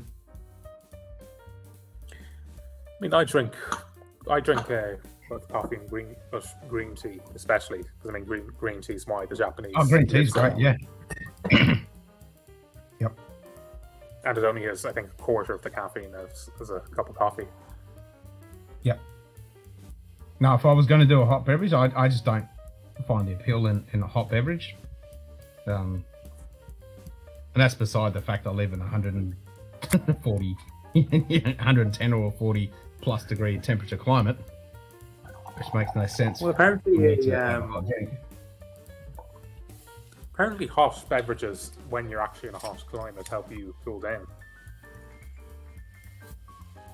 Psychologically, not physically, but yeah. Yeah, yeah, exactly. Jeez. Pedro Jimenez. How you going with that Malaga? Nice. Yeah. Also, try to turn off Yes. electronics an hour before bed, maybe read a bit. Yeah, you don't want to read too much before you go to sleep because your brain's trying to process what you read.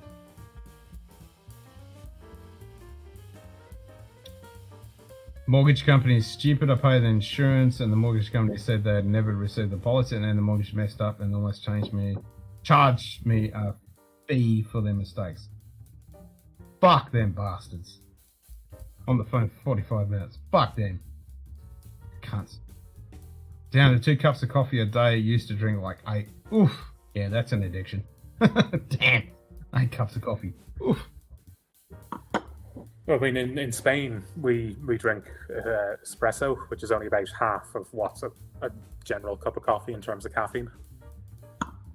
Yep. So, and also espresso's the healthiest type of coffee. Yeah. I mean, yeah, a lot of people, can't. I drink coffee all the day. I just like the flavour. Yeah, there's nothing wrong with that. As I always say, everything in moderation.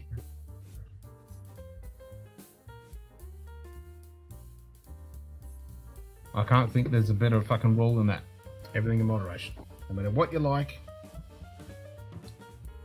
If you're a fucking cocaine fiend, as long as you have it in moderation.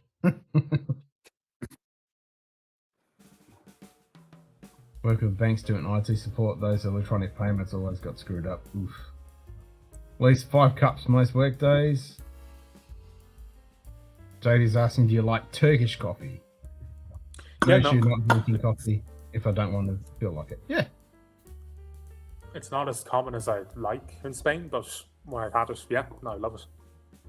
Especially, they say the Turkish tea glass, sometimes they serve the coffee in the tea glass as well. They say that's a brilliant for enjoying whiskey as well. Okay, that's interesting. I should switch to green tea. The stuff is good for you. Yeah, I mean, I've had green tea. I mean, I don't do hot drinks. I don't do tea or coffee or any of that. But the only times I've had tea, like a green tea or depending on what type it is, when my martial arts. So in my martial arts career, you know, I've had teas at the end of a seminar or a workshop or a workout or whatever.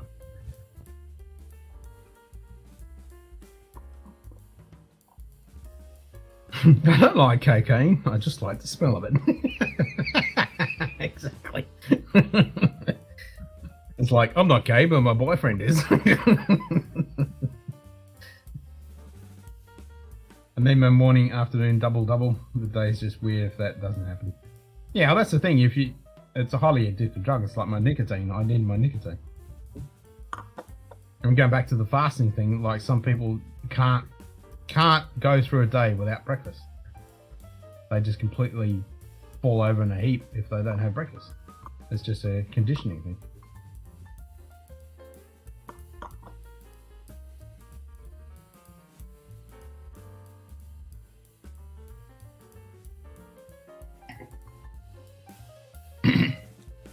I've never done the fucking breakfast thing. I fucking hated breakfast. Always hated breakfast. Except when I was in the military, especially during boot camp. I was fucking scoffing that breakfast down on a hearty steak and sausages and baked beans and bread, shoveling that shit down at some stupid hour in the fucking morning because you fucking needed that food.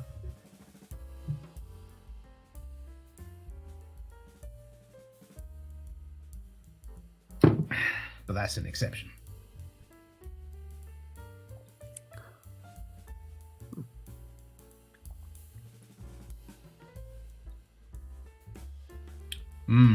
This combination of Pedro Menez and fucking slightly smoky German Rauch beer. Hell yes! I mean, this is... I don't know if you saw my facial expressions for the past 5 minutes, but this... I was looking at you going, smell, I don't know what I think about this. Yeah. Yeah, this smells really bad. Taste-wise, it's fine. It's a young, sweet wine. It's got almost no finish, but I mean, it's not. It doesn't smell like in between of a toe like the nose does. Okay, so it's durian fruit, pretty much. Yeah.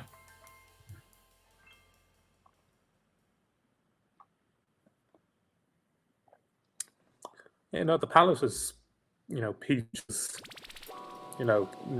grape juice blend. Slightly sour, but not disastrously. Right? I mean, listen, it's €6 and it's got a screw top, but I mean, that's actually normal in Spain well, not normal, but not abnormal in Spain for a drinking sherry. Mm-hmm. Yeah, no, JD, Malaga is a great place. It's surrounded by the most trashy beach towns you can think of, but Malaga itself, great place. Yeah. Yeah, what I've seen on videos and pictures, it looks amazing.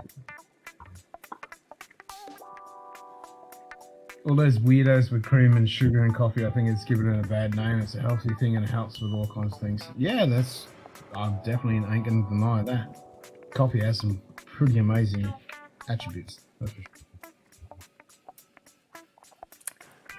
Love to do the coast of Spain. You and me both. Well, that's about 14 days of traveling, if you want, bro. Yeah.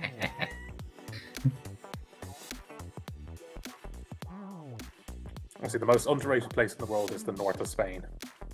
It's Spanish, but there's British, Irish influence and Celtic influence there as well. Oh, and they produce the best cider in the world.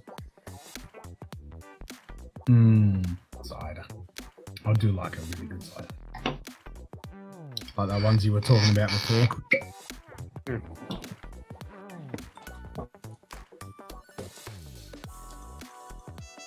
I'm really enjoying this fucking sherry.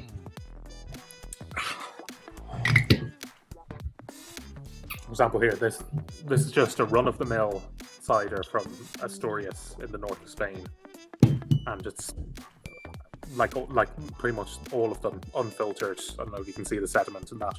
Yeah, soupy, cloudy, and sediment. Yeah, that's what you want. Yeah, That's exactly what you want. uncarbonated. Yeah. Yep. So how long a pour do you do when you're pouring it? Not very long, because I mean, traditionally in a restaurant, either they pour it behind a bar, and behind a bar in a cider bar in the north of Spain, they'd have like drains at the feet, so they don't care if they splash half of it everywhere. Yep. If I can get up to 1.5 meters, then I'm fine. Okay. And it still works alright? You get enough aeration and it kicks in? Yeah, enough. Yeah. Yeah. And that's another thing. Most of them come with corks, so if you leave them for a while, they get naturally oxidized anyway. Yeah. I mean, it wouldn't age, so to speak, but True. yeah. Went to Spain via Gibraltar and lives in Portugal. I did the coast of Brazil on a cruise. Would have been happy driving. Beer on land was 25 cents. Beer on Costa Classic was $5. Ooh. It's like when someone from Europe says they want to go see the coast of Canada. It's like, how long do you have for a vacation? Yeah, I want to go see Australia. Like, where? That's a big fucking place, motherfucker.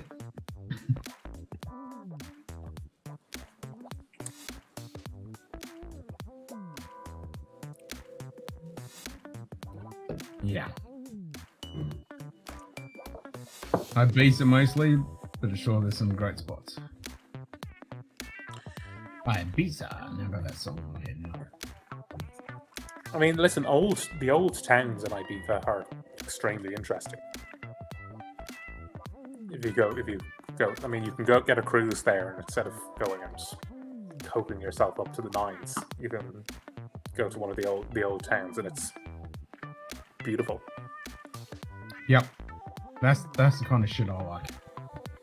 Old school stuff with rich history and fucking culture and heritage. That's what I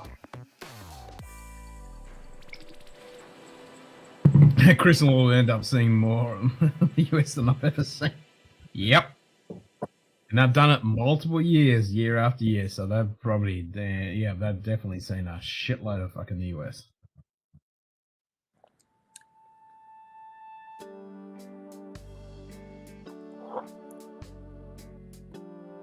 Well, that's the thing here in Australia. We got a lot of people that just pretty much sell their house, buy a fucking motorhome or a caravan, and off they go around Australia.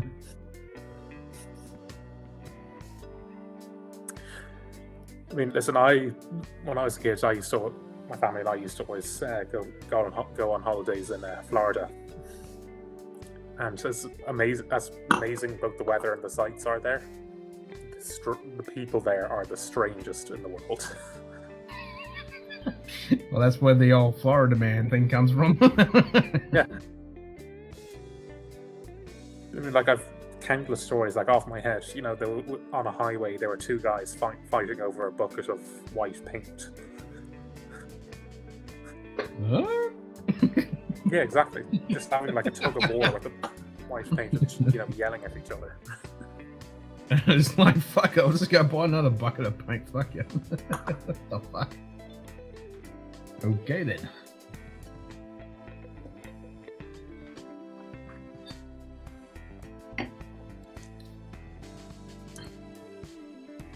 Only coast of Canada, I haven't really explored their Arctic coast just because traveling there is so bloody expensive. And fucking cold. Yeah, Kristen will tearing it up for sure.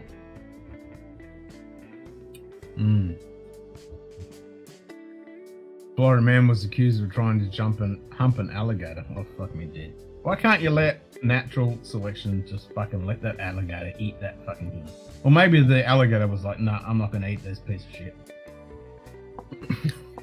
It's not worthy.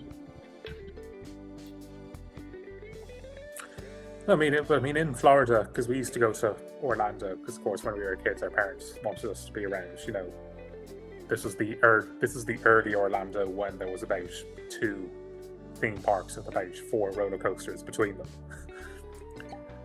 But Okay. yeah, you know, there were, you know, the way the people live, they live in these big houses. Loads of people live in these houses beside these sort of creeks.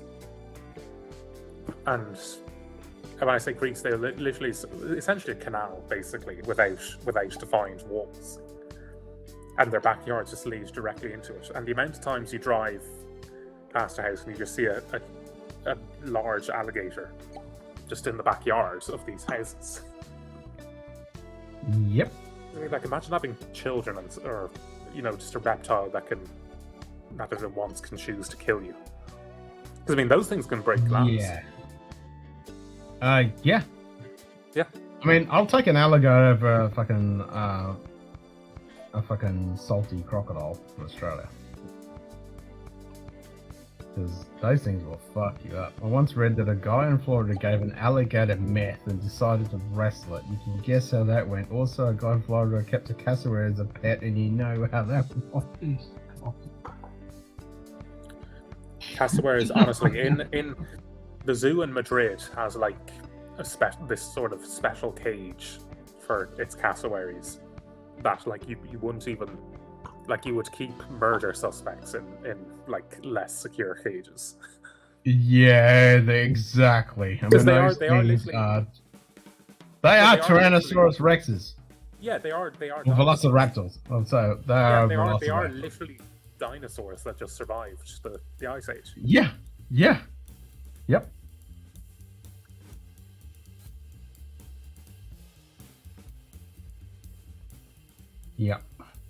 No, they are fucking... Yep, they are literally dinosaurs. Feathery fucking velociraptors.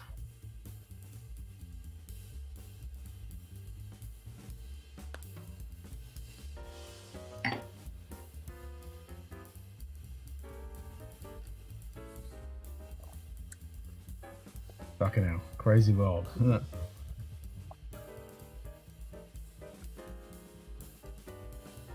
I hope Ron DeSantis wins the next American presidency, just so I can see the headline: "Florida man becomes U.S. president." I think you're gonna be in the back of the line for that fucking meme.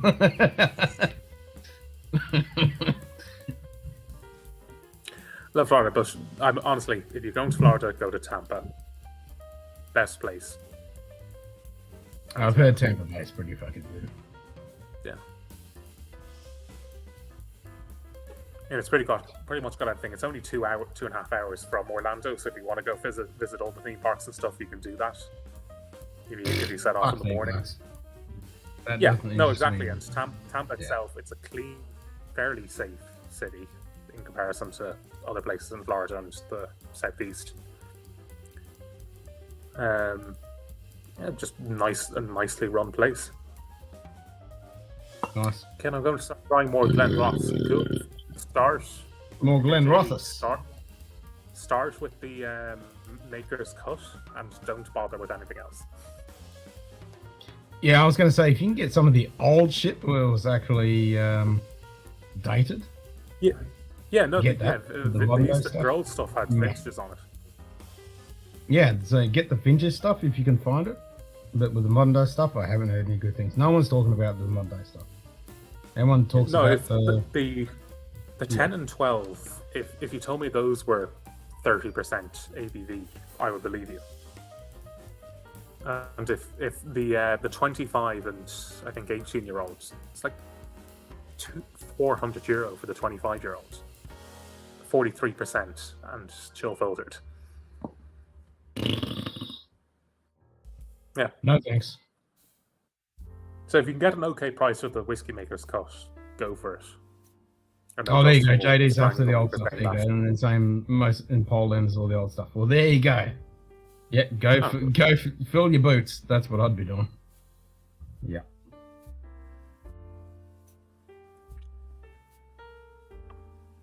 Now to get up to my cabin in Parks, left my old granddad 114 up there. There you go. And that's always a good reason to get back up to the fucking cabin if you left a fucking bottle of whiskey there.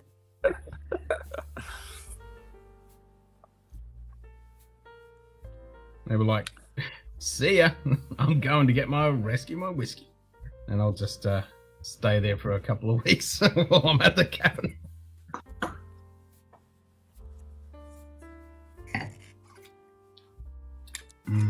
Glenrothes has some nice single casks. Well, no doubt.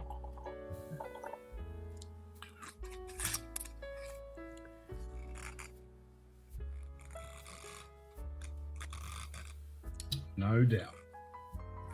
I mean, the Glenrothes 10 for me is €36, and 40%. And for example, Glenfiddich 12 is €30, €5 cheaper, and I would genuinely prefer the Glenfiddich 12 over Glenrothes 10. Yep. From what I've had from that, I would have to agree with you as well. I haven't had a bottle of the Glenrothes, but I've had it a few times. I'm like, meh. No thanks. Yeah, no, I have the Glenrothes 12. Half bottle of it at the moment, and it's nice, but €45. You're getting into single cask rum territory, and there's no comparison. Yep. No, it's very overpriced and lacking. That's for sure.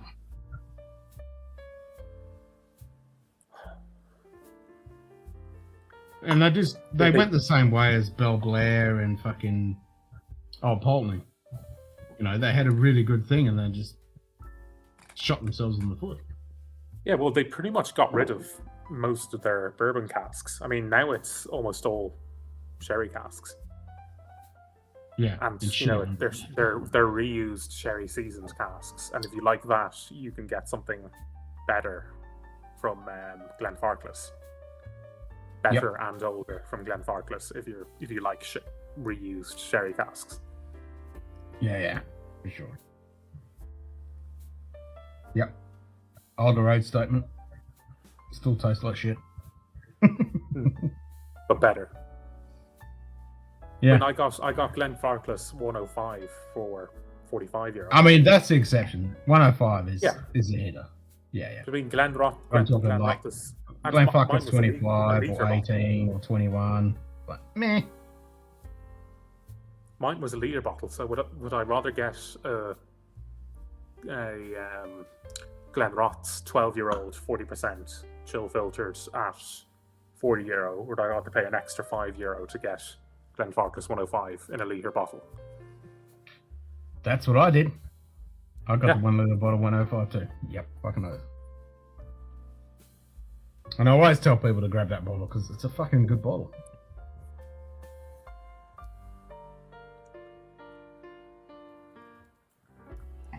Yes, exactly, Donald. That's the problem. You're throwing a blind dartboard with the Glenfarclas. Some of them can be amazing, and some are just fucking boring as batshit. That is the problem with Glenfarclas. Jesus Christ. This on the nose. This literally tells, because I used to and still occasionally play rugby. This smells like your underwear after playing a game of rugby. Oh, that's where you were going. Oh, it is genuinely horrible on those. It's passable on the palate, but it's really bad on those. So that you should just put a fucking bloody Sharpie on there and just call it Darien.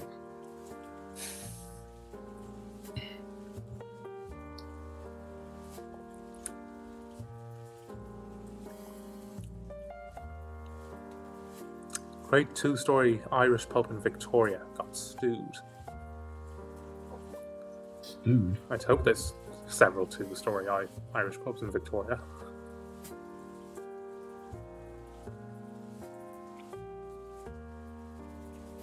Stewed? What's stewed? What's stewed? It's a word for drunk so Australian that even Australians can't understand it. Yeah, I'm like, are we talking screwed or stewed? As in, yeah. Even I don't. I'm munted, but I don't know. That's really beyond munted. There you go, Donald munted. Okay, stewed. Okay.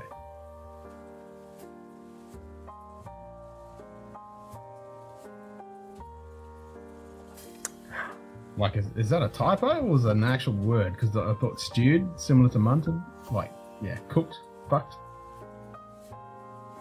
No, S and M are as far away from each other on the keyboard as possible, so I don't think so. But I thought there might be a R in there or something. Screwed? Or C? Yeah, but even, yeah, I don't know.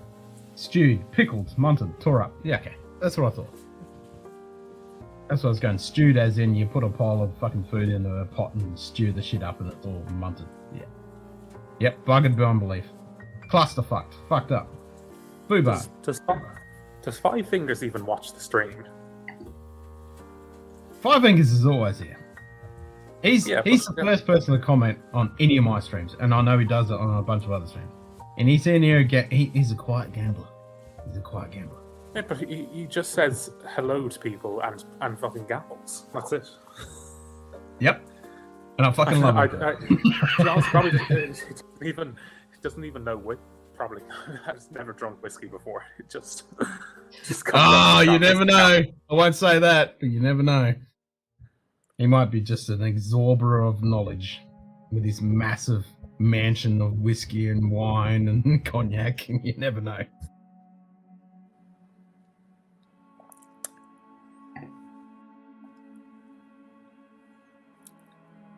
Buggered beyond belief. That's a very English thing, isn't it? Buggered. Oh my god. The nose on this is definitely not a fucking rugby's jockstrap. This is a tasty nose on it. Oh yeah, I mean, no, this Pedro Jimenez was really good. I mean, this is Sanchez Ramate, the people who make this. Pretty much anything from that really good quality. I'm excited to try this though, because I mean, this is Montilla Morella's Pedro Jimenez, so it's the real deal. Because I mean, this, like I was saying earlier, this originated essentially as this. From there, yep. And that's the problem now. Now I'm completely hooked on fucking Pedro Jimenez. I'm gonna be scouring the fucking interwebs. Nightfall. Find some good fucking Pedro. Five Fingers high fives hang in AZ.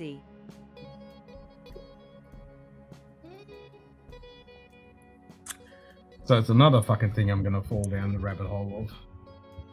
Oh yeah, that's fine. The whiskynotes.be. You'd probably recognise the website if you saw it. Anyway, there's a site called Sherry Notes that really explains the intricacies of sherry without like throwing the entire technical file on you. Okay. Yeah. I can see myself falling down that little rabbit hole and exploring that. And then What does hanging stewed is mean? Slang, intoxicated, drunk, adjective, cooked by simmering or slow boiling as food, slang, intoxicated, drunk. Yes. Well, the way I understand it, you put a whole pile of shit in the fucking pot and you cook the living crap out of it, and it turns up all mushy and crappy and munted. So, yeah, stewed. Fucked up. An Australian colloquial.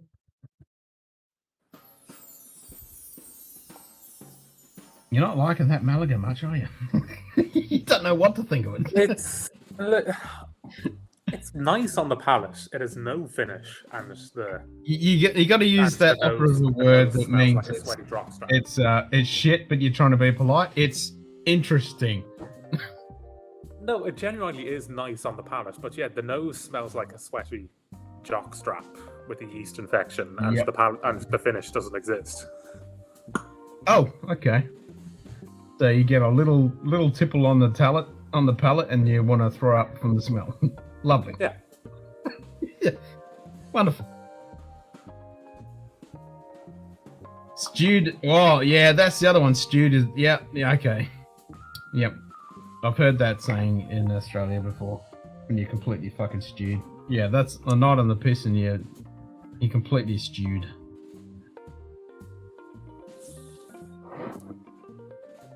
Yeah, overcooked potato.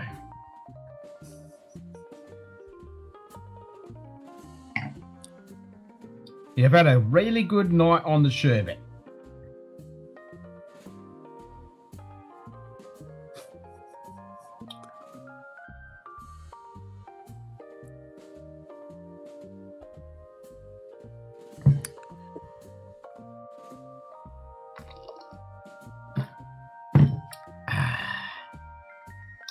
Yeah, I don't have to worry about putting this fucking Pedro Menez in the fridge. It's not gonna last. No, don't worry. I can't even remember how much it cost me, but I want more. No, because I mean, if it's from Bodegas Valdespino, who are fairly well known, but they're not the biggest, so there should be plenty of others around you. Yeah, I know the selection here isn't the greatest. I might have to shop around a bit more and see what I can find. But I mean, look for not necessarily Pedro Jimenez sherry, just Pedro Jimenez in general. Because I mean, you can get Pedro Jimenez from as far north as Navarre, which is literally as far away from Andalusia as you can be in Spain. Okay. Yeah. Yep. And same with Muscatel. There's Muscatel sherry, and then there's just Muscatel in general. Mm-hmm.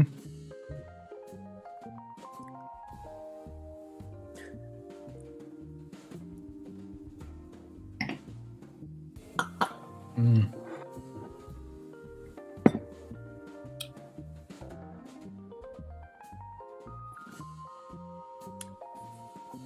Okay, so My brain's dark just ticking mahogany. over like what foods I want to pair with this. Well, Pedro Jimenez is usually on its own. I mean, the other sherry wines you'd pair with food. I mean, Amontillado and fish is. Fino and fish is just an unbelievable pairing. Okay, so dark mahogany color. Yes. Very. Yep. Clean and brilliant. I think not. Raisin, no. And toasted aromas, no. On the palate, it is tasty. Yes. Moldy jockstrap, yes. Yeah. Sweet, yes. And elegant, no.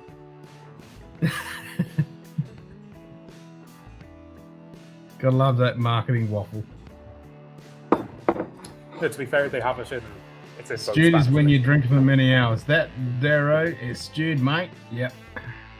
That's what I'll be if I fucking polish this bottle of Pedro and off.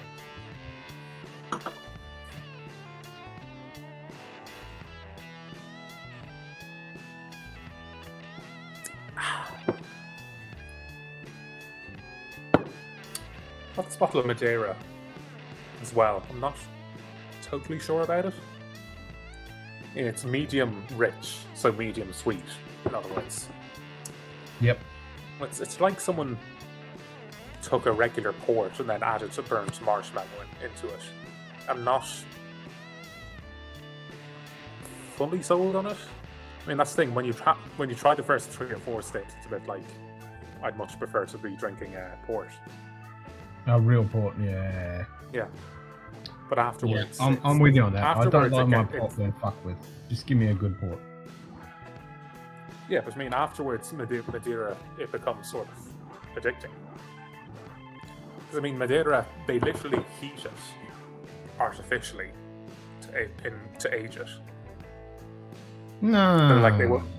they'll fill Madeira. They'll fill either a steel or wooden vat with the freshly fermented wine, and they'll heat it with coils around it. Now, the very best Madeira is naturally heated, just in a bodega that doesn't have air conditioning. But obviously, to make it on a grand scale, they can't do that. Yeah, you gotta industrialize it. Because listen, I've had one bottle of Madeira so far, so I'm not going to judge. But I mean, Madeira finished whiskies are my favorite, just in general. Madeira, then port, then Muscatel. I do like a Madeira port finish. I mean, a Madeira English, a Madeira finished whiskey. Yep. You know, and Haven't had too Madeira. many. The couple I've had. And Madeira is one of the few wines that still uses the medium sweet, medium dry terminology. The scale, yeah. Yeah, which I think is very good for consumers. Agreed.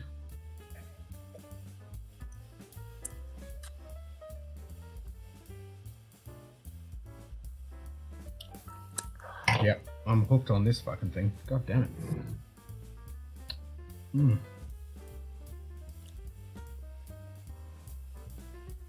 I think I actually like that over the ports that I have currently. Oh no, yeah, no, it's I think it's tasty. very, even though it's so sweet, it's so natural as well. Yeah, but yeah, that's what you meant. The sweetness is there, but it's not artificial fucking sugary sweetness. It's that juicy sultana raisin sweetness that I love.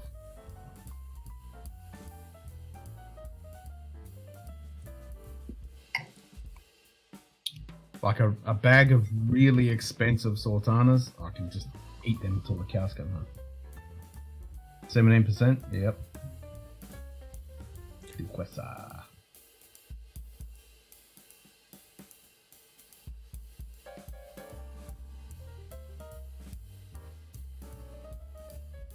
Trying to read that.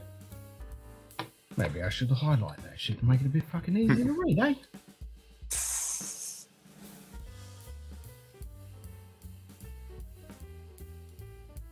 Shadowmanners, grapes, dark, mahogany colours, aromas of raisins, caramelised, toasted, something or other.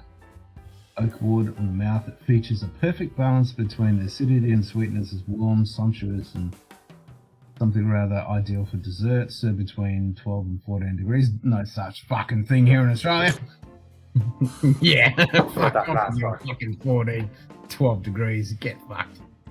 No, in Spain that doesn't exist as well, because in Spain we either have Yeah, exactly.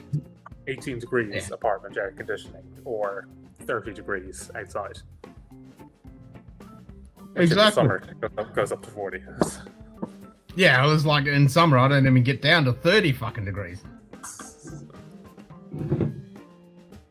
If it gets down to 27, I'm like, great, I can sleep now.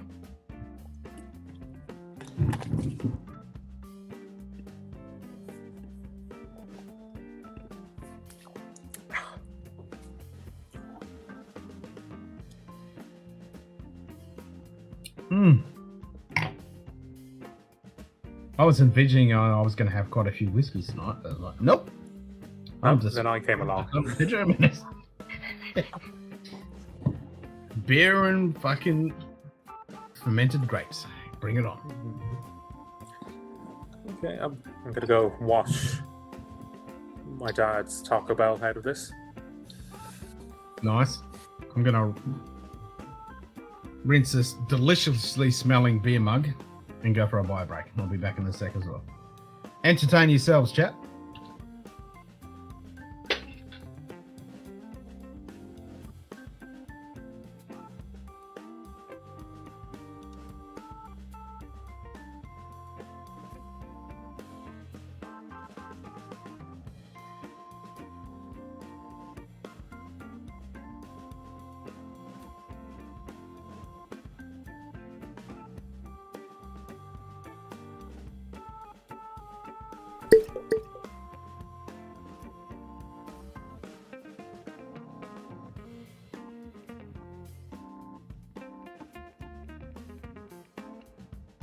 G'day. JAC. Cheers, mate.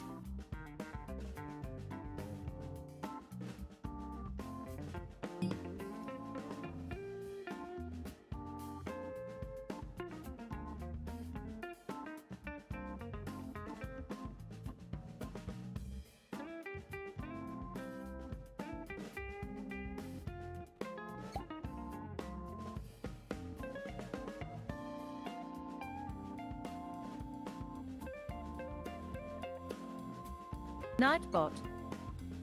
5 fingers high fives JAC.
Whoops, I was still on mute, my bad. Welcome back, Jack.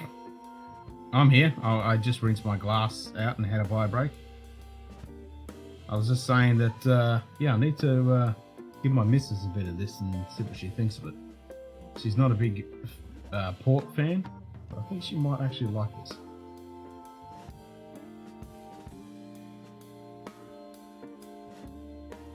I mean, she likes her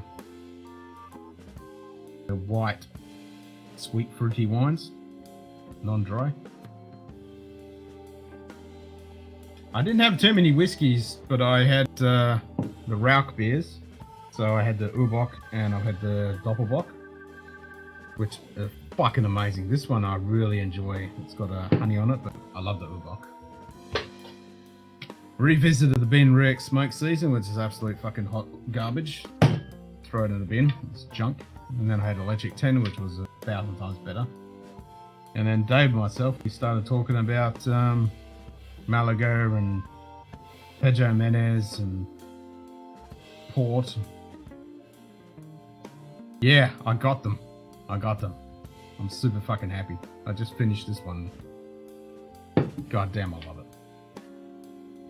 So I've got another one of these, and then I've got 2 Marzens, 3 more Uboks, and 2 of the Cousins, however you pronounce it.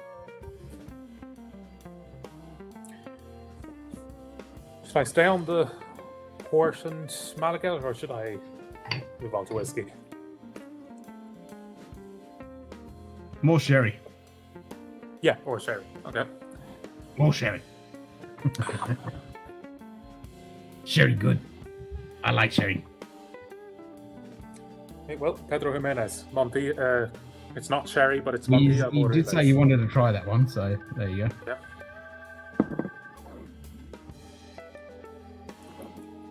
I mean, again, in reality, I was just saying I want to try my missus on this because she's not a big port fan, but she likes her white fruity wines.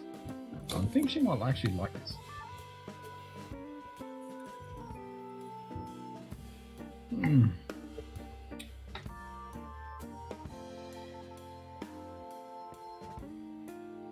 That's pretty sexy packaging. Mm-hmm.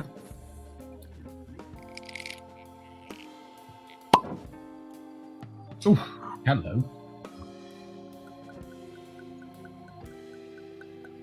Ooh, nice and dark and rich. Yep, this is the real deal Pedro Jimenez, grown and made entirely by the producers, Yeah. which pretty much no Pedro Jimenez sherry is. Make sure that fucking cock's in there. Yet to find a Redbreast PX. Lamavati PX finish, it's fantastic. Nice.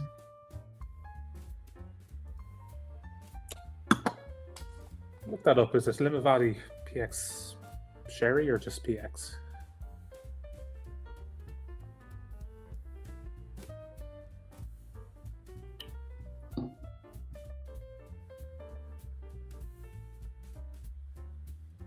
I don't know, this is pretty average, but fucking dead. Yeah, no, it's Pedro Jimenez sherry.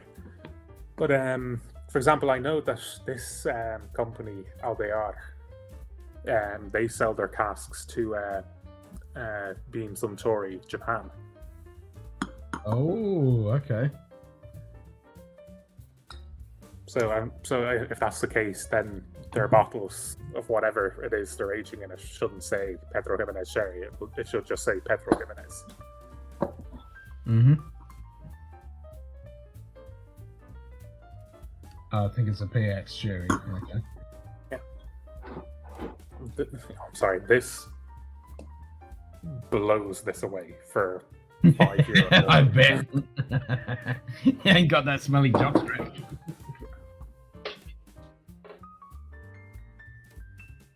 I mean, this is Oh, grape God. grape soda, white chocolate. So that was the first one I had, Jack.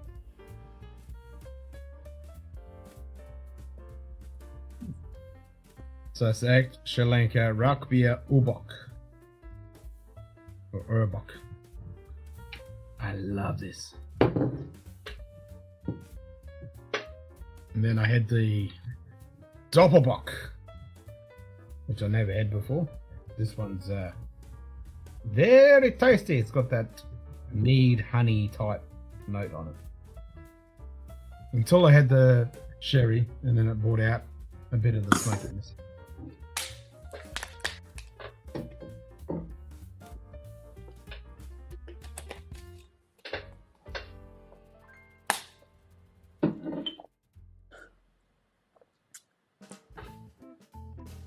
Just store the empty bottles up there for now. So many beers out, it's crazy. There are about 40 micro brew pubs here in my town.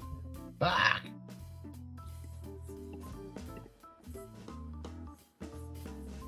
Oh, the Legend from Beam Suntory, that one is okay. Yeah, I've heard that one's alright.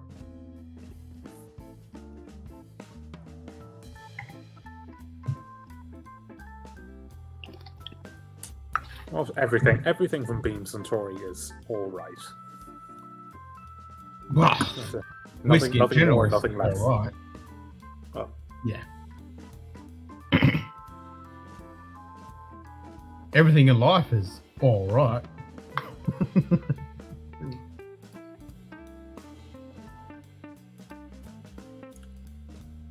Except death and taxes.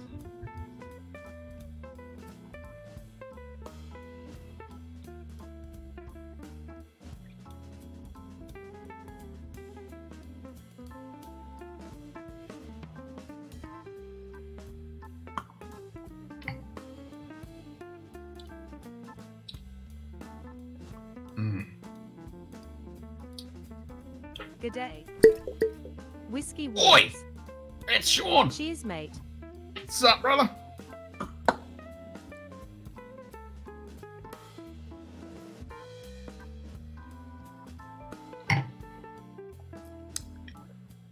I should be drinking this out of a capita. Or in a box. Or I think Sorry. my Luigi Baramelli kind of fits. Sorry, drinking this out of this after this is like drinking Lafroig 40 after Johnny Walker Black Label. At least Johnny Walker Black Label doesn't smell like jockstrap. What's amazing is there's €5 in the difference between these. That's the amazing thing. Oh, really? And it's night and day. This is €11. Ah, fuck me dead. Wish I could get that. And that's expensive for a Pedro Jimenez. And like the taste is still on my mouth. It's gone from sweet grape jelly, soda, vanilla to sort of a nuttier walnut taste. Oof. Hello. So then this is Montilla Morella's Pedro Jimenez is as real as it gets. I need to find that. I need to find that. Yes, Albayar. There's three main bodegas in Montilla Morella's who export internationally, and Albayar is one of them. Okay, I need to find that then. I need to find that.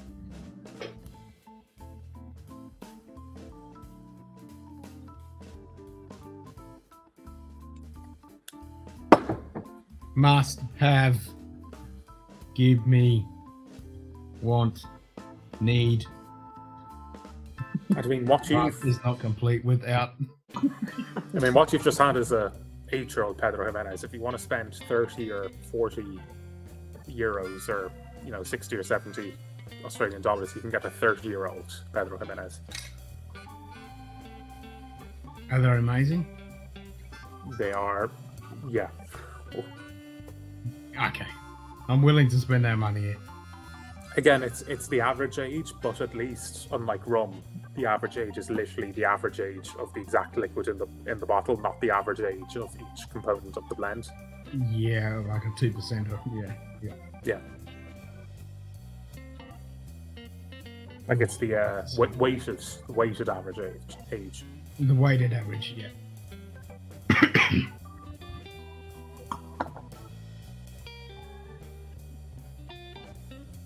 It was great to check in, but I have to cut out. Cheers, all. No worries, Jack. Cheers, brother.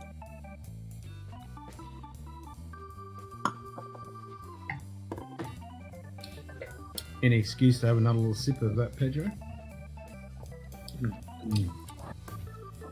Wait, is that your first ever taste of Pedro Jimenez? Yeah. Wow. It's been something I've been meaning to do for a long time, but I didn't want to fall down the fucking rabbit hole.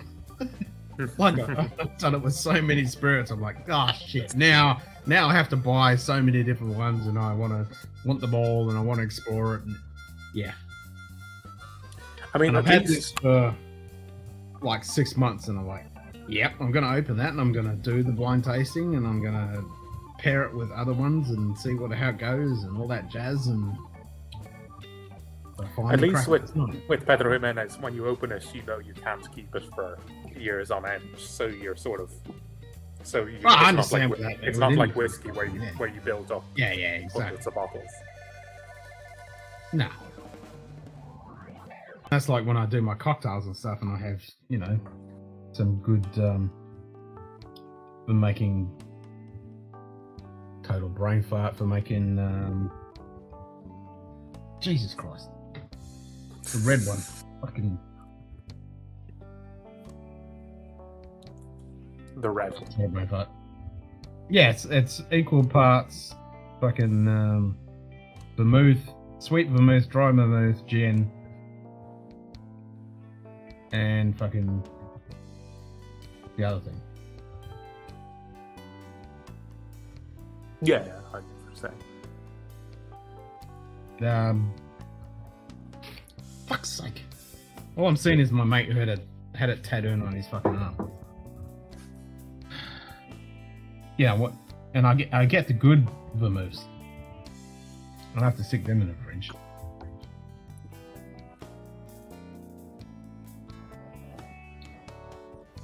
It'll come to me in a second.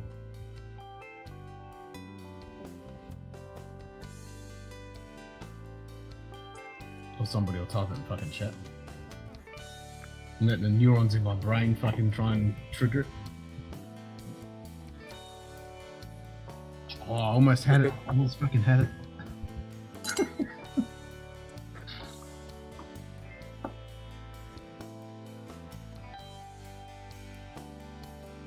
Now I'm trying too hard.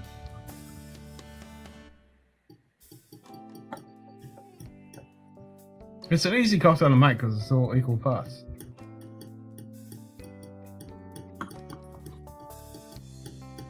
Was it so sweet vermouth, It's not dry gin. for Yeah, it's sweet vermouth, dry vermouth.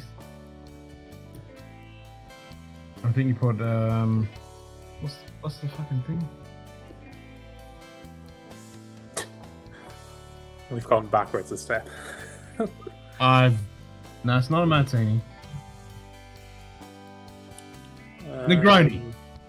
Negroni. Fucking Negroni. Oh, yeah. Negroni. What's the fucking base fruit? It is Campari. Traditionally. Is it? Is it just Campari, sweet vermouth, and dry vermouth? Yeah, Negroni is an Italian cocktail made of 1 part gin, 1 part vermouth It is Russell, gin. and I was right. 1 part Campari. Yeah. Yeah. No, that's what I meant. Yeah. Yeah. JD says martini. Well, that's different. Because then you got a sweet martini, dry martini, stir shaken, etc. And all the variations thereof.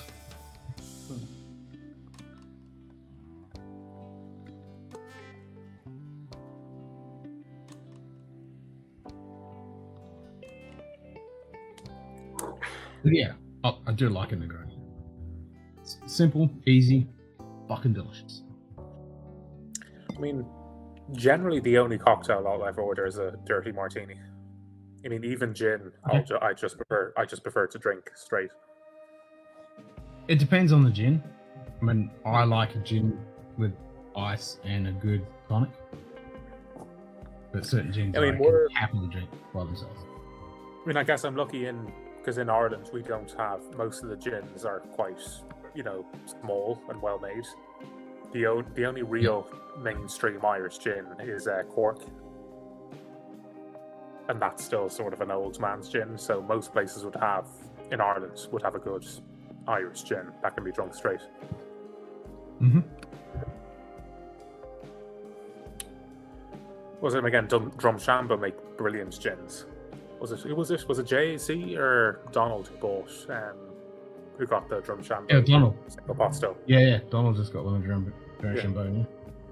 Sorry, because I had their inaugural release, which was 46 instead of 43, and it was really good. But you have to have a good tolerance for young metallic whiskey because it carried brilliant flavors, but there was a strong young metallic note. Which is understandable.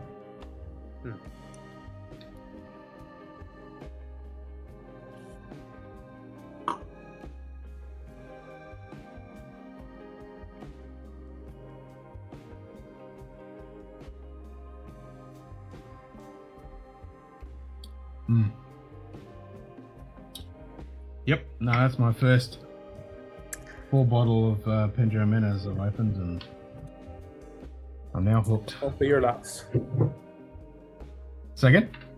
But it won't be your last. Honestly, I'm actually It happy. certainly will not be my fucking last. It was worth the And I don't think €6 I'll to be buy. getting the job Yeah, no, it was worth the €6 to buy this just so I could appreciate how good other Pedro Jimenez. Yeah, wine you gotta have that product. contrast. Exactly. Yeah.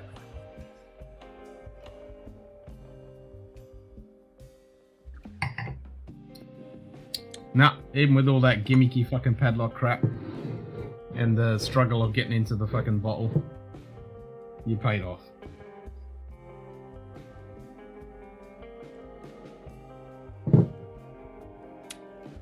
But again, there's literally bone dry sherries out there. So again, Amontillado and Palo Cortado can often have 0 grams of sugar in them. Mm-hmm. And I mean, contrast that with what you're drinking, which is 420. in a liter. Yes. Yes. Which I don't mind. I don't mind in moderation. No, I mean, no, it's natural. Okay. That's the thing. If they were adding grape syrup, which is, they are allowed to add small amounts of grape syrup, but they tend to only do that with sort of the cheap cooking ones. Yeah, cooking type stuff. Yeah. And even if they add grape syrup to this, I mean, there's already 300 grams as a base of sugar as a base naturally occurring. So what's an extra 20 grams on top of that? Well, that's it. I mean, the grape has a shitload of fucking sugar. So yeah, you shouldn't have to. And they literally dry the grapes in the sun to the point where only the sugar and skins remain. Is left. Yeah. Yeah.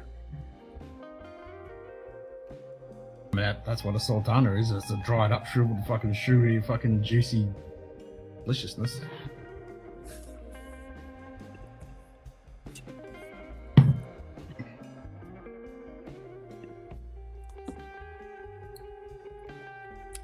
You're saying you should have that in Capita. Do you have a Capita? Capita. Yeah, I got a few Capitas. I got a few different ones. I got the Glencairn one, and I got a few other Capitas. Oh, the Glencairn Capitas are tiny compared to actual Capitas you find here in Spain.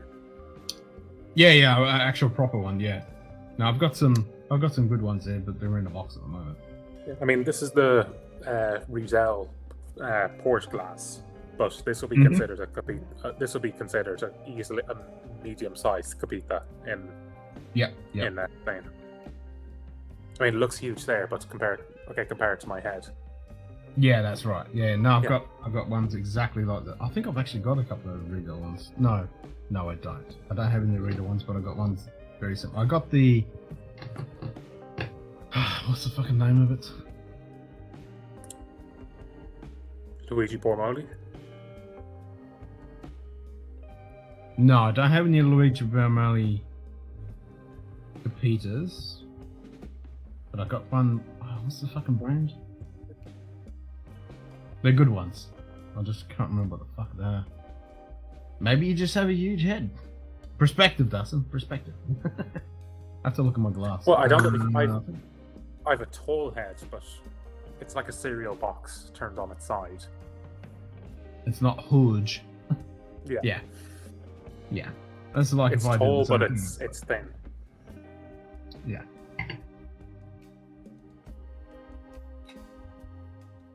I'll never forget, I was in Salt Lake City for 2 days once, and someone told me I'd make a very good preacher. Okay. That's what she said. Exactly.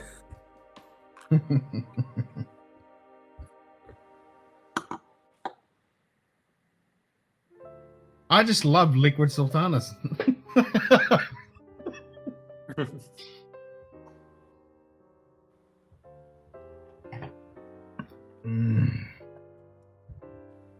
I mean, my favorite guilty pleasure is chocolate covered sultanas. I can't love them, especially if they're dark chocolate. Oh my god, they're addictive. And dark chocolate covered ginger. Love that stuff. I mean, I just eat plain dark chocolate itself. I mean, my girlfriend. I do too. I love it. I love a good 90% dark chocolate. But I mean, my girlfriend, she's from Bolivia, so she can have 99% dark chocolate, no problem. Oof. Yeah, that's a little bit of quiet taste. Yeah. I can do 90 quite easily, but 99? Ooh, damn. That's a spicy. No, that's 99 is just the bean crushed into bar. Exactly. You just cooked it, crushed it, and shoved it in your mouth. Exactly. But I mean, in fairness, she's taught me to go from generic milk chocolate to 85% chocolate. So nice. And it's good because my missus, she can't do it. She doesn't drink it. I mean, eat it at all. So if I get a good dark chocolate, she's never gonna rate it. Which is always good. 85 seems to be that perfect sweet spot to be still in dark chocolate, but more approachable. Yeah, 70 to 90. Yeah. I'm happy.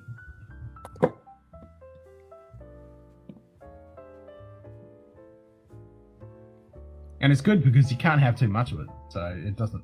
Yeah. But I It's mean, not like, I hate it when people chew. You can't chew dark chocolate. You sort of have to let it dissolve. No, you gotta let it. Yeah, you gotta let that shit just dissolve and soak. Catch at least 1 dram with you? Yeah, do it, brother. Please. Well, we're not having drams. We're having grape juice. Kosher, halal, alcohol-free grape juice. GMT, sugar-free. Yeah. Artificial Right, sugar-free. it's a charcoal water. Yes, exactly. Charcoal. Yeah, with activated charcoal for our teeth. It's healthy. It's good for you.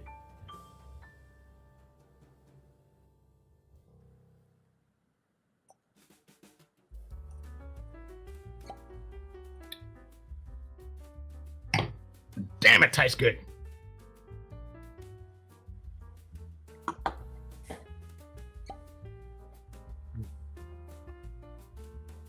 Yeah, I want to pour that over some vanilla ice cream. Oh no, you can buy Pedro Jimenez specifically for cooking as well. But I mean, this for €11, you enjoy in the exact same way as a 20-year-old whiskey. Just long, a lovely mouthfeel, long finish. That develops.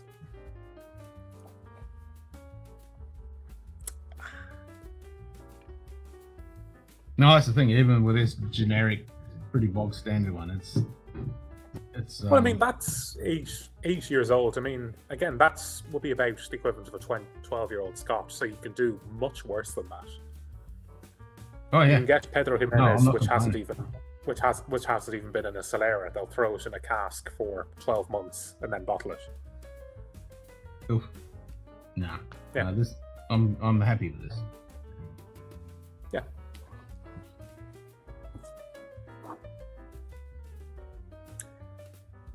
And It's I mean, definitely that's not a 8-year-old. Imagine how that.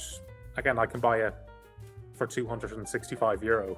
I can buy a 1958 vintage Pedro Jimenez. I want some of that. And Greg, you just said it. You just said it.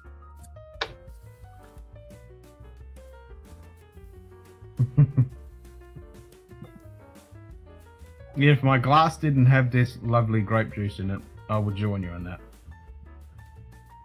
That one that thou shall not be named, which you just named.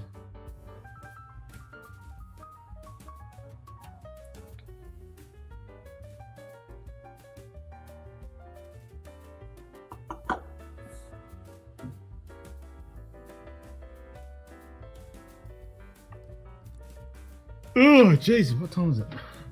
All right, we got 20 minutes. Perfect. Kick it in the nuts at 2 a.m. Since I do have to be up, take the missus to work, and I've got the boy all day today. Since it's public holiday here for the Queen's fucking funeral's on Monday, but we're having the day today, which just because some Albanese fuckhead and a bunch of other knob-headed politicians decided to have their Remembrance Day today.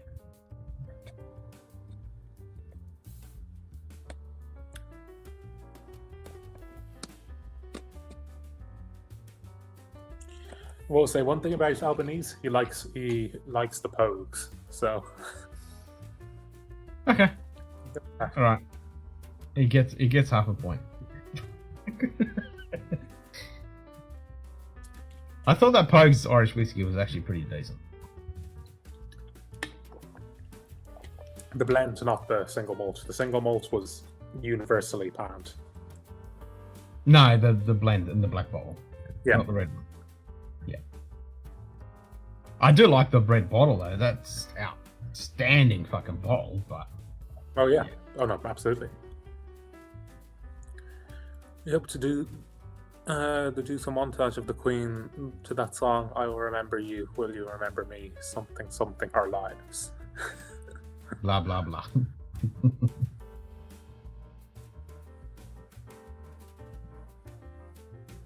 I remember you. You remember me. Something without something our lives.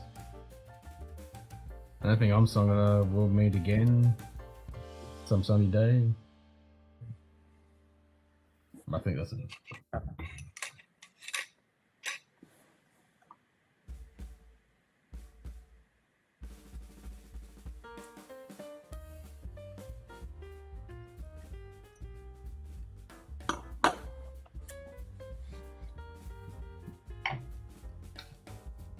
Oh, there's a duel happening.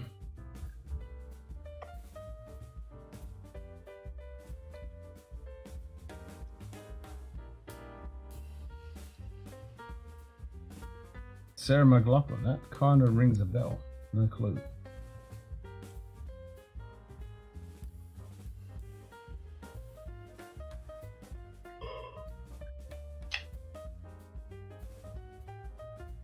Kind of rings a bell.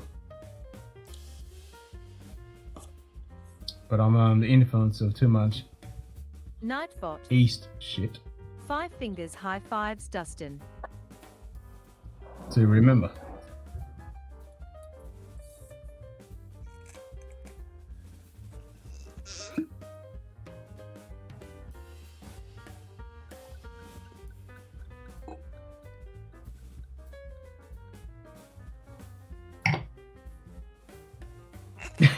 Ken and David chatting about you earlier. Yeah, he's got that epic mansion with a massive amount of whiskey and wines and.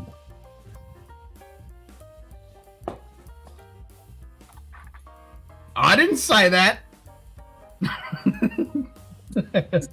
That was David's impression. Well, I mean, that was just observation. That was a guided observation, not an impression. And I said you were an eccentric sleeper agent with a massive mansion of epic whiskeys and bourbons and cognacs and shit. Exactly. And a wine cellar to.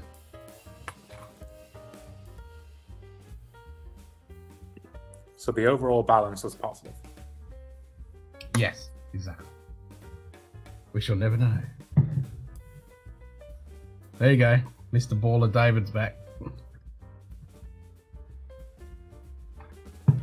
You rolled one. It paid off. Don't ask questions of the bot. Just get your drams. You rolled a 1 by spending more than $100 on a shit Kilkerran.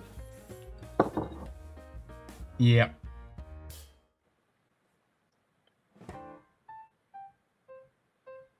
Oh, Jesus. Anybody think it's almost 2 o'clock in the morning or some crap? It probably. I have no idea, doesn't it? I have no idea. Your guess is as good as mine, mate. I have no idea. The bot says what it says.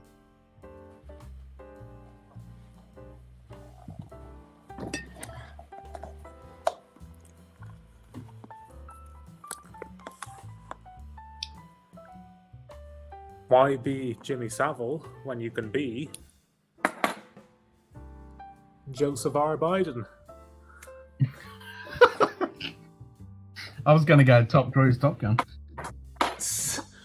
I know, it could be. I mean, this is literally the exact Ray-Bans that, like the exact code Ray-Bans that Joe Biden wears. Oh, really? Damn. I'll make this bot drink Kilkerran 8. Poor bot. I'll make it drink this fucking shitty Ben Rick. Here, bot. And Come and get it. to wash it down, it can have a fine Pedro Jimenez. You can have some moldy jockstrap. There you go. There you go, bot. That'll send you on your way. I mean, it's actually good value because you get to taste both wine, cheap wine, and cheese.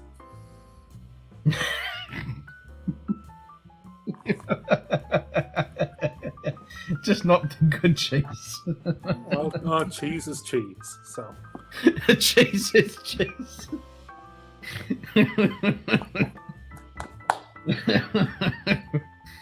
We're not discriminatory here.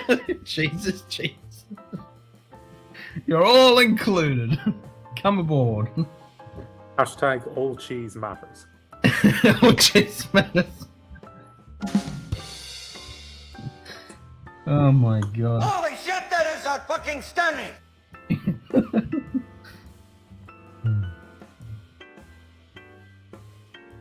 Cheese lives matter.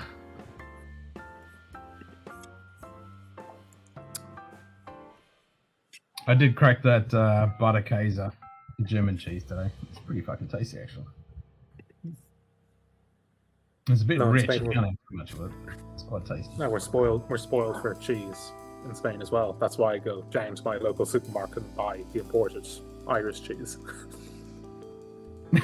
I don't want any of this fancy shit. Give me my hometown cheese. Yeah. I thought Greg was going to jump on with us. Yeah, come on, Greg. I'm going to pour some of that Thou Shalt Not Be Named whiskey.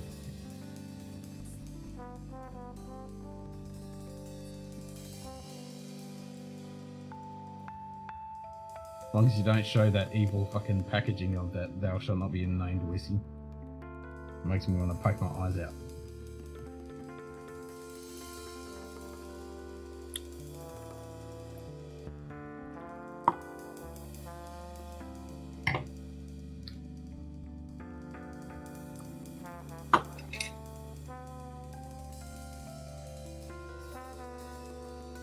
I mean, I specifically bought an old bottle of Powers when they announced the rebrand. I specifically bought an old bottle of Powers just to keep in my attic so I could look at it. Nothing wrong with that. Yeah.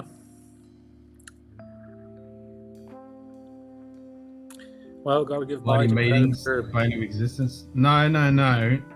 The four-letter word that starts with W is the bane of existence. The oh, fuck you, Greg. he puts it in his fucking name. I'm gonna fix that.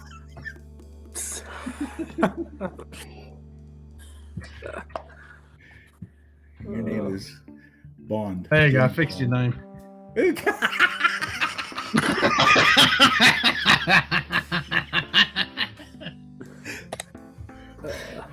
Is Schlong secretly taking over this stream?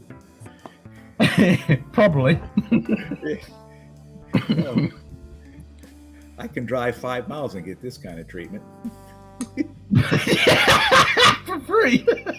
For free, yeah. Ken. Oh, Listen, I would like to thank Says thanks for the likes. Mr. Top Shelf Dustin for his lovely comments. Teleprompter says repeat. I would like to thank Mr. Top Shelf Dustin for his lovely comments. And today's date is Saturday. And today's date is Saturday. Oh my goodness. You know, I was checking on your package, Ken. The damn Australian postal service moves slower than ours does. Well, it's got to go from emu to quokka to kangaroo to wombat to drop there. So it'll get here in about 3 months. I wonder if I would have dropped. Maybe I should have dropped Jim Morrison's name. Might have got a little bit faster service. That probably would have burned it. Yeah. Hey, I got friends in the U.S. Postal Service. Start moving that package. Yep.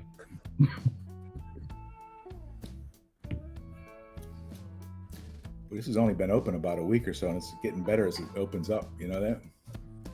What, the gift John, fucking whiskey? What was that? redacted whiskey. Yeah, no, it's a blend Yeah. for the price. Yeah. John Delancey whiskey. John Zelansky. Oh my God. No, I was supposed to be working and lurking, but I guess that ended. That ended about 10 minutes ago. Hey, what glass were you drinking that from, by the way? It looked very ornate. What was that? What glass were Glass. you drinking that from? It looked like a sort of medieval goblet. Hold on, let me turn this up here. Getting I, deaf in my old age. well, my microphone isn't the best, but I can hear you. What? What's the glass you're drinking what out was of, Greg? Oh, I don't know. It's just some kind of. yeah, it's like a Oh, medieval it's a goblet. goblet. Yeah. It's a class for small people, I guess. I don't know, which means I don't know why I have it.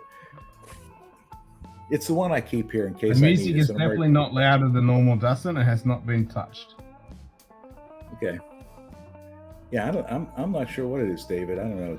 I just pulled it out of the china cupboard. I keep it up here in case I want to have a pour or something like that. I don't have to go downstairs. That way I can drink whiskey. It's like it looks like someone from. It looks like in Denmark they have a drink called gammeldansk, and it's essentially a traditional, essentially the exact same as they used to make in apothecaries. So just spirit with spices and herbs in it, and they love to drink it out of those little glasses. Yeah, well, maybe if I drink in a smaller glass, I won't drink so much, but probably not. No, that doesn't work. You just drink more. It empties quicker. You have to refill it quicker. Yeah. And like I said, I just keep one upstairs. That way I don't have to go down and, tell my wife when I'm getting a Glencairn at 11:30 in the morning.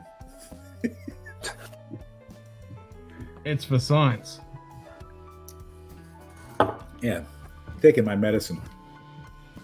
Exactly. Proven. It's science. Did you Says say you that drink they don't have Lefroy in Australia? No, I can get Lefroy, except I can only get the 10 Law quarter cask. And the old fucking triple wood is now gone, but I can't get. We only get it at 40%. We don't get 43 of the 10. We don't get cartridges, and we don't get cast strength. Nick's Oh, has and cast strength. the world-renowned select cask. Nick's has cast strength. I can get that, but I forgot that even existed. I tried to Hey. banish it out of my brain Hey, from hey, complete Ken, existence, and thanks to David, he just brought it back, and now I'm scarred for life. So I need to go to get help now. Greg, I hope you never have to suffer the existence of ever paying money for the Lefroy select cask. Yeah, I got gifted a bottle and I drank it and I went, oh, I'm glad I didn't fucking pay for this. you know that I looked. Nick's has batch 14 of the cast strength. That's nice. Yeah. So somehow they got a bottle of it in. That's not what I ordered you, but they have it. Well, I did see there is one place that has them. I can't remember which place it was. And they were like $280 for a fucking cast strength. Yeah, they ain't cheap. No. There was only one place I saw, and I thought, well, that pretty much might as well not exist because I ain't paying for that. Well, fortunately, I think it's maybe $1 Australian is 70 cents US. Yep. So- that's usually where it around hovers. Yeah, so the conversion rate, at least that's what it was the day that I got that bottle for you. So you That's didn't usually get- where it sits. Yeah, you didn't get the cast strength, but you got something older and you got something a little bit higher ABV, so you should be good. Nice. Nice. Donald can offer professional help, and he works for this. There you go. I gotta see. I think I gotta go down to Schlong's this weekend. I haven't been to his place in a couple weeks. The question is should you go earlier in the day and get it over with, or have someone drive you down in early evening and get an Uber back? Both options sound pretty good to me. Yeah. Or just go early and get an Uber late. Yep, that's what I'd be doing. Go early, come home late, Stumble tick it into off the as a house. fucking good day. Yeah. Stumble in and say, well, I tried to stop earlier. I just lost my head. Yeah, and sorry about the whatchamacallit, the Saturn. I thought it said live on the stream, so hey, that's, and it said NASA. So I don't know. That Jupiter thing? Oh yeah. Nah, there's a lot of dodgy YouTubers out there that will grab so-called live content of NASA stuff and try and stream it, and a lot of people fall for it. So what did they do that like 2 or 3 weeks ago? Oh, that was almost a month ago now. So that was there was 3 images brought out. There was the one of Jupiter, and then there was the big wide shot, and one was annotated, and one wasn't. But they were actually produced by a lady in Canada, I think, if I remember correctly, and she's a citizen scientist. She's been processing Hubble images. Yes, Lady Gaga. She's been processing the data from Hubble and now JWST, and so she paired with the scientists that actually originally did the data acquisition with Hubble. I mean JWST. So all that really was a camera panning in and out of a photograph, pretty much. Well, it was different. It was the Mir spec and a few of the other cameras that are on JWST, and then she processed the data set, and they were the images that were shared. Okay. So there's never any live stream of that. They don't make that public or anything like that. No, those images were actually shared through all the networks and social, and then the news pages and social media networks all picked it all up and shared all that about a month ago. Well, I don't know if they had it. It might be gone now, but I think on DirecTV, NASA did used to have a live channel with like the space station and stuff. And even if they weren't doing anything, it would just show you. Yeah, no, that's still going. That's still going. Yeah, okay, it's still going? Yep. Okay. Because actually, a few years ago, they actually mounted some cameras on the bottom of the ISS that just show the Earth, and you can watch those 24/7. Yeah, it's But then you got the NASA official NASA channel, which has content 24/7. Okay. So they'll have mission updates from the NASA, the ISS crew. They'll have stuff on the current missions, the whatever that's going at the time. They'll have educational programs, and you can watch the NASA TV channel anytime. Did they ever do that launch that kept getting delayed, or no? No, it's in a couple of weeks. They're doing a fueling test yesterday. They did a fuel test for the Artemis, and they're going to be launching in 2 weeks, I think it is. At the end of the month, they're going to be launching. So we'll be doing a live stream of that for sure. Yeah, that's what I thought they said when that last time they tried that. If they didn't get it within they had like 2 or 3 day window, and then if it didn't work, then they had to wait a couple of weeks to try to do it again or something like that. Yeah. So the next window is like end of the month. So how much bigger is that than the Saturn V? It's actually smaller. I thought it was actually bigger, but it's not. It's actually smaller than the Saturn V. I thought that they said it was the largest rocket ever launched. In size, as in metric tons, yes. Okay. In gross weight, yes. But height, no. Not in height. Yeah. Because the Saturn V is so fucking skinny and massive and tall.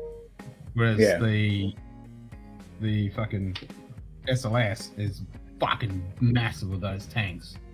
Yeah. It's a big, wide motherfucker. And the amount of thrust and load that she can generate blows the Saturn V out of the water, but she's still physically small.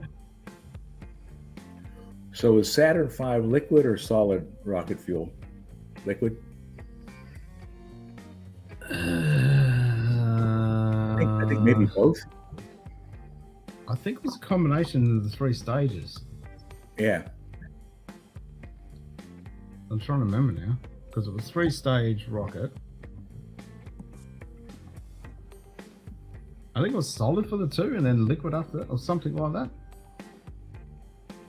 Could be Yeah, I completely can't off. remember. I'm thinking, yeah. I can't remember either. I knew that the shuttle, both of those were solid rocket fuel. Yes. Yeah. You know. But I No, wasn't sure. it says here the Saturn V was liquid. It was all liquid in the 3 Yeah. stages? Yeah. Oh, yeah. 3 Because stages, liquid solid's fuel. only a recent thing. Yeah. There you go, kerosene, liquid, oxygen. Okay. I know they had different propellants in each stage, but Hey, you know what's even crazier than the fact that it worked was they did all their damn engineering on slide rules. uh-huh. I would love to go And into the a whole math code, class. like you've Yeah. seen that picture of the lady section of the code is this fucking tall. That was all Yeah. of it. Yeah. Yeah. I would love to go into a modern math class and hand them the slide rule like this. And they go, what the fuck is that? Yep. And- And all the So, of memory course- on that fucking thing was hand woven, Yeah. which is insane. Hand And of fucking course, the chief rocket scientist, Werner von Braun, was originally a Nazi. Yep. In true NASA fashion. Yep. Yep, we pilfered him and Yeah. We stole Got all into- before the Russians could get them. You know? exactly, because the Russians grabbed a whole bunch of fucking Nazis as well. Yeah. Yeah, that was the big thing, was getting all the, it was not only a race to Berlin, it was a race to who could get all the damn German scientists, Yeah. Fuck yeah. because definitely in aviation, they were way ahead of us. Oh, in rocket technology, they blew. Yeah, they were way above anybody. I mean, that Yeah. V5 the V2 just blew everyone away. It's like, holy shit. Yeah. Yeah. I think Yeah, they were working on an on the- intercontinental one at the time at the end of the war, Yep. and they didn't have enough of them. But remember, they had the ME-262. If they had enough of them to be effective, if you only have a few of them, they can't do anything. But hell, those could fly rings around anything we had. Yet nothing could touch them. No, I think they probably flew faster than our planes by probably at least 100 miles an hour, maybe more. Oh yeah, it was a couple of 100 miles. Yeah. They were just lightning fast. Yeah. Yeah, and I mean, and I'm not a pilot or anything, but when you're the main thing you want when you're a pilot is speed. Speed saves you, and speed can kill you. Exactly. If you can outrun your fucking enemy, Yep. you Or might maneuver. survive another day. Yep. Well, No, should that's I have, it. should I have one more or no?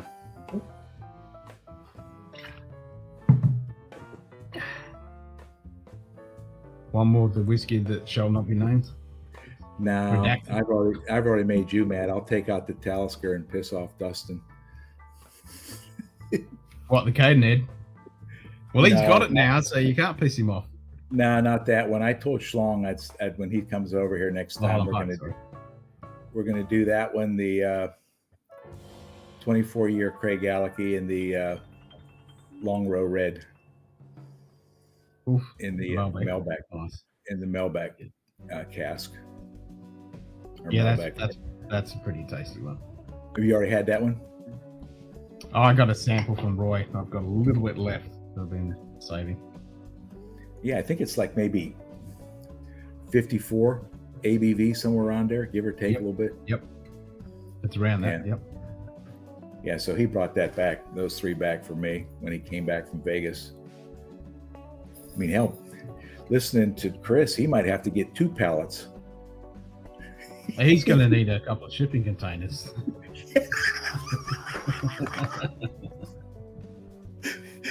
He's got some crazy fucking shit. He's got shit that he completely forgotten about, and he's like, "What the fuck that come from? Is that a double up or what?" Yeah, how are you shipping your whiskey, Chris? DHL or UPS? No, Maersk. Yeah. Mine's on a container on a Maersk ship. Yeah. But you got those fucking some of those ships that you can actually book a cabin on, get around, for cheap fucking transport and shit. You might have to jump on one of those and just have to pay the extra for a couple of extra containers. Yeah, container ship. You can actually get a ride on one of them things. It's kind of a ride, yeah. If they've got slots available, you can pay pennies and a dollar to fucking get on and get a trip. Yeah, I mean, if you're, you don't want to schedule any of your travels on the times and dates when you actually get anywhere, but you can get around on them. Yeah, you don't want to try to use that method of transportation if you're trying to impress a date either. Nope. Come on, dear, we're going on a cruise.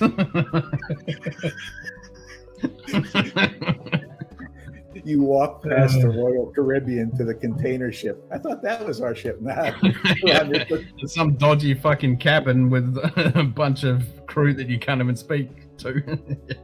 They're speaking completely different language. Yeah. Yeah, but I've seen some stuff like that on you. They've got like a nice mess. They've got gyms. They've got places to watch. Some of those cargo ships are fully decked out. Yeah. Yeah. I mean, it's not like they don't need the room. Don't have the room. It's a huge ship. Damn thing's over 1,100 feet long. So they'll just put a little part. Yeah, I saw a thing a few years ago about someone who was, or some website about how to travel around, and you can book trips on those things. Like, it's a website you can register with, and there's a whole bunch of the different shipping companies, and they'll find if the spot pops up, and you can kind of get onto it. Yeah, there's people that do. I don't know how you get these jobs, but there's a couple people. All they do is they go on these like Airbuses, 777s.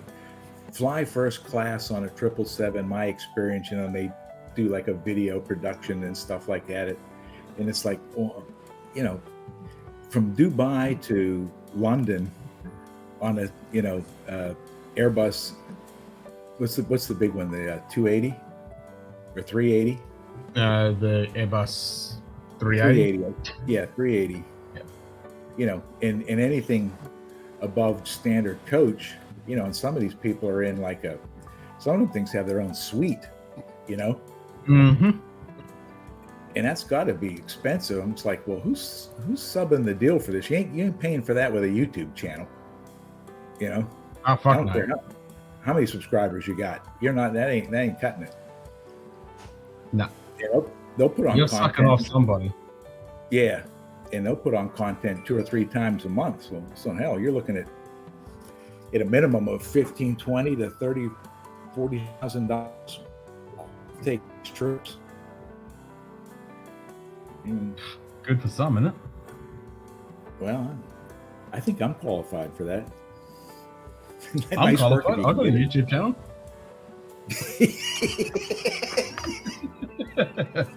There you go.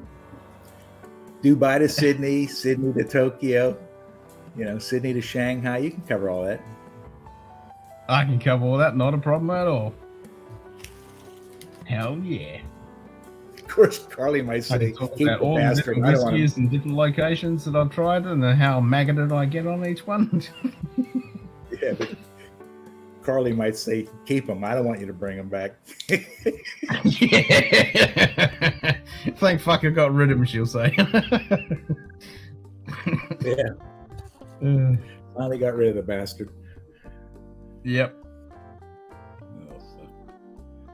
Who'd you have on today? Just Anthony and David? That's it? Yep. It's usually pretty quiet on a Wednesday night in the middle of the week. Sometimes you'll get Donald will come on sometimes. JD, Yeah, you'll get. it depends. Yeah, well, and that's the joy of working in, gourmet food sales. You can have an entire Wednesday free, and then you might work all day Sunday. Yep. That's the same thing with me, I'm Yeah. self-employed, so Self-employed, you just make your own time. So if I'm not working here, that means I'll be up till 12 or 1 o'clock my time. some stupid up day the out time. catching up. Yeah, exactly. Or I think that I'm gonna have a casual day, and then fucking the phone starts ringing off the fucking hook, and you're hanging out with your tail hanging out. Yeah. Yeah, I mean, it's got pluses and minuses. I mean, the pluses being that if you've got to run errands or stuff like that, you can make time for it. But then again, you got to make up the time somewhere else, later in the evening or something like that. Yep. That's it. Where are you located, David? I'm Irish, but I'm based in Madrid. Okay. So yeah, you can see the beautiful Madrid skyline at 8 o'clock. Nice. There's somebody's building something. Got the blueprint trains. I haven't had a quiet morning past 8 o'clock in 2 years. Oof. That's brutal. Yeah, well, maybe it's like living next to a train track. Do you eventually ever get used to it? Yeah, no, eventually you do. Oh, you eventually do, yeah. Yeah. It's the same if you're next to a fucking busy highway. Yeah. Train went through the middle of our town, and after a few years you get used to it. You don't even hear the damn thing. Yep. Of course, and again, they don't have the traffic that they used to. No.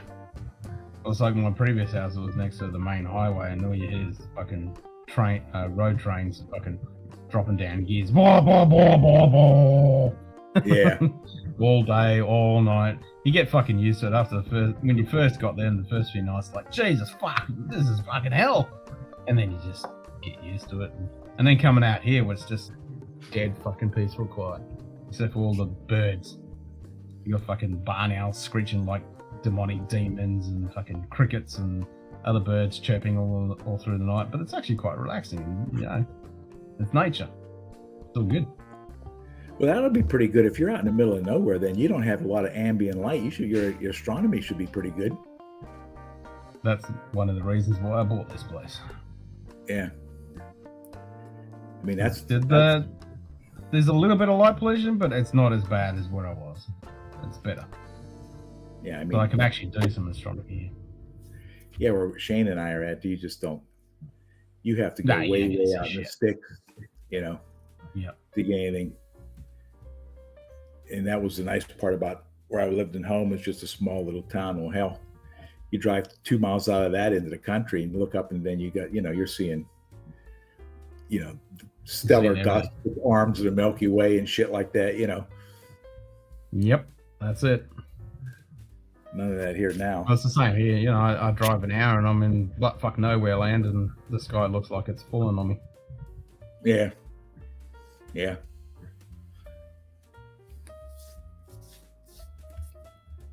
Yeah. Got the cat here.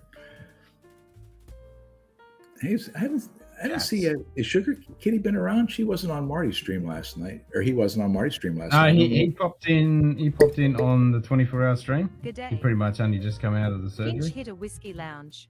So there he he's is. on the recovery now. G'day, Jim. Good, mate. Thoughts on the Cardinal Linkwood 12? It's still 2006, fall 2018 for $120. It's Linkwood. I would say yes. I love me some Linkwood. He must be working to get. Well, he's probably close to getting off work. He gets up at 4 o'clock in the morning or something like that. Donald's on the Horton hunt. Yeah, Hortons. Yeah, they're all over the place up there. He's out of school. The best place to be. Maybe I Yeah, should. Cane Heads Linkwood. I can imagine that's going to be pretty fucking good, Jim. Maybe I should send them a note. They got any good scotch? I'll pay for the shipping. I'll Venmo you. He's got a Cane Heads Linkwood. There you go. Hey, that's not bad.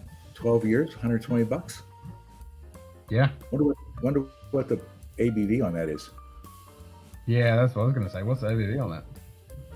Well, Had it's it brought to probably- me, I didn't have to go. Oh, that's the best fucking type of Hortons, Donald.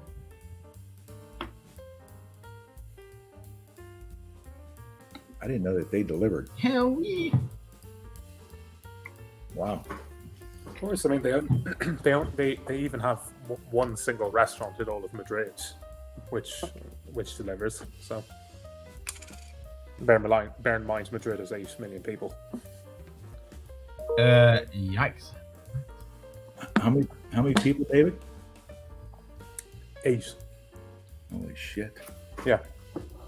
That's like, well, that might be almost as big as New York.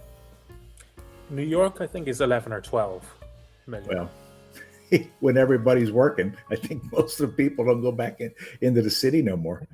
You know? Yeah, no, I mean, it's Madrid is slightly. I think Chicago's 8.5, so Madrid's around 8. So, I mean, we're talking about including the suburbs surrounding the city. So, There's mom and pop like food stores that have closed for COVID that haven't opened up and probably won't ever open up, you know? Because if you only got 15% of the people coming back into work, you know, you can't survive. Fucked. Yeah. You know, and when they made everybody work at home, everybody said, well, hell, you know, I can work from home. Why do I have to drive an hour each way in a car? Get up. Yeah, stuck in fucking dressed. peak out traffic all day. Fuck that shit.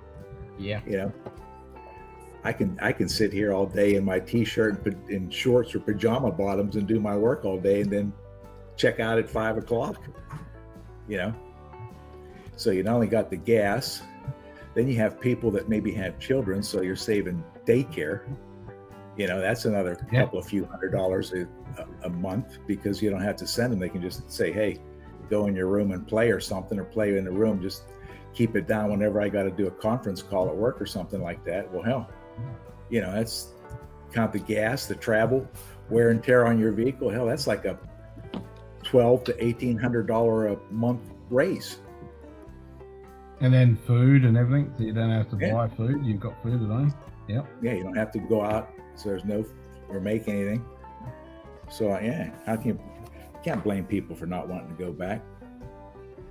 Actually, we were talking about that one earlier, Jim. I think Donald was talking about that one. That exact one. Is that like their annual release? For Shield release, yeah. I think everybody does that, don't they? On Isla, does one of those releases. Yeah, the for Shield editions. Yep. Because the for Shield is like a 7-day event, so each day they have different distilleries. That's their day, and they'll go through and they'll bring out the Shield releases. Yeah, there was one guy on YouTube. He gets some pretty good pours. It was the malt something. It's the Indian guy that does the reviews. Do you know who I'm talking about? It's malt whiskey. There's a couple. Yeah, I follow one guy. Yeah. Yeah, he went there, and I think he went to Lefroy and maybe Lagavulin or something like that this year. Him and a couple of his buddies went over there for that week, and he posted it up on YouTube. I can't remember what his channel's called, but he got the. I think they went to Lefroy because he tried the. I think he tried the Warehouse one, and then I think they also went to Ardbeg because he did the committee release of the Ardcore or something like that. So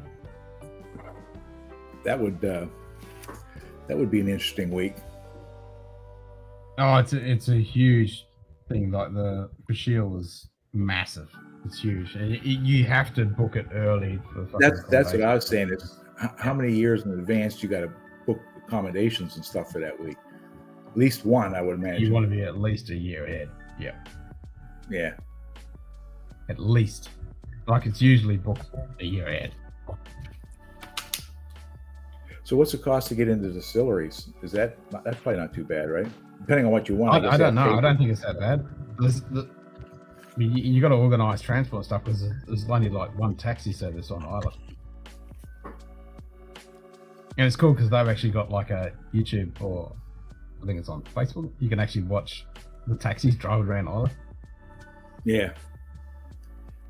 There was one guy from like a whiskey crusade or something. The guy used to do like the store hauls. He'd go into, he's in California, him and his wife, and he'd do them videos where he'd go into like Costco's and a different Phil total and line. What? Pardon me? Whiskey Mystery, Phil and Diva. That's it. Yeah.